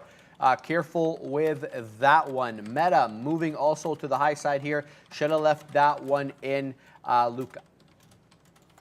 Yeah, guys, no, I covered Nvidia there. Dang. It's just moving to the upside. It's one of those things, man. Like sometimes, like it's just not doing anything, and then you take positions, and it instantly rips your face off. And I'm just left wondering why. So I told myself 3 ads, and then kind of watch it and just chill. Yeah, what do you got there? Oh, Zoom, baby. Look at this one. Curl up in exactly the same way. There we go. We break through the $0.5, easy peasy. We get into that 60s area. Obviously, you know, let's not count our chickens before they hatch here because we haven't taken any profits, but going in the exact same way, let's look for a whole dollar test at 76. Lucas, sorry to interrupt. Yeah, no worries. Anyways, yeah, basically covering that Nvidia trade, I told myself I will add 3 times into the level, and then I want to see it kind of act right, but at the same time, free floating, not really doing anything. You know, with large caps, you know, if you guys are asking yourself, oh, like I trade large caps, I trade small caps, I want to sort of differentiate between the two. Large caps are the ones that can like move into an area and then just stay there. Like they don't actually have to go back down. So for myself, I'm like, hey, this is the area that it, again, didn't really spend time there. So I'm like, I want to short into the area, but I want it to fail right away. And if it doesn't, I don't want to do it because it could just kind of drift into the abyss. Like we still could go back down, but at the same time, I'm not really interested in, you know, taking too big of an L there. So, yeah, letting it go and saying to myself, racking up another losing trade right there with you. Adi, I think your name was, just L after L. But, again, not really too worried because I'm sized accordingly. So, I mean, at the end of the day, because it's a sport, I'm always going to be frustrated. like I'm gonna be super frustrated, but it's like it doesn't matter. Like it doesn't matter. Short Google here off this level, so playing off of the 950 into the high day area. This should not really make too much of a high, or again, it could just be in kind of drift territory. So the fact that it like held VWAP, now drifting to the upside, positive on the day, I'm sort of going for that exact same look. So if it doesn't like fade, then it'll be like another kind of problem there. Yeah, someone's saying it's a crazy choppy day. It's just, it's been choppy. It's been choppy. Liquidity's been terrible kind of all around. So you just gotta really pick your spots, man. You gotta really pick your spots. You gotta size accordingly. This is the common theme that we're sort of seeing. And then when you see a really, really good setup, you have to, you know, not that you have to do anything, like do whatever you want. That's how I'll start up by saying that much. But if you see like a really good setup and you're a day trader and you're relying on day trading income, you kind of got to have that talk with yourself and say to yourself, well, this kind of feels like the time, right? So when you see something good, that's why you have to know when to identify, how to identify that it looks really good, and then you kind of like hit it for more size. That's your kind of paycheck, right? If you're sitting around waiting and everything's the same size, very slow, you're gonna churn and burn and not really get anywhere. So I mean, it's all fun, but then at the same time, you got to make money, right? So yeah, just keep that one in mind. I kind of like the dip buys on Amazon. We're at the high right now, high of the kind of range-ish area. It's in a very, very tight range, and it's at the high. So I'm not buying it here. But if we dip back into 93, I noticed that it's sort of dipping and then popping. So it's like 1, 2, 3, 4, 5. If we like sell off for whatever reason, I'm eyeing that 93 level. It coincides with the overall market, give or take. So, oops, you can't see that one. You know, this kind of 39.80 into 39.75, I feel like demand zone on the overall market, and we sort of sold off through 4,000 and then reversing right off of that area. So once, twice, and then making the higher low and then to the high day. But then we're getting the sort of chop around action at the highs over here. So it's kind of like 1, 2, and then almost 3. You know, do we go back down? Do we go up? I literally have no idea. I think when you don't know what's going on, you have to just sit back. It's okay to not trade. And so I think for myself, I'm kind of like chilling here. You know, I didn't really trade the mornings, and then now I'm in the afternoon. I'm kind of finding a few trades, like nothing's really working for myself. So I might just sit back and say to myself, like, I will sit here and just be very, very patient and do nothing. You need to do nothing sometimes. No trade is sometimes a trade. And it's not necessarily the most exciting thing, but again, do you want to make money, or do you want to, you know, are you going to the casino to lose money, and then next thing you know, you're just not trading anymore? So it's just the reality of the situation. I'll sit here 100 and 100 times and call it like I see it. But again, there are trades to be had. You just have to be very patient. Amazon is one that I don't necessarily want to try the short. I kind of like the long better. So yeah, again, if we get to that 93, I'm going to try it. Going to nurse this Google for a potential move back to VWAP, see if we can get that one as well. And yeah, Tesla, the 205 is actually interesting there. I know, Sharif, well, we were sort of talking 206.50-ish. Yeah, it curled. I don't know if you were saying like a short at 206.50. It's too, like, that's like just my opinion here, because I love when we do like these sort of back and forths where we sort of, you have your take on something, I have my take. Sure. 206.50 is too close into like the middle general area that's not really doing anything. Yeah. You know, not really. It's like 206. Are you saying short there or like long? No, I was, look, this is what I was talking about, the break of here. Sorry, let's bring that up on my screen. This is what I was talking about, guys. When we were down here, when we made that peak, and then we didn't make a lower low. So remember how we kept making lower low, lower low, lower low, lower low. And then all of a sudden we didn't have a lower low. And I said, aha, interesting. Would this 206 break would be interesting for a VWAP retracement? That at the time, VWAP was around 207 and change. Okay. Right? Now it's obviously retraced down. VWAP's hanging around or at 207. Yeah. So the move is only 50 cents now. Yeah. I would say, like, to take that even a step further, if you want to now come over to my screen. So Tesla's obviously the one that you got to give it like a little bit of a wider type range to it. So you can't say, like we all know, you can't just say like 205, like that's the level, like over under type thing. But look at this, and this was on the 23rd of February, in and around 205, and then fading to the downside, bouncing back to the upside, breaking 205 yesterday, showing the strength, dipping back into VWAP, and holding that area. Now, again, wide range needs to be done on Tesla. A lot of the times, if we're going higher, it's going to look like it's going to go lower so that it stops everybody out and then goes higher.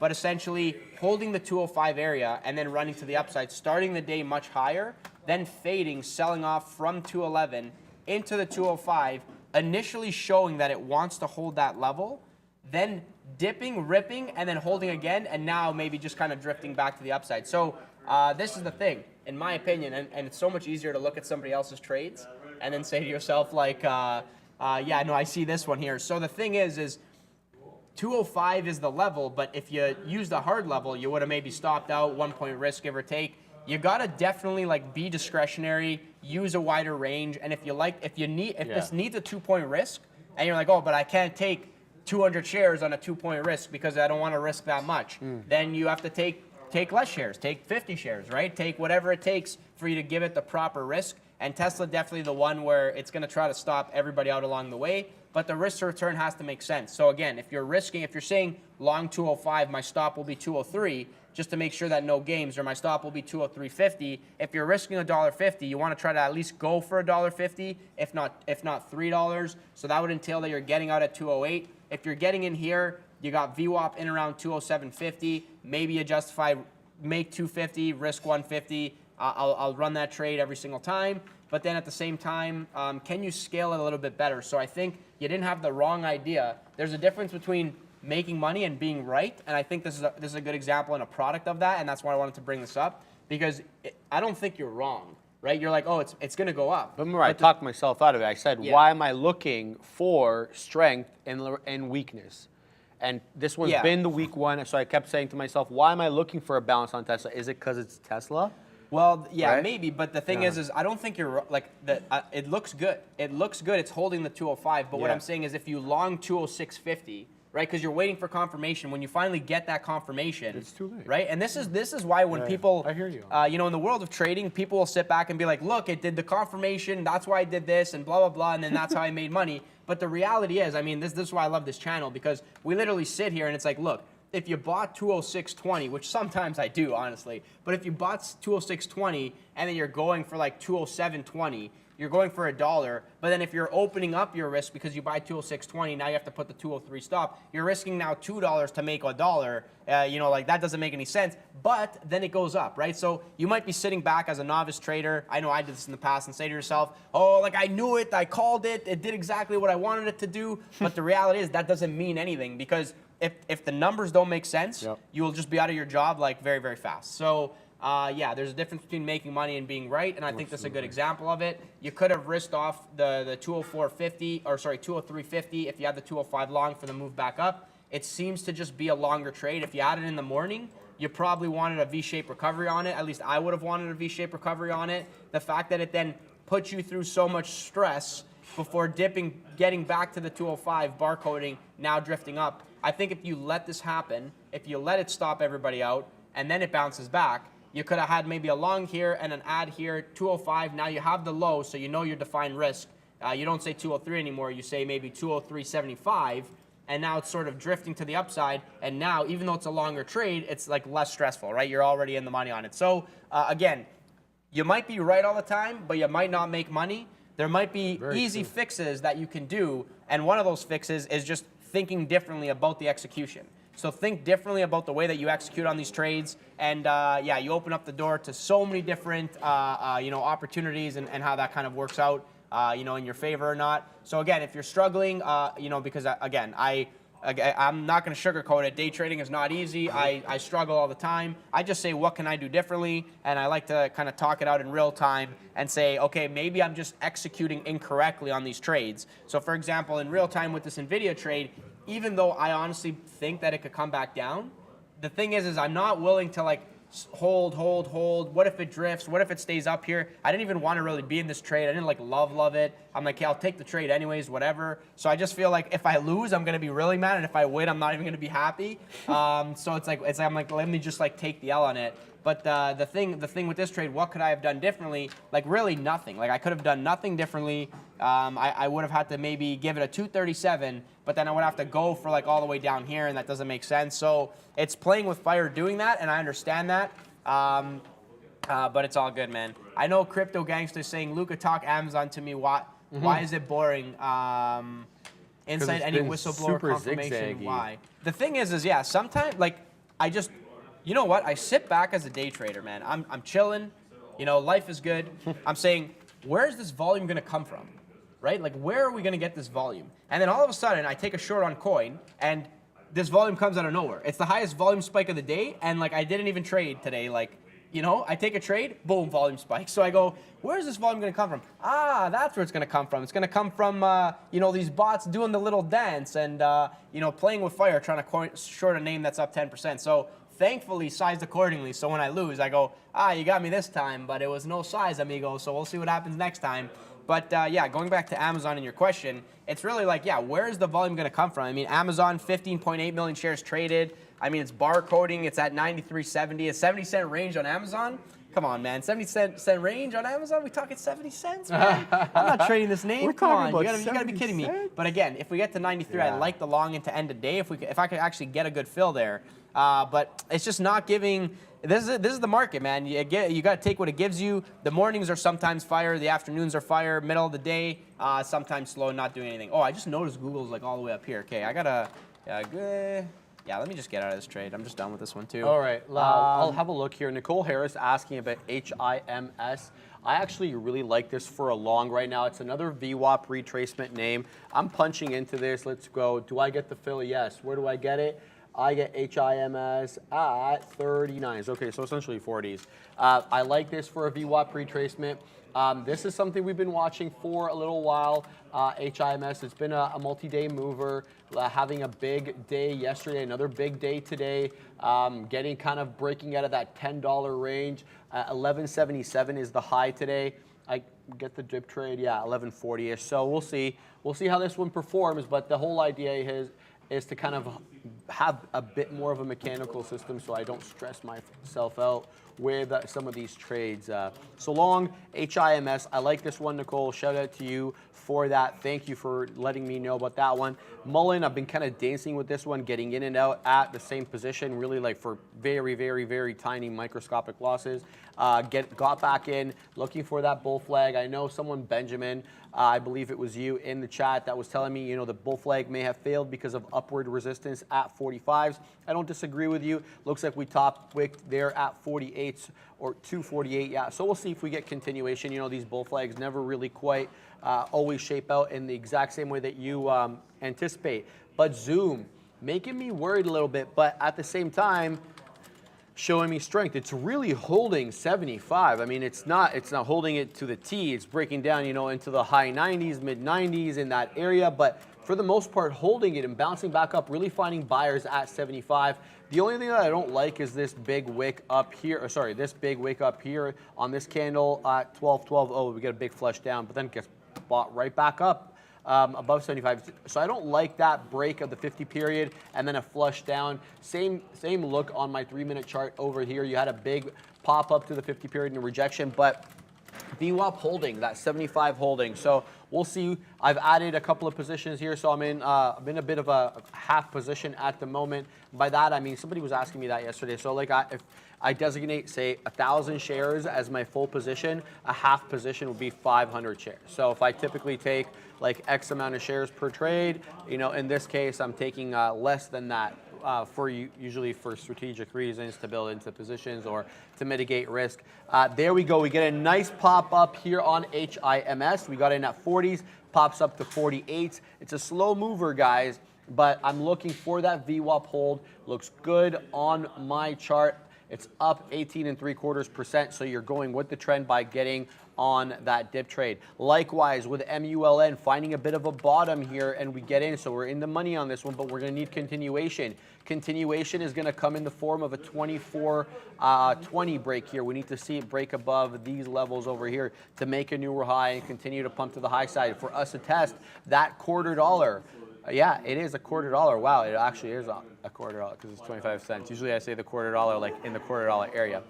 All right, here. So nursing 3 longs, guys. HIMS, ZM, and HIMS, ZM, and MULN, Luca.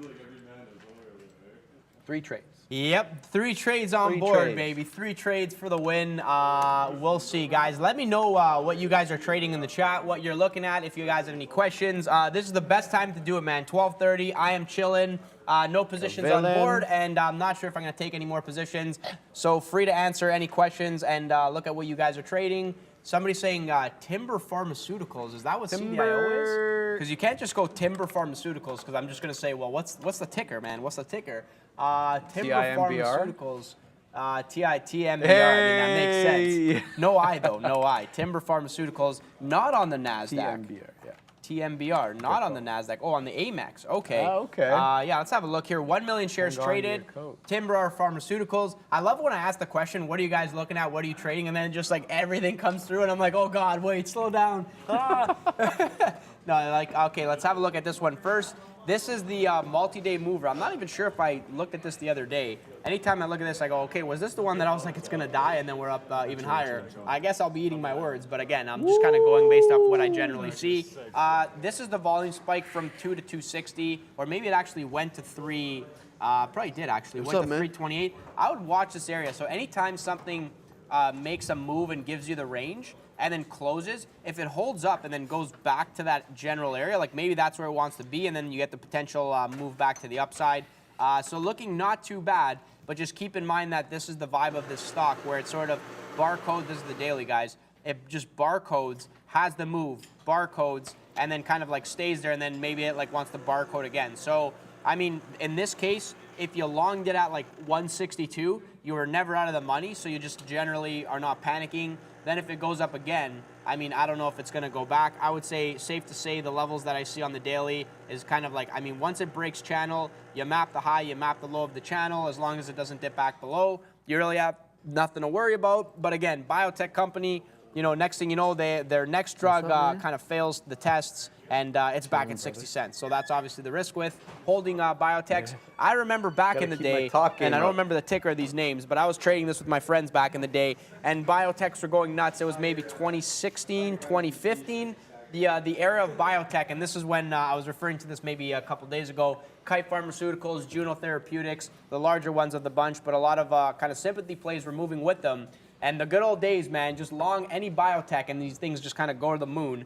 I remember being long something and it like went up, and I was like 4 weeks ago. Well, no, the good old days. No, the good old days. Yeah, like the 2015 days a little bit different. But yeah, longing at like 4 and selling at like 53. Like those were the days, man. But anyways, yeah, and then holding through you know, phase 2 clinical trials and finding out that yeah, the drug is actually not good, and I'm there sitting reading, trying to understand, what do you mean the drug, this thing that I can't pronounce is not good? I start like googling, like I thought like, you know, they said they're gonna solve something, and yeah, losing 90%. So again, guys, when you get into biotechs, just understand when their phase 2 trials potentially are.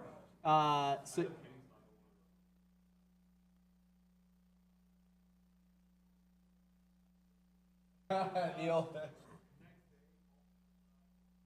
Oh my God. Okay, I'll say it so quickly, guys. Neil is saying, you know, when he was on the floor, he was in at like 40 cents, went to like $1.50, and then just like downside halt, like bad news comes through. So yeah, that's the thing for anybody that's, you know, obviously if you traded biotech, you know what I'm talking about. Maybe you've been in one of those. Yeah, it's not fun. Not fun. Honestly, not fun. But fun when it's all fun and games until they're like, oh, by the way, yeah, oh, by the way. Yeah, so it's like, once it's going up, I don't want to hear nothing from the company. Just stay quiet until I cover my trade.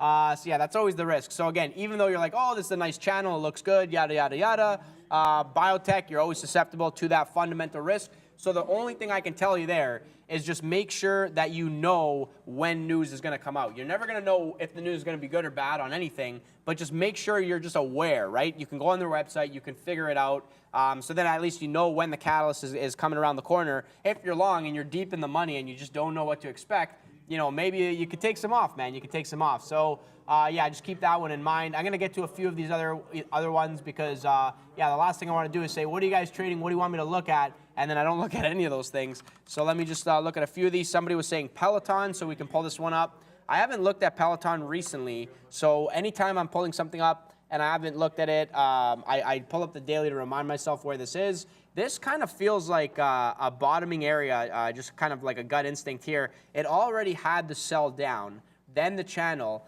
breaking back to the upside. The real question is, can it hold this area? So this was resistance before, being at 1, 2, 3, 4, 5 times, then actually breaking through, and I feel like this was earnings or some type of news.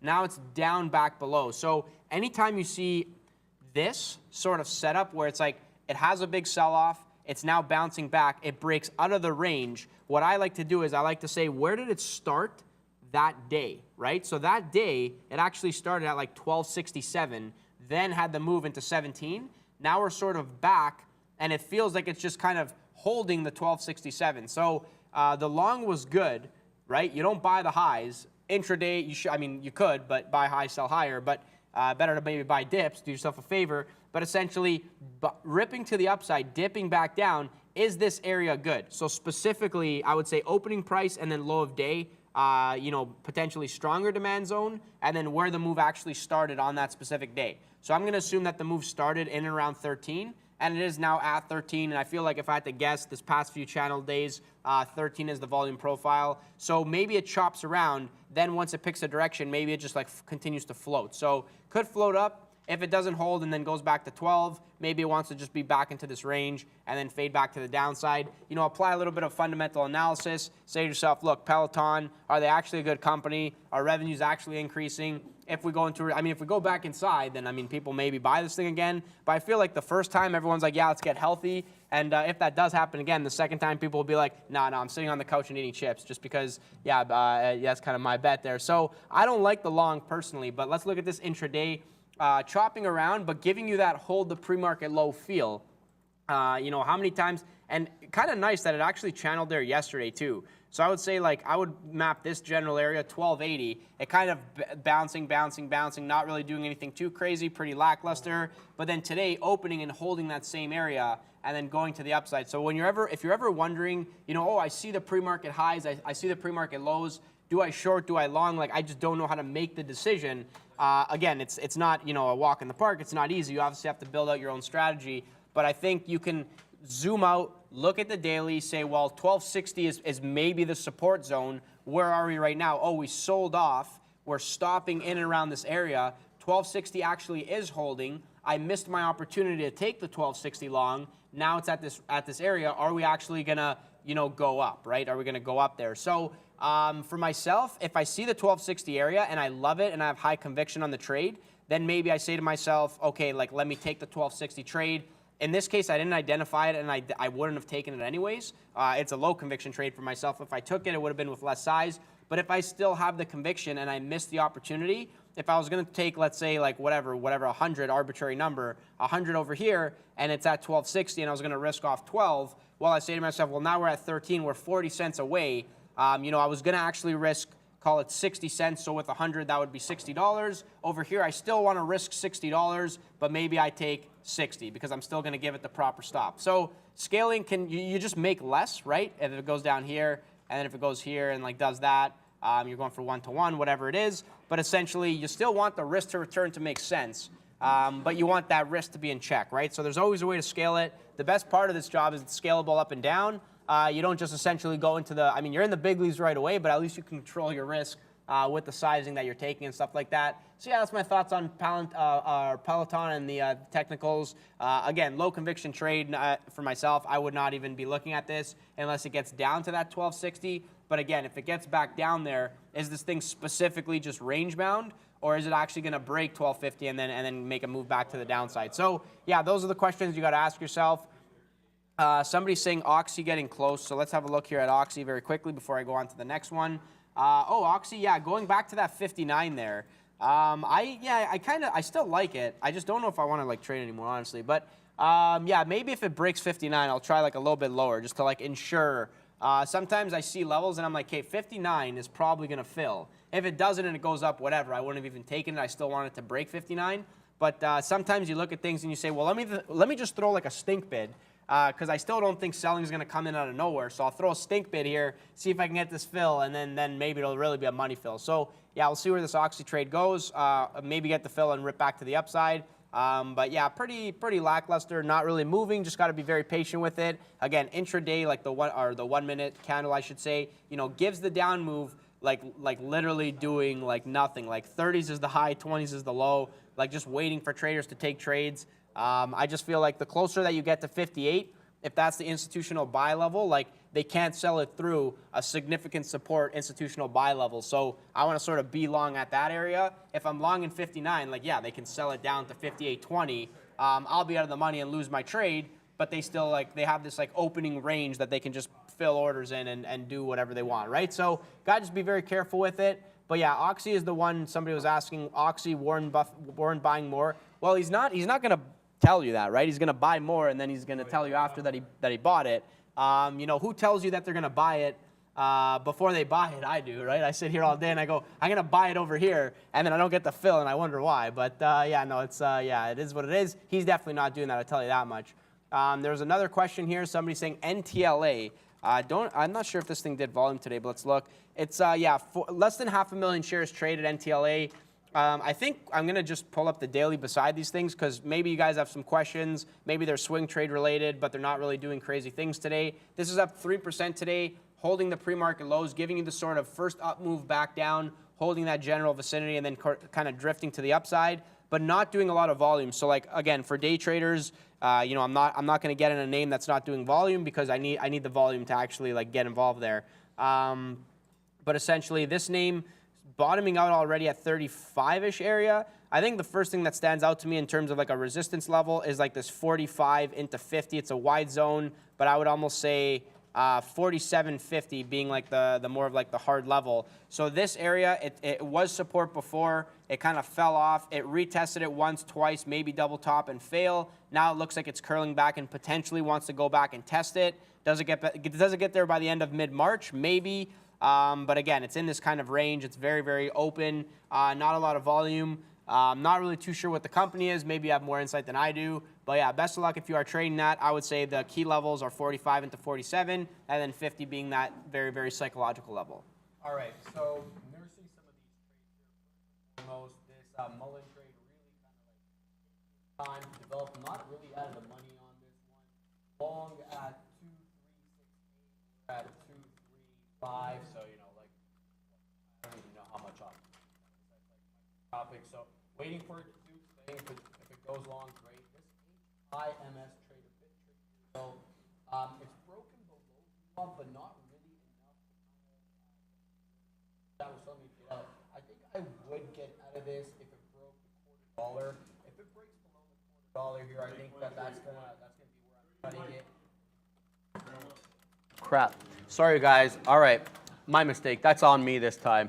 All right, Mullen is what I was talking about earlier. This one, I'm basically not really out of the money, just kind of holding it here at 2.368, looking for that continuation long on the bull flag. The HIMS trade concerns me a little bit. This one, you know, it's broken below VWAP but by not enough to kind of concern me. I'm looking for a $0.25 break. Then I think I'll take everything out of this one if it continues to make lower lows. Right now, it's just kind of broken VWAP a little bit and kind of hanging out at around 30s. If it goes below 25s, I'm out. This is the big loser, though. So far, Zoom, it did break below that 75. I had a nice average here on in the 50s, looking for the bounce back up, possibly into the 70s or 80s. It's holding 50 for the most part. You can see my stop right there. That's for the break of 40. If this one breaks 40 to the sell side, I'll be out of that one. But Zoom, disappointing me. Couple of bad trades, to be honest with you, at the moment. Nothing really, you know, like day breaking, but, you know, they accumulate, so you never want too many of these guys. So far, not stopped at any, and, you know, not giving up on a lot of them. You know, they're showing me the possibility here to retrace. I still like that 75 possibly on Zoom. I like that continuation on Mullen if we can get, you know, some upward momentum. And HIMS, not too far below my entry. My entry is at 39s, 40s. We're at 31s right now, so it's not a doomy gloom story. Looking for some other movers here. I'm seeing MTC showing up on my scan as well as BVS. That was from earlier this morning. Not much really happening in the world of small caps right now. Let's bring in the trade idea scanner. Let's see what this one is up to, what it's showing us. BLPH looks like it's near high days, but it's only done 51,000 shares. That's not going to cut it. CDNA has done about 1 million shares, but you know, for $17 stock, yeah, it's not really going to cut it either. So some of these small cappers, it's a little bit quiet in their world right now. So maybe we'll have a look at some of these futures and see what that is up to in order to generate some more trades here. But it looks like it might be kaput on my Zoom trade as I get really close to getting stopped out here. If that breaks 40, I'm going to be out, and it looks like it's stair-stepping down. Obviously, looks like a head and shoulders pattern, and I did realize that at the time, but I felt maybe that 75 level could hold. You never win them all, and today is a perfect example of that, Luca. Yeah, guys, I want to just share very quickly what I ate for breakfast this morning, which nobody probably cares about, but this is an absolute banger here. Fried egg sandwich, cheese, tomato, bacon on challah bread. Usually don't get the potatoes, but I had time this morning considering I was in super chill mode. And oh baby, if you guys haven't tried challah bread, no peanut butter, Darwin, because that will be my lunch. So I was saving it for after. I figured big breakfast, smaller lunch, and then obviously massive dinner. But yeah, that is solid, nice protein in there, nice eggs, bacon for flavor, and challah bread. Oh my God, is Brankles back over there? No. I always tell him, I go, hey Brankles, challah bread, let's go. Yeah, man, that's my favorite. I also do love putting peanut butter on challah bread. If you haven't tried it, try it, but don't go to the bakery that I go to because then you're gonna steal all my challah bread. So I'm not telling you where I go. You just gotta know the spots. But I know a lot of you watching are not necessarily in and around the area. So, but yeah, just figure it out.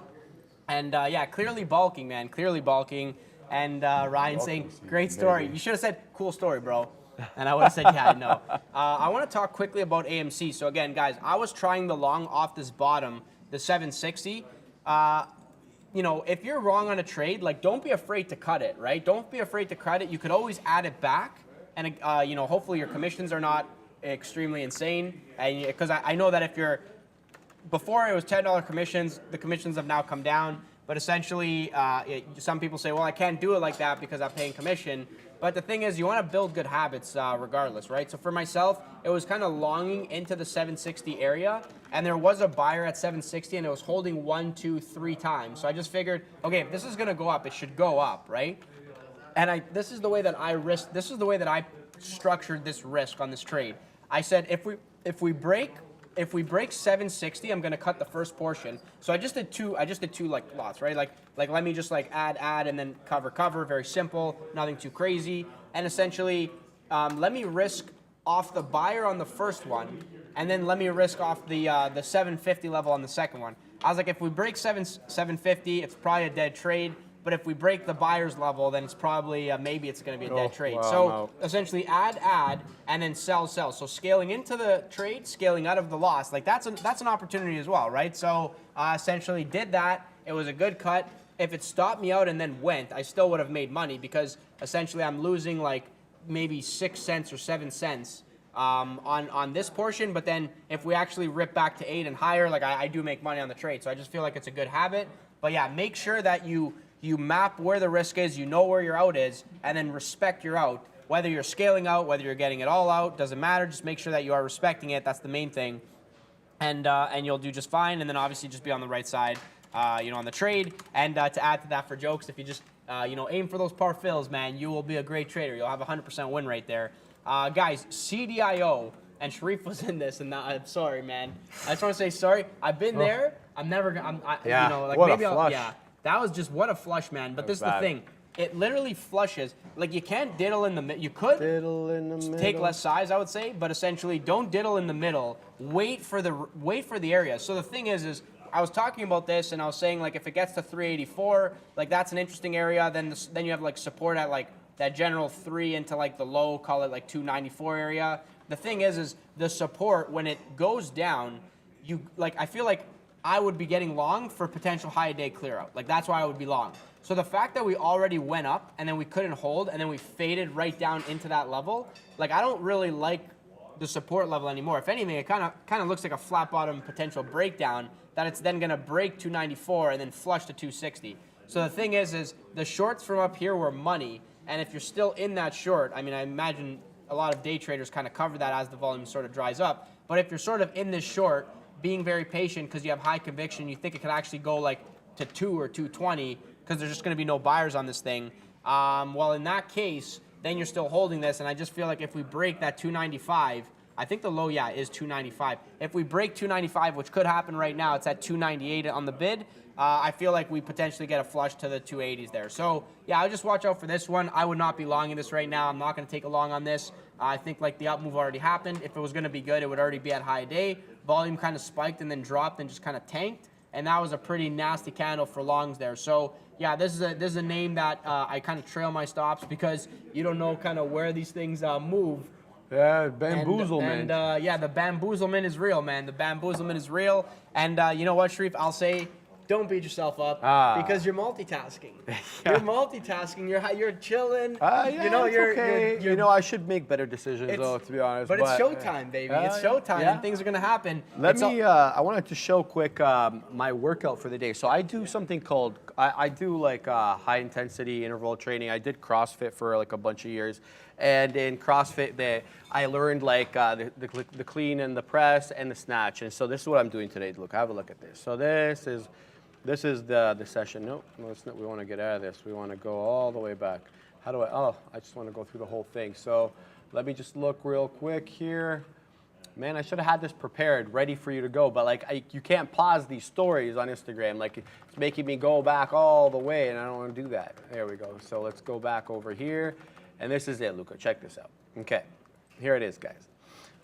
So this is 225. Look right? at this guy. Yeah. So pressing. Right, and that's something called a push press. So I'm using my knees. Have a look at my knees. It's not strict, right? So I'm getting under the bar and I'm pushing it, right? So this is all CrossFit right here. Yeah, this is all CrossFit. Look at this guy. Yeah. No, I'm going to be doing a lot. I'm going to be doing a lot of this stuff today. I've got a lot of aggression that I need to take out on the weights as a result of these trades today. And the market's pumping here, guys. Microsoft's making a move. The ES is retracing back into the 4,000 area, 3997. It looks like we're moving into here. Everything's pumping except my trades, of course, guys. Mullen flat, but HIMS giving me all sorts of issues hanging out here below the area where I want to get out. I mean above the area where I want to get out, not quite breaking through that $250 area. So, all these trades, Luca. Yeah, all these trades. Yeah, I'm just read the chat. That's yeah, it's no, Sharif's a monster, man. Like that's like these are the gains don't stop, baby. No, man, I love doing it too, especially on tougher days. Oh, it can we get guys we get eggs in the morning for breakfast. And if you don't grab the eggs, Sharif will grab them all, man. He'll grab them all. He'll put them aside. You won't find them. So, yeah, I look at them. I hate throwing out food, man. I'm like throwing back because I always see food on the counter there left at the end of the day. What's that do? I literally walk in. I look at the eggs. I'm going to grab it. I go, you know what, though? Sharif needs this more than I do. So, like, let me just leave it here. And I just, like, let it go. I go, whatever. Let me just go get some challah bread with eggs. Yes, sir. Yeah, somebody's saying AMC. Let's look back here. Microsoft AMC turning around back to the upside. Maybe this thing wanted to stop everybody out, and then it has a mind of its own and goes back. I'm no longer going to trade it. I just feel like I tried. I lost. I don't really want to jump back in. Market's ripping to the upside. Heads up there. 4K being tested right now. Do we get to the highs and break? Yeah, probably. I would say maybe. Kind of feels like it. 405 is interesting. Or sorry, I should say 4,005 is kind of interesting on the ES here. Just my general gut feeling line.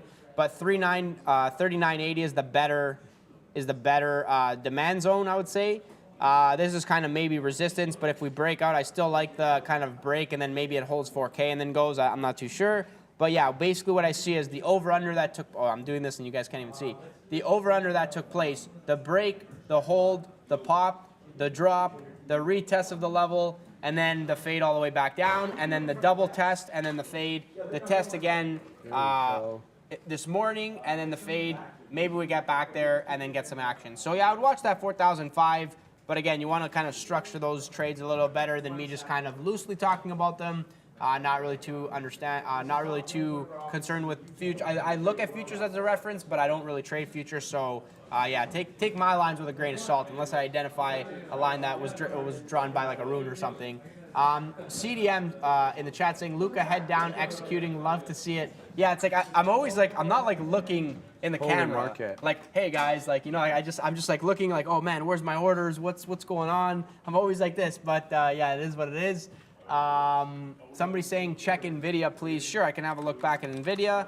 Not really. Yeah. Okay. So remember when I was saying like this could just continue to drift? So I feel like 238. And let me just. I'll remove this dark pool, and for anybody that's on Day Trade the World platform, you just click this one, and you go to the time, 1252, and you say, okay, where's like the low? It was 213, and then just put in like 237, which is essentially, it doesn't really matter, and it'll remove that for you. So yeah, let's zoom out of this one just to quickly see. So this is the earnings move. The reason 230 is clean is because it's showing you that it's clean.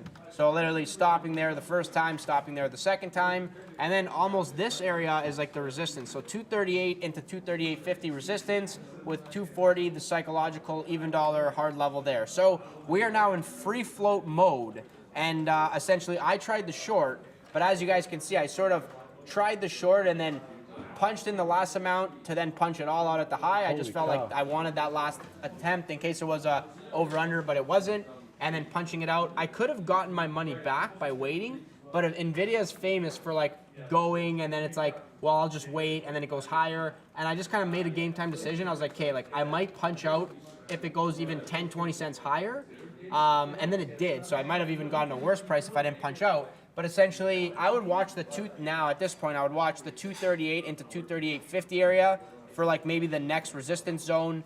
You know, this was the first level that I mapped because of the morning, 235.50 into 236. Now that it breaks above there, notice how it comes back down, holds as support, now floats back up. So just watch the 50 period, watch trend, and then watch this 238 level and above. It is in free float mode. As you can see, there's not really like any volume spikes. It's just kind of constant volume, but essentially in free float mode to the upside. So chopping its way all the way to the north side there on Nvidia. So best of luck if you guys are long. I know I came on here and someone's like, don't short Nvidia, just go long. You were right and I was wrong, and I lost, and hopefully you're banking on that trade and still long, because this thing is basically high day here, 237.50. So yeah, congratulations there. Markets is at a crossroad here, Luca. We're at 4,000 here on the ES, just kind of flirting with that level. That's why I was debating some of these longs here as we get a nice move up on some of these names that have been dormant all day. Amazon getting a pump, Microsoft. Google hasn't been dormant, but now it's knocking on the door at 91. In fact, that's where the high of day is on Google. Meta is not really doing much. It's holding VWAP. It's kind of like in a trend, like a sideways trend with like, you know, localized highs and lows. Let's have a look at Meta here. It's not a bad look for a continuation, maybe on strength into the power hour. You know, it holds VWAP. It gives you how many times here has that trade on VWAP been rinsed and repeated? 174.75. You're $1 in the money if you took that. Should have been dealing with this one instead of getting cut up on Zoom, as I'll get to that trade in a second. But yeah, Meta, there we go. Now it's making more localized highs. The market is getting stronger here, guys. We're testing 4,000 again, looking at 4,001. I don't know where all this strength is coming from. Not sure if we had any Fed speakers or anything macro here. Kind of hard to do that and the show at the same time. But here's a Zoom trade that I was talking about. We add on the dip. I really tried to give it, I didn't know where, you know, the resistance was gonna, or the support was gonna be. I knew that this was the level, but because I had added initially higher here, I really couldn't take much more of the pain. Otherwise I'd be giving out too much. So I knew that there was support to be had in and around this area. Sadly, it goes without me. It goes all the way down into 30s, and now we're pumping back up into the 80s to test 75s again. So would have been an interesting trade, you know, had it panned out. I'll keep an eye on it if it retraces back into 75 and shows its strength and maybe wants to break that 75.50, which it had a problem breaking earlier. HIMS, kind of the same thing, bottomed out here at 11.30. I've got to stop below the $0.25.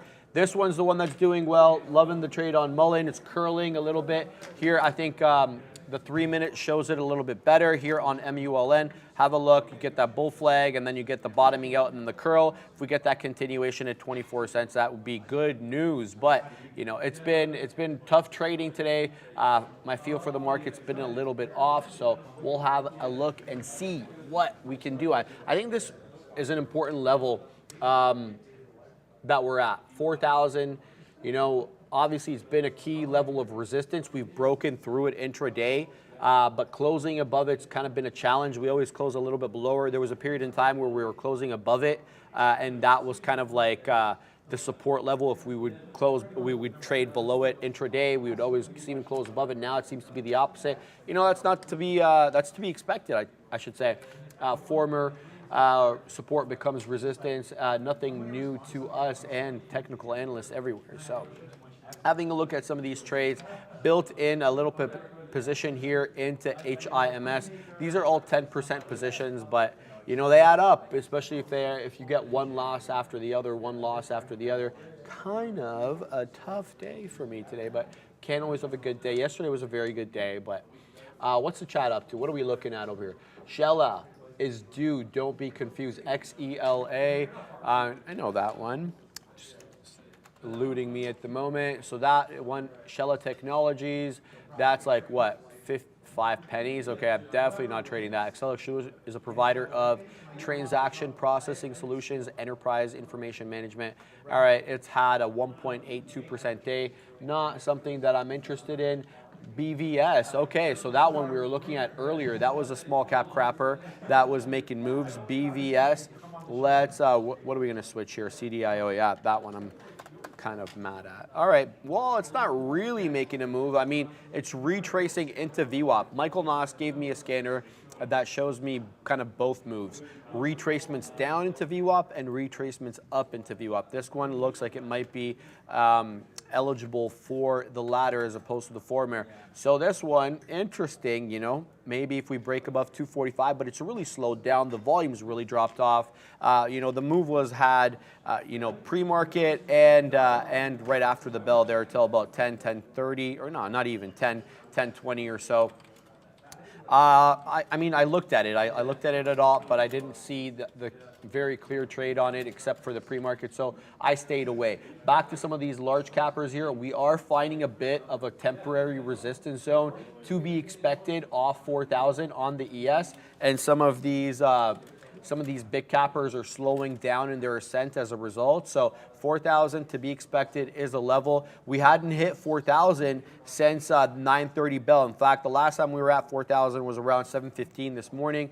Technically, the high is 4,375. So, you know, we're like 4 points away from that on the ES, but obviously the better level, guys, is the 4,000 level, and that's where we're currently flirting with now. So some of these big caps, if you're holding longs, it may not be bad, especially if we get some tape teleportation, as Luca likes to say, during the power hour coming up in about a couple hours. But, you know, some of the volume on these, Luca picks up like 130, 145, 2-ish. You know, they don't really always wait for power hour. Oh, yeah. Going into the close, guys. I'm just, I don't know if you noticed, I'm like looking here, guys, just chug a vitamin. It's from concentrate, but I'll take it. Yeah, exactly. I'm like, the looking, vitamin C's there. The vitamin C's there, but so is the sugar, and I'm like, I'm okay with the sugar. I know, I gotta hit the gym after, that's for sure.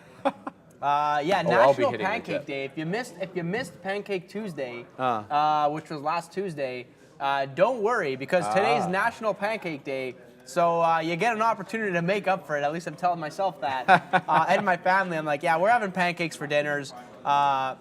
Should be a lot of fun. I'll probably be making them there. Lots of maple syrup because we're Canadian. There you go. Lots of chocolate chips, dark chocolate chips, of course, because who doesn't like that? Who doesn't? And, I love them. Bananas, strawberries, blueberries. Oh baby. Oh baby. Oh baby. Yeah. Oh, I thought you were gonna say oh baby. Oh, that makes it. That gives me an idea. We should get an oh baby one because we've been saying that a lot. Yeah, right? Yeah. So we should. Maybe I gotta write this down quick. So maybe can you? I want to actually show the viewers like the snatch that I was doing here. So there's so I showed you guys the clean and press, but to be honest with you, I'm more impressed with my snatch. And this is the snatch video I want to show you. This is a lot harder to do, guys. This is only 135, and this is a while back. Look, I don't even have a beard here, right? So this is like, look, you have to bring it up slowly, and then you snatch it above your head. This was the toughest for me to learn. My heaviest on this was 185. And I didn't have good form, but this was like the best form that I really had. This takes forever and ever to learn. I learned the clean a lot quicker than I learned on this one. So this is a slow motion of it, and basically it's like the Olympic kind of thing. So I'm going to be doing stuff like this today. This really helps, especially when you're like, you know, you're tied up and it's been like a tough day. I always find like that's kind of where I run to. And like I never tell you guys more about me, so I thought maybe I should show you some of my gym antics. why not? Guys, we just broke through that 4,000 level. We're pumping at 4,001, looking 4,002 in the face. 4,003 is the high, so the market now moving up, taking some of these big cappers with it, to be expected, of course. Small cappers, though, they're asleep because I'm long in them, right? If I wasn't long in them, they'd be moving. That's how I feel. No, I'm kidding. Tongue in cheek, of course, guys. I'm looking for an out here on HIMS because it's really bottoming out and really not giving me that curl up that I need, that I want.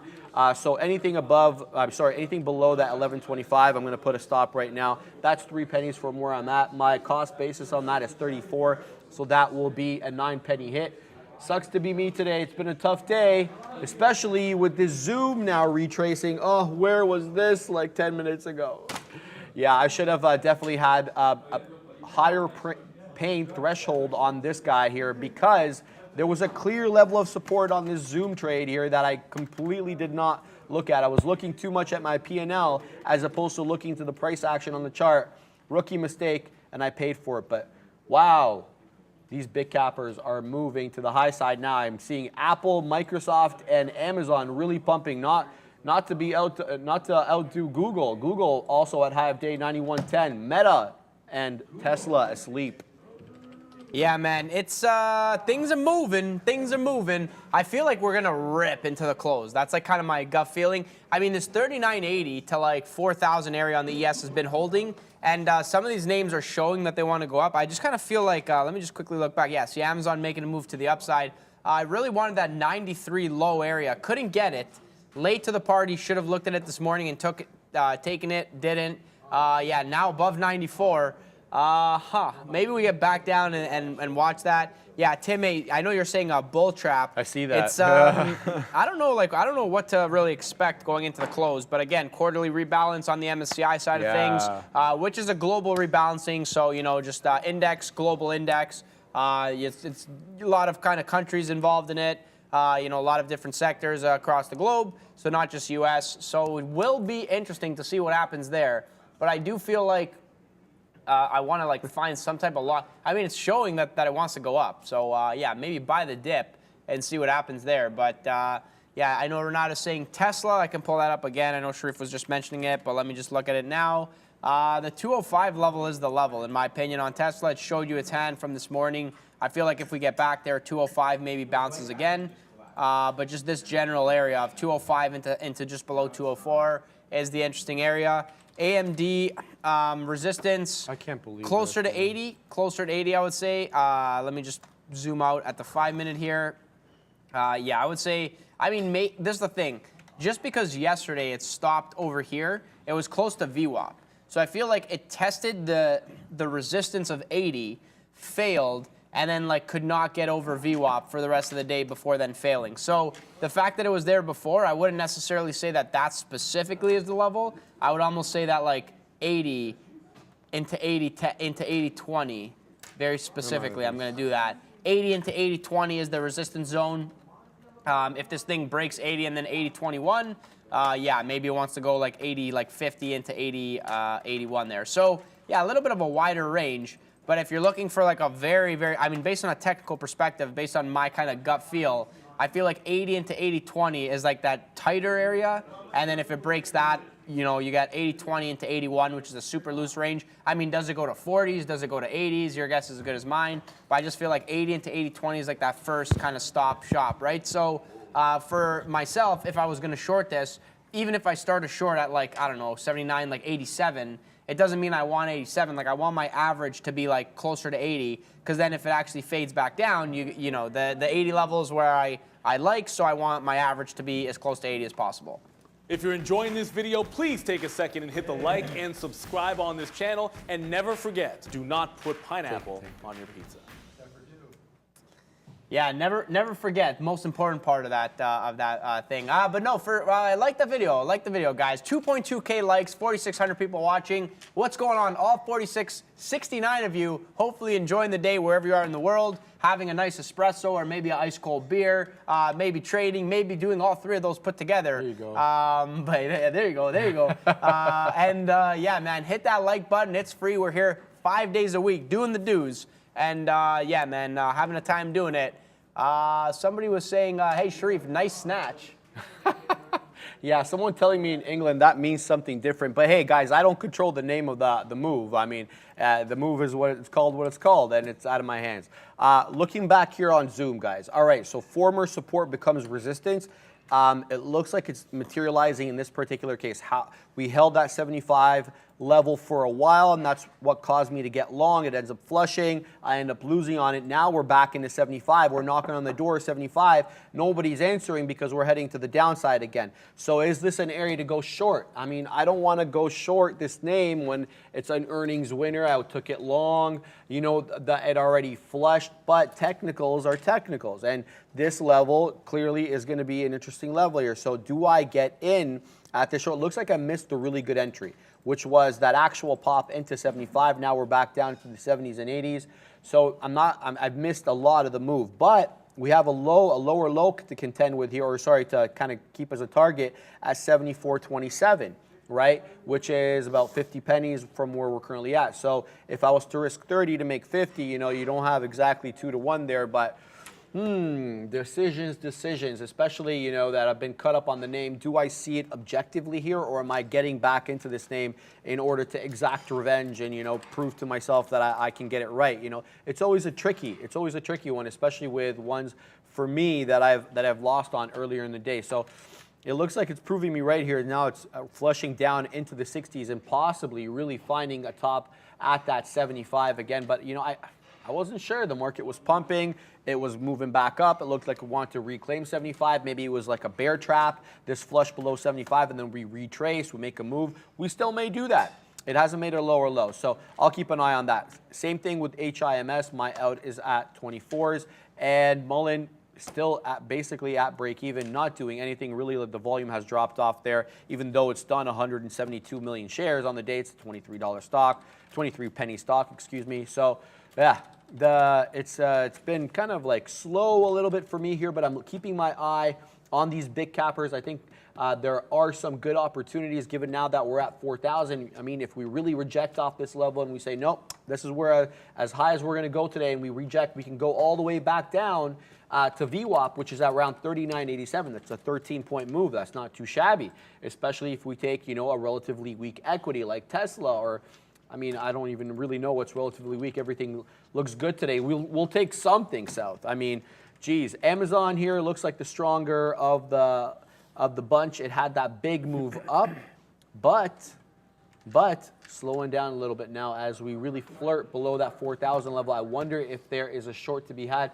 What are you guys thinking here? Do you guys think we close above or below 4,000? Proudly, can we do that as a poll? Above or below 4,000 today? Now that we're actually flirting with that level, yeah. Now that we're actually flirting with that level, we're knocking on the door. We really haven't decided, are we going to close above or below it? So we shall see. We shall see. And by the way, this is a dark pool wick, guys, on the Amazon chart. Obviously, don't think it went up to 95.80. It's flirting in the low 94s, Luca. Yeah, somebody in the chat just said, you're too old to be trading, blah, blah, blah. No. You're never too old, man. This is a sport for anybody of any age. What? Yeah, exactly. All right. You know, my no could be trading. I would love to see my no trade. That's a friend. I would love to see it. He'll come in. What's going on? Yeah, he'll come in. He'll be like, Luga, what is this? And he knows what I do. I tell him, I go, yeah, I'd be like, okay, no, you need to sit down. You need to buy or sell, make decisions, and that's it. He'll press a couple buttons. He'll hit the wrong button. He'll start blaming his fingers for being too fat. Talk about fat finger. And then he'll just kind of sit back and say, I'm done with this. And he'll probably like smash the keyboard. That would actually be funny to watch there. But my dad plays bridge a lot. And I tell him, Dad, why? Because bridge is very tactical. I don't know if anybody plays bridge. I don't. But he tells me about it's very tactical. It's all about math and, you know, predicting based on what's come out on the hand, what your opponent has. I'm like, Dad, this is a very good talent you have. Why don't you apply all this like energy that you have to these mental tasks and learn trading? And he's like, no, you know, I don't want to do it. It's like, you get to the age where if they don't come up with the idea, they're not interested. Yeah, you know what I mean? Or they're friends. you know, they'll listen to their friends, but who are you? You're a little, you know what, Yeah, to yeah, them, yeah, right? yeah, Like yeah. so. You should, you should like phrase it in a different way. Yeah, You know, if you different execution. Implant the idea. A little Yeah, bit, different right? execution. It might start to work there. Yeah, no. Somebody saying gets dad involved in trading, loses all of life savings. You know the meme where like the kid opens the door and he goes, "Hey, dad, are you winning?" And the dad's like, "Pack your bags, son. We lost the house." That's horrible, man. It's That's horrible, dude. But it's a meme. I'm laughing at Yeah, the meme yeah. specifically, not at the. Yeah, no, it's kind of funny there, honestly. Yeah, guys, don't.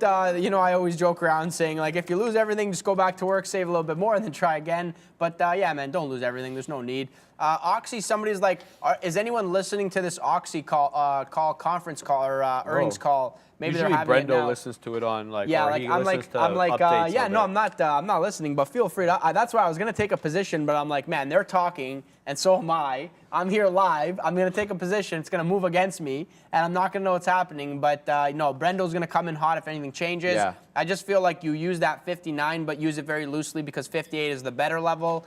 Could do some games around that level, break it. Still hasn't broken down.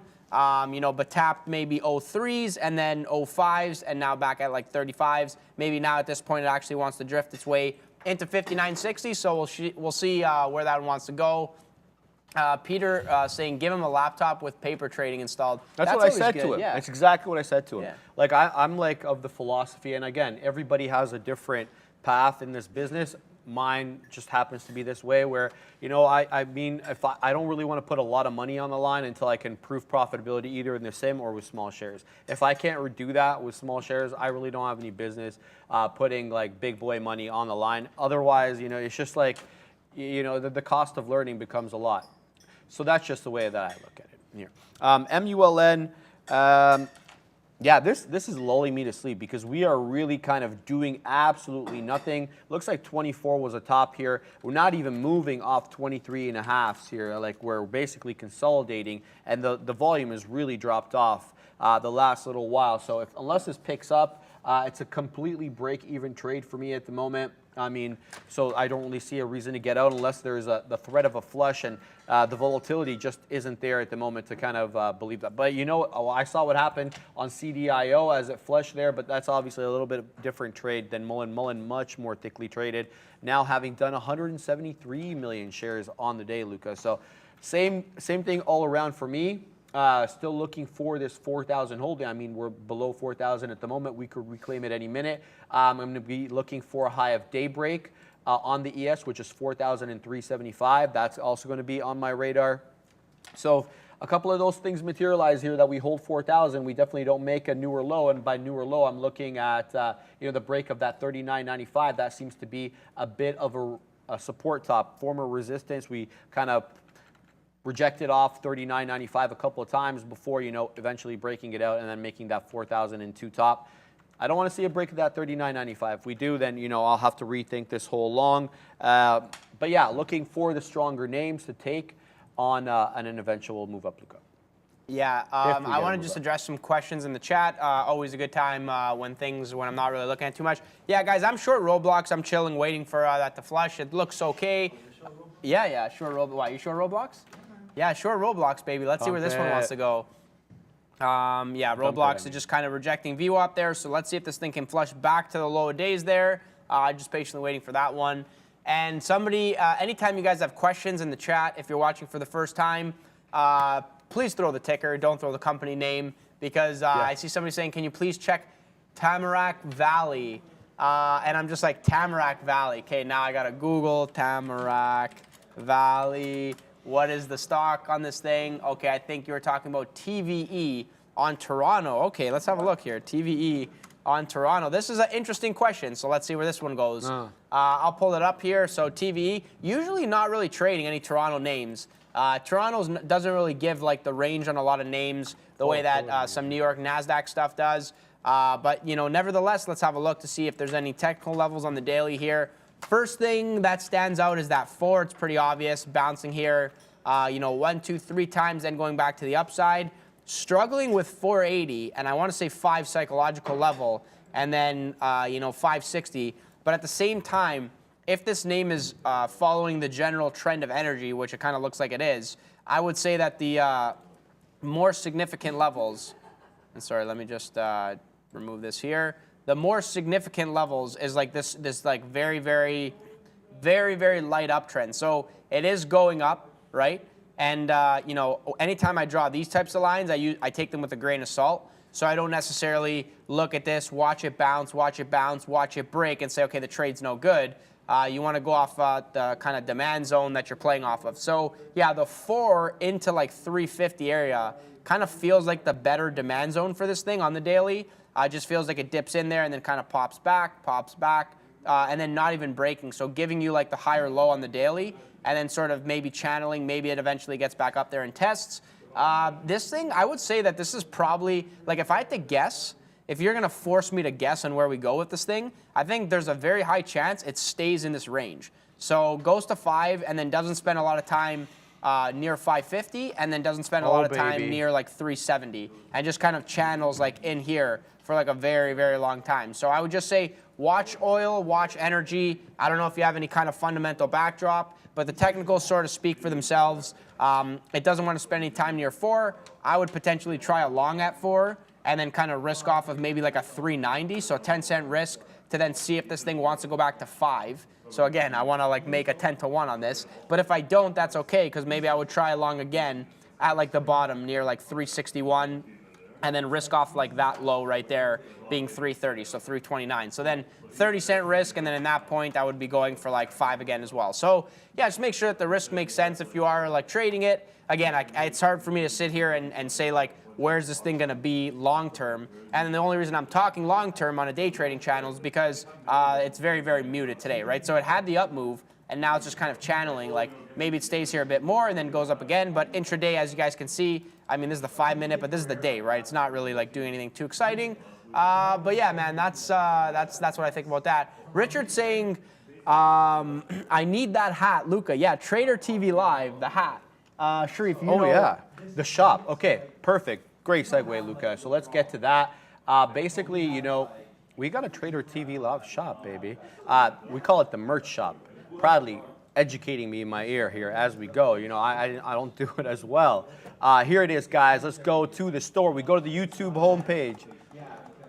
Okay, so exclamation mark merch in the chat, guys. Exclamation mark merch will take you to the YouTube store. Here we go. And there we go. We got masks. I don't know how relevant the mask is. We might have to take that one off. We got the iPhone case. We got the T-shirts. We got the hoodies. And there it is. Oh, no. Is it back ordered? I don't see the hat. See, we need to update some of this merch. Ms. V on here for all the Ms. V lovers. I guess you could still get a T-shirt of her. A whole bunch of hoodies, different colors, T-shirts, you know it. And on the back, it says, I'd rather be trading. I love that. So check out the merch store, guys. That is on the YouTube homepage by clicking store. And while I'm here, make sure to use the search and type in, for example, like things like VWAP, in case you're new, and then there's all sorts of educational videos on how to take that. All right, I'm long Amazon here. I'm long Amazon through the break of 94.20, so about 10 pennies in the money. I'm looking for a 4,000 hold on the ES and a pump up. I'm up quite nicely. I'm also pumping on HIMS. There we go. Where are we in the money? How much? Oh, we are like 15 pennies in the money, 10 pennies in the money, excuse me, on this one. There we go. We're getting a nice move up here, a retracement above VWAP. We want to see this one continue to stay above VWAP though. I got in a little addition down here. Now I'm above my initial entry and my addition all the way down at 26. This one lulled me to sleep, but as the volume comes in, this one seems to be awakening. So good on that. Mullen, this is not worth my energy, to be honest with you, as it's not doing what I needed to do. There we go, tiny out. Tiny loss on that one. I don't really care, to be honest. Very, very small. The focus here now is on HIMS and AMZN, as AMZN continues to move to the high side here. 94.35 is the high. We're at 94.31. We could see newer highs coming in here. The ES holding 4,000. Amazon, Apple, Microsoft, and Google. How do you say it? Like not the trifecta, but for Like the quadfecta. Oh, I don't know. I don't know how to say it. Chat, fact check me in there if you guys know. The four of those Bermuda guys. Square. Huh? The Bermuda The Square. Bermuda Square, yeah. What is up with that? Moving to the high side here, guys. It looks good for some of these possible longs. Yeah, thank you. Yeah, guys, so I'm short the SPY here, and there's a lot of people that will probably think, Luca, what are you doing here? And the answer to that is, I don't know. It might not make sense, but I'm hoping I make dollars, baby. Let's go to the downside. Lone, I see you saying I'm short the market at 4,000. I instantly punched into SPY short. I was like, yeah, let's go. Let's see where this wants to go. I don't know if I'm going to add into it. I kind of feel like one add at 4,000 and then kind of give it the room. If the market breaks higher, I feel like we might go to that 4,005. So Sharif wants it to go up because he's long Amazon. I want it to go down because I'm short the market. I have like kind of like a tight risk profile, that being 5 points give or take. I feel like I could easily be wrong, but at the same time, if a flush comes, I'm covering that. It's for a scalp trade. So best of luck if you guys are in this trade. I know, Lone, you were mentioning you're short. Somebody was like, Luca, short the market for the dump. I'm like, yeah, absolutely, AG Monster. Like, let's go. Let's see where this one wants to go. And yeah, no, I feel like I want to be long, but I feel like I want to be long closer into VWAP if that even happens. So yeah, short right here. And let's see what happens next. Let's see what happens. Yeah, Camel Crush, Luca, what are you doing? The question. I don't know, man. I honestly don't know, but let's see what happens. And I have no idea. Oh, yeah, I see your answer. Yeah, exactly. And Jay Lee, I don't know if that's Jay Lee. Yeah, Jay Lee. Luca, why short SPY? Don't you do any zero DTEs? So basically, we don't trade options on the show. We trade shares. And, being at a prop firm. What is that, Luca? So everybody understands. Zero DTE? Yeah. So basically options that expire today. So to my understanding, there's now expiry every single day on like market ETF and stuff like that. So zero DTE, 0 days to expiry. That's what that means. And essentially, a lot of people are trading those, right? We trade shares on the show. So I'm essentially short the actual ETF via shares. And essentially trading with a prop firm. The reason that you use options, zero DTE, is because the inherent leverage that is associated with it. So a lot of the times people are like, well, look, I only have $2,000 or $5,000 or whatever. Yeah, Ivar, Luca lost his mind. No, a long time ago, man. No, yeah, just kidding. But yeah, no, somebody, it's, like the reason people would be trading options is because the leverage, and they say, okay, I only have like, 5,000, 10,000 to trade with. I can't trade shares because it's more expensive. So for example, like 100 shares of the SPY would be like 40 grand, right? So, you obviously get leverage with the broker that you're with, but again, not everybody has that. So they say, I want to trade, the options because I can get that same return with way less money up front. So that's kind of the why people do it. But obviously at a prop floor, buying power is, it is what it is. And yeah, I don't really have to worry too much about it. So the shares, it just kind of makes it easy for me to structure my risk. But at the same time, I'm aware that options have, the options market is huge. It's $1 trillion market. And a lot of that kind of order flow is like the tail wagging the dog. So essentially what that means is a lot of people trading these zero DTEs, if they all pile into the 398s, and then we're at the 4,000 and there's really no buyers, we'll magnet into that level because everybody piled into it, and then it's like little gamma squeezes that are happening, followed by like bots like chasing orders and stuff like that. So yeah, zero DT options are controlling the market. Well, yeah, it's like Citadel's controlling the market and hedging themselves using zero DTEs and then selling them to everybody else. And it's just kind of, there's a lot of people doing a lot of things. If you try to understand it every day, you'll actually lose your mind. So like, again, I joke around when I talk about it, but I just sort of trade off of whatever I see, levels. Sometimes I just like dance around just to kind of feel it out. I lose, I win, whatever is what it is. But just trying my best every day to get a little bit better and be the best I can be. Logan Flip saying zero DT gang cannot be stopped. Yeah, man, it's, you know what it is? I love, it makes me laugh because I know that like not everybody has the buying power to like trade shares. So everybody's like, yeah, let's trade options. Let's trade options and let's do it. And I love it, man. I love the stories of like the Reddit stories, things going wild. It's a lot of fun there. So, but yeah, again, we don't trade options here on the show. We just trade shares, but it's essentially the same logic, man. Like whether you grab puts at 398 or 398.50 or whether you're short here going for the move, You're just going to make what you make, and that is, it is what it is. The next question, Mashworth saying, Luca, how long have you been trading with Day Trade the World and educated? So a little bit about myself. I studied business in university, majored in finance, worked for a fund company for a little bit, did a little bit of private equity work, and then, decided I'm going to just be a day trader and see where that goes. So I've been here for now 2 years, day trading every single day. And it's been a wild ride. There's not a lot of firms, I would say, out there that you really trade, right? Some trade against you. It depends where you are in the world and stuff like that. But the industry, I got a decent understanding of the industry and kind of everything. That's why I always say, read Flash Boys.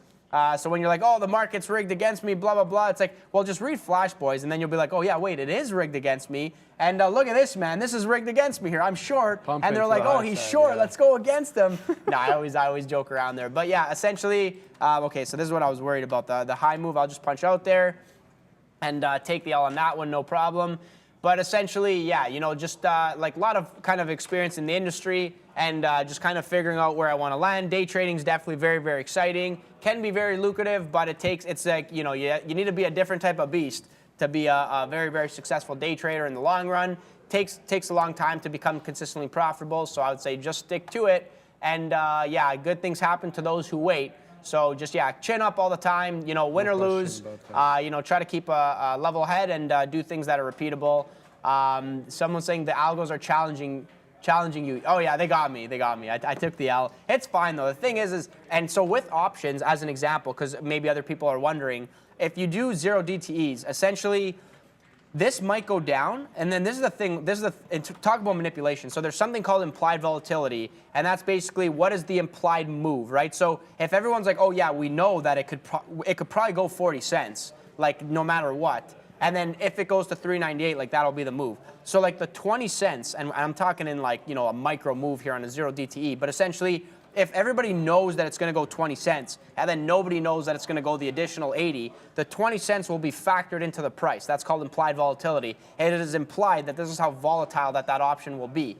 And so what they do, look at me talking about it as if it is like specifically manipulated against everyone, probably is, but basically what they do is before they send it in a direction, they rip it in the other direction, then send it there. So that kills the implied volatility. So if you've ever bought an option and then watched the option price stay the same as the stock moves in the direction that you want it to go, and then moves back, and it's not moving or you're losing money, the answer to that is implied volatility. So for example, I just got stopped out here, which I'm okay to do because I'm multitasking and I thought I was going to be wrong, but now we're back down. It's not a big deal. Not crazy size anyways, but essentially, like as an example, not to say that this happened now, but like they will rip it up before they rip it down, because if they rip it down and you bought the 0 DTE and you rip it down, you actually make the money that you thought you were going to make.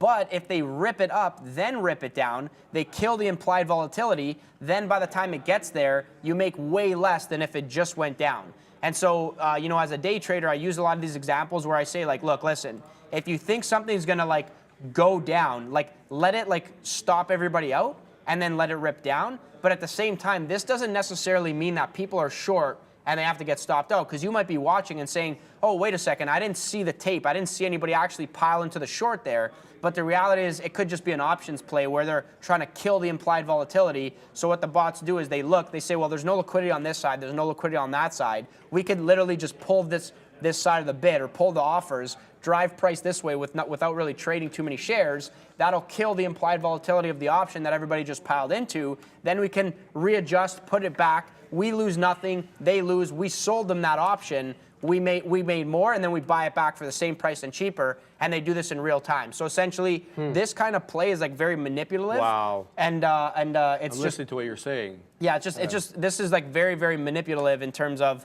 like how like the world of the markets work, like how financial markets work. And the reason that I can sit here and confidently say like, look, these things are super manipulative is because it's a zero-sum game, right? So financial markets, they're not here for you to just sit down and start printing and making hundreds of millions of dollars. No, like They are here for a specific purpose. Well, not to take your money, but they're here for a specific purpose, not the purpose that you think. This is the secondary market that is digital warfare. Okay, that's what this is. It is digital warfare. Whereas, the primary market actually has a purpose in the sense that, companies are doing business and they're doing very well, and now they want to scale accordingly, but they went from 1 to 2 to 3. Now they want to get to 30, 40, 50, 300, 500. And so in terms of scalability, the company cannot scale up because it runs out of money, and there's only so many kind of friends and family and private offerings that they can do. And then they bring it to kind of, other markets, venture capital, and then kind of like funding from banks and stuff like that.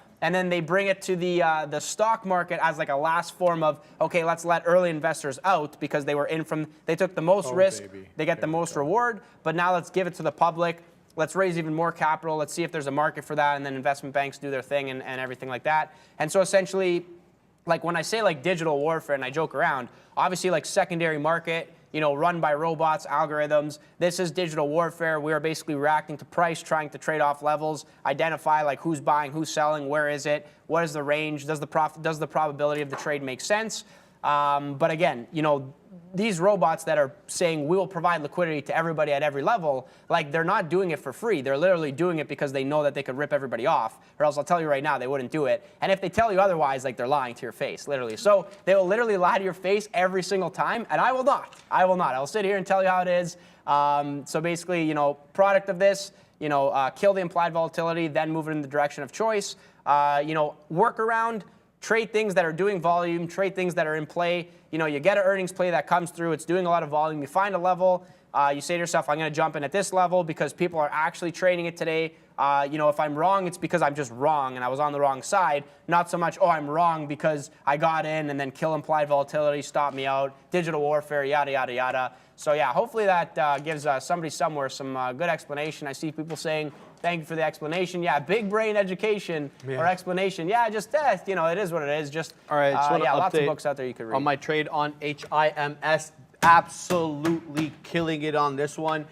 Here's where we got in initially 40. We average in at 28, and then I wait for the break of 50. I add again at 51s. And now we just touched 60. I took some out there at 58s. Now I'm looking for that move to test the high of day in the 77. I'm seeing 60, 61s now showing up here on the ask 62s, showing up on the ask. So nice move up. I added double the position here on the ad of 51. So on the ad, of 51. So yeah, kind of a bit of a risky move to add.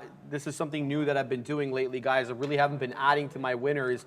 That's what you hear. We hear all these stories about the real pros adding to the winners, this and that, and yeah. So that's something that I've been doing, especially with the higher conviction trades, and especially trades where I'm well in the money as a result of my initial entry, and I don't want to take anything out because the chart does not justify the out. So then, in those situations, I'm trying to add. So anyway, holding VWAP, looking to test high of day breaks. It's not going to be in a straight line. It's not going to be linear. I'm going to have to be at peace with the fact that, it may retrace. But what you're going to look for is key levels to hold. It's a bit of a spready. I don't want to say it's spready because it's a penny right now, but it's sporadic in its actions. It's done almost 12 million shares of volume, but it's not I want to say it's really abrupt in its movement. That's kind of what I've noticed with HIMS. It's a New York stock, by the way, up 20%. Anyway, so now I'm looking at where I'm going to start taking some out, and I have to look at key levels here. So the next one is going to be 65. I'll probably put a little out for that. Oops. Let's go back over here and put a baby. There we go. Put a baby out for 65, so we'll hang out there. What are my average price? My average price is 43 as a result of the ad. It was a lot lower than that. But HIMS doing nicely here. Amazon, this is the trade I got out of too early, man. Got in at 94.15, scalped out at 40, scalped out at 50s. Now we're looking to test 60s. Should have held on to this one, or at least a piece of it, Moving to the high side, I don't know where this relative strength is coming from. To be honest with you, it was kind of like a deadbeat one on the day, but now it's almost up 1%, pumping 0.85%, kind of getting off the schneid, decidedly above VWAP and moving nicely to the high side. Let me just make sure that there is no news here. No, okay, nothing that I'm seeing. Jay Lee, Luca, Sharif, you should mention Uncle Bruce, Canadian YouTuber, stockbroker, who is a big fan of safer approach, selling calls on your positions. It's a smart move longer term. I'll defer that to my guy. I don't deal with options. I haven't had an opportunity to really thoroughly understand them and how they work, how they function. I have a perfunctory understanding.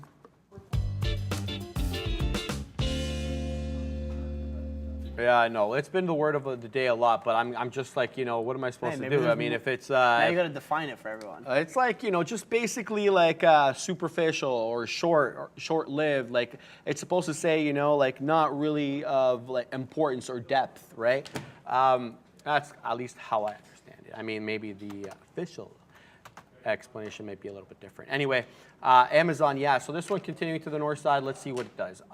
With respect to HIMS, still hanging up above that 50 level, looking for that continuation again into 65, but we'll see what happens, Luca.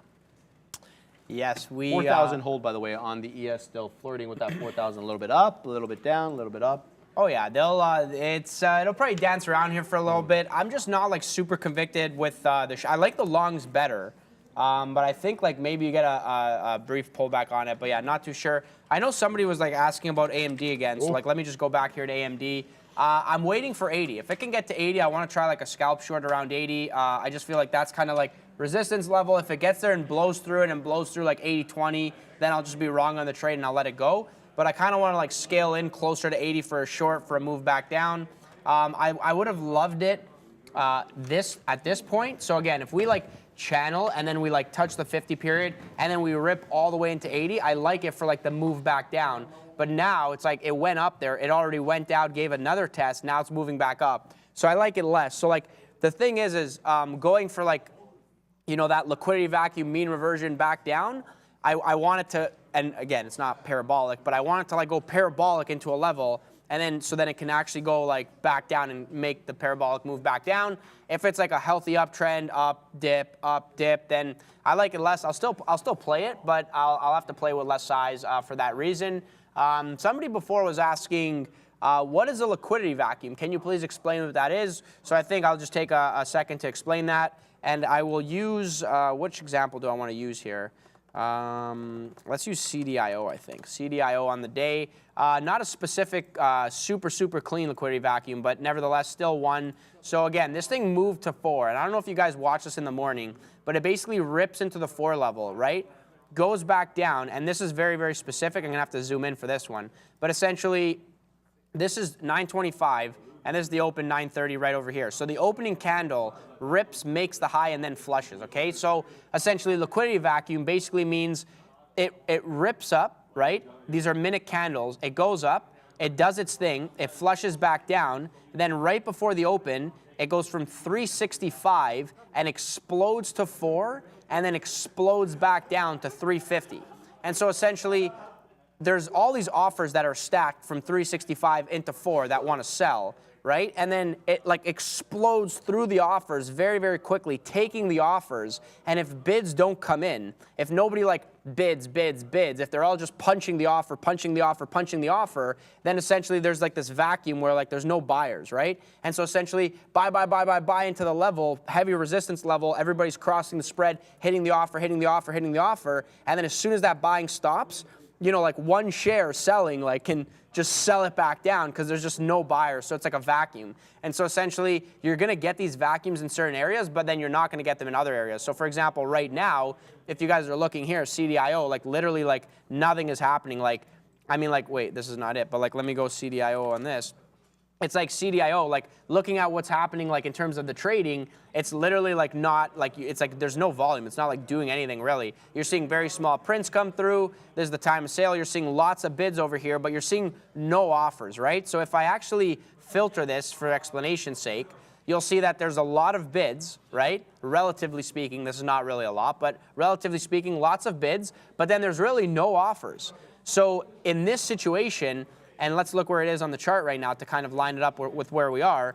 It's like we literally just sold into 3, so it's still selling into a new level, and this new level is going to have this liquidity on the bid, but then on the offer, because we just kind of sold through the bids, the offer is just not there, and unless people step in and now start offering, there's going to be a vacuum to the upside. So what that means is it might take more selling to smash through these bids, but then if it goes up, even like 100 shares, 1,000 shares might like rip it back to the upside. Now, just because there's a vacuum doesn't actually mean that it's going to go back up. And so in this situation, what you might see is a lot of dark pools, right? So there could be dark pools following it down, and you might see like 3.0786, 771, 771, big size being traded in the dark pool. And essentially what that means is like you might not see it on the level 2, like you're not going to see like anything pop up, but it's dark pool trades that are trading and whatever and doing their thing. That could be a product of the fact that maybe it's a liquidity provider trying to do its thing, or maybe it's they have an offering coming through and they're kind of selling it a little bit before they actually do it. There could be a whole slew of reasons as to why that takes place. But basically, like talking about liquidity vacuum. Now going back to AMD, which is basically what I'm like kind of like talking about right now for the short. Pump it. AMD, it's like it's not going to be like that. It's going to be way less. There's going to be way less of a vacuum. But essentially, if it goes to the upside, if it goes very quickly to the upside, there still could be like a little vacuum to the downside. So when I loosely say, oh, liquidity vacuum, blah, blah, blah, like that's basically what I'm looking for. I'm looking for like a move in one direction, and then is there like this gap that then I can just like mean revert back, because then it's going to be like a nice little flow. But that's going to happen less if it goes up, goes down, goes up, dip and rip. Like now it's like very, very like it's very like clean, and everybody kind of feels like this is where we are. It's not going to really pose a surprise to anybody. So all things considered, I'll just like drop my size if we get to that level, but I still want to respect the level because I just feel like it is a level from before. All right, guys, where am I at here with this trade? Okay, still in the same position in the mid 1150s on HIMS. All of a sudden, it slowed down again. It had kind of propelled here, propelled. I'm losing it. At around 115 or so, started moving up, and now we're getting a bit of a slower move, but holding that 50 cent, that $0.50 area. So that's the most notable. Let's see what it does. Let that one develop. I'm also in a Meta long here. I like Meta here. It's broken through that 176 top. I hope this is not a bear trap. We're holding 4,000 here, but 4,000 looks like it might be a bit of a top, right? And if it's a top, then we're going to retrace at minimum probably to 39.95.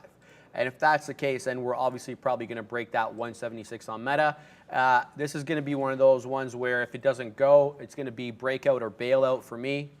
Where if it doesn't hold above 176, I want no part of it. In fact, I actually had a profit taker sitting in the mid 30s. I'm like, what's the point in getting in 15s if I'm going to sit mid 30s? Let's go for high of day. High of day on Meta is 73s, 176.73. We should, ideally test that level. There we go. Now 4,001 moving nicely here on Meta. We're getting into the 30s on Meta, so about 15, 20 pennies in the money on this one. Don't want to take profits too early, but don't want to overstay my welcome.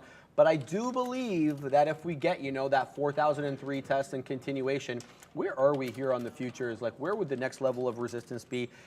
Bears looking at here. Let's look at the 15-minute chart. Clearly, we are at a top. 4,003. That goes from yesterday as well. That was like a midday level there at 12 o'clock. We've come to this 4,003 several times with no avail. It looks like that 4,010, 4,015 area, and then subsequent to that 40 and a quarter, so around 40.25. Those are the levels that I see here on the ES, but we'll have to get up there, one step at a time with these levels. So far, nicely in the money on Meta, but that could change any moment here as we're still testing whether or not we're going to stay above this level or we're going to reject. So a couple of trades, both profitable. Meta, HIMS, well in the money on this one, but only scalping some out here at 58s. I'm sitting at 65s to get some more out, but it has to make its way up there. Luca. Yeah, guys, hit the like button if you're enjoying the show, or if you're enjoying the education, if you're enjoying the entertainment. Hola, like and subscribe today. So the ironic thing about that is that I think Sean confirmed with Katrina today, she didn't speak any Spanish. Really? So it's interesting why she went with Ola there. But hey, why not? Ola is hello, and it's kind of ubiquitous. You like that, Bradley? There we go. Ubiquitous? Ubiquitous means like very popular. It's usually in like a specific context. So you say football is ubiquitous in East Texas. Means like it's very popular. Football, like high school football, is very popular there. It's like very well known. Ubiquitous, word of the day. We get a do-over, guys. Why not? We used perfunctory earlier. It was poopy. Why not? Doing it live. There Ladies we and go, gentlemen, baby. doing it live. I like that kind of use it, like define it and use a quick analogy. At least for myself, I don't know how you guys are, but I learn when people use analogies. So you could say like, Luca, A, B, C, and I'll be like, okay. And then if you use it as an analogy, I'll be like, okay. Present, appearing, or found everywhere. That's the technical term. Let's go to the Merriam. Let's see if there's any other. So it's where is the definition here? Existing or being everywhere at the same time, constantly encountered. Yeah, so well, yeah, okay. So it's like very much like, yeah, so you're always around. Okay, I get it. Yeah, it's like, you said a little bit wrong there. It's not popular, but it's like well encountered. You're always running into it. Okay, all right, we're learning.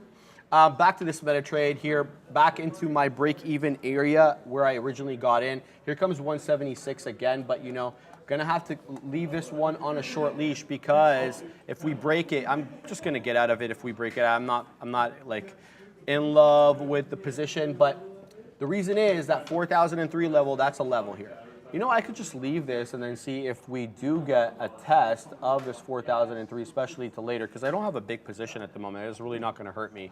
And I could look to add, in fact, at that 175.80. That seems to be a bit of a top at 175.80 there. So that might be an interesting add point for Meta if I really like this long. I don't know. Do we break this top today? Do we have any reason to break through these 4,003 levels? Like, I mean, Brendo and I were talking at the big desk today, and he's like, you know, what is the reason we were going to go up today? I mean, there's really nothing new coming out. We had the consumer sentiment index, not bad. We had a couple of important economic figures today. They weren't bad, but they were nothing really to send the market into a tizzy or, you know, to the high side anyway. Tizzy to the high side. That's what we should keep that very clear. But we'll see, Luca. I'll hold on to this one until, you know, it really squeezes me out. Yes, sir. Don't take that L until you're wrong on the trade, ladies and gentlemen. Somebody's like, Luca, you shouldn't have covered Roblox. You should have waited.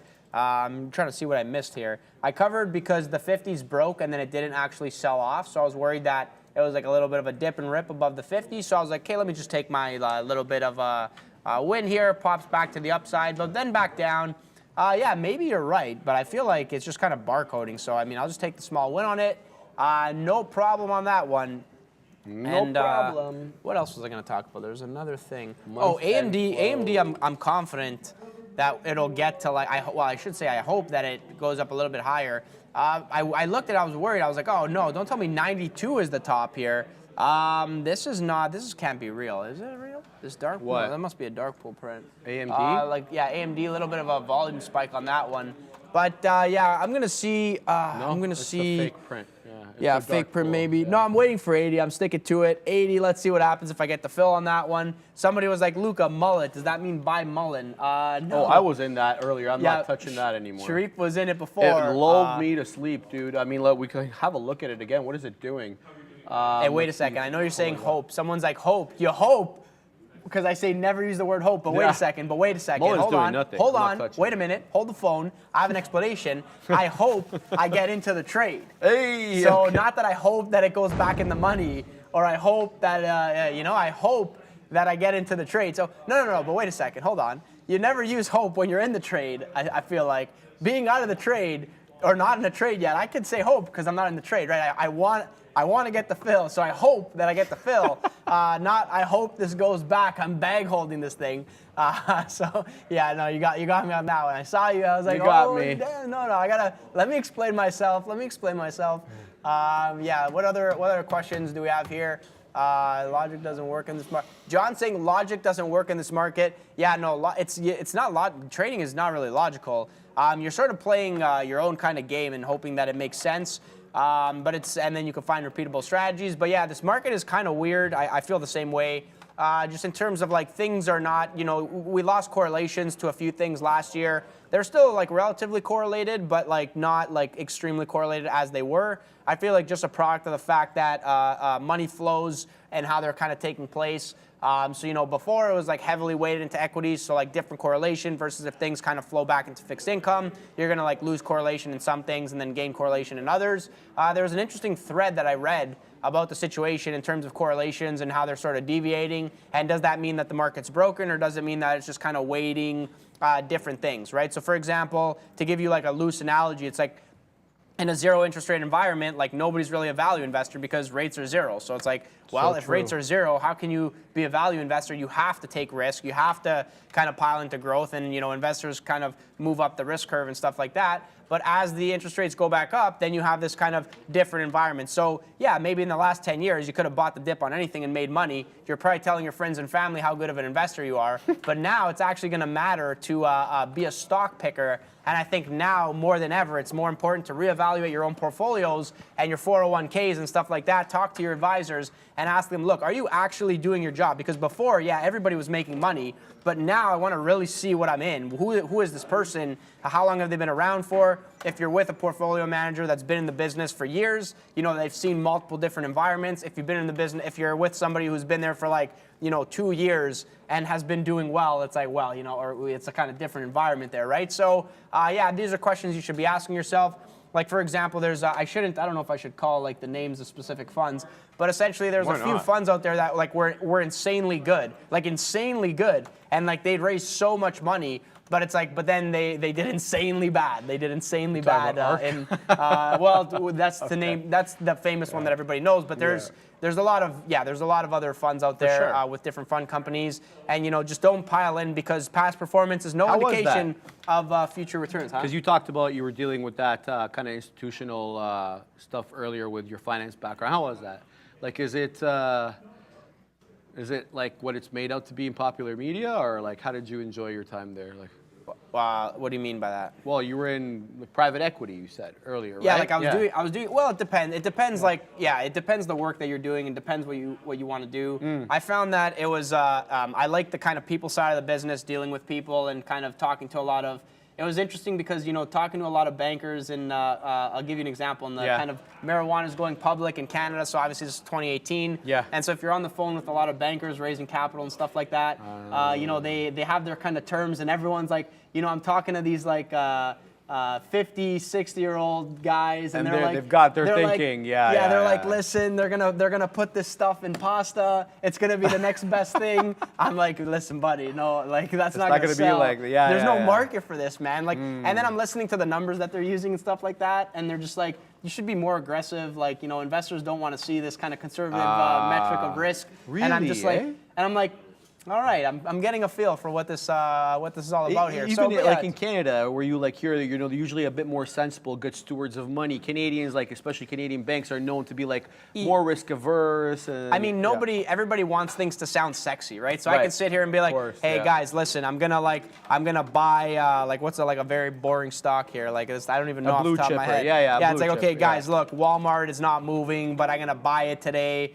It's over here, like it's not exciting. But man, how fun is it when like AMC's going to the moon and like let's short it. So like for myself, I would much rather be in an AMC. As a trader, it gives you the range, more opportunity, more sexy. So sexy to watch, more money to be made. That's kind of like the day trading side of things. So it's the same thing going into like, institutional kind of money. Like obviously like things need to make sense, but I was surprised at some things and kind of learned a lot. It was exciting, kind of talking to a bunch of different people and meeting new people, going for drinks, networking. That's always a lot of fun, man. A lot of fun across the board. But yeah, there's, you got to kind of, if you're in the industry and you're watching this and you're wondering, like, hey, Luca, I don't know what to do. I want to, get in. I don't know where I'm going to land in the world of finance and blah, blah, blah.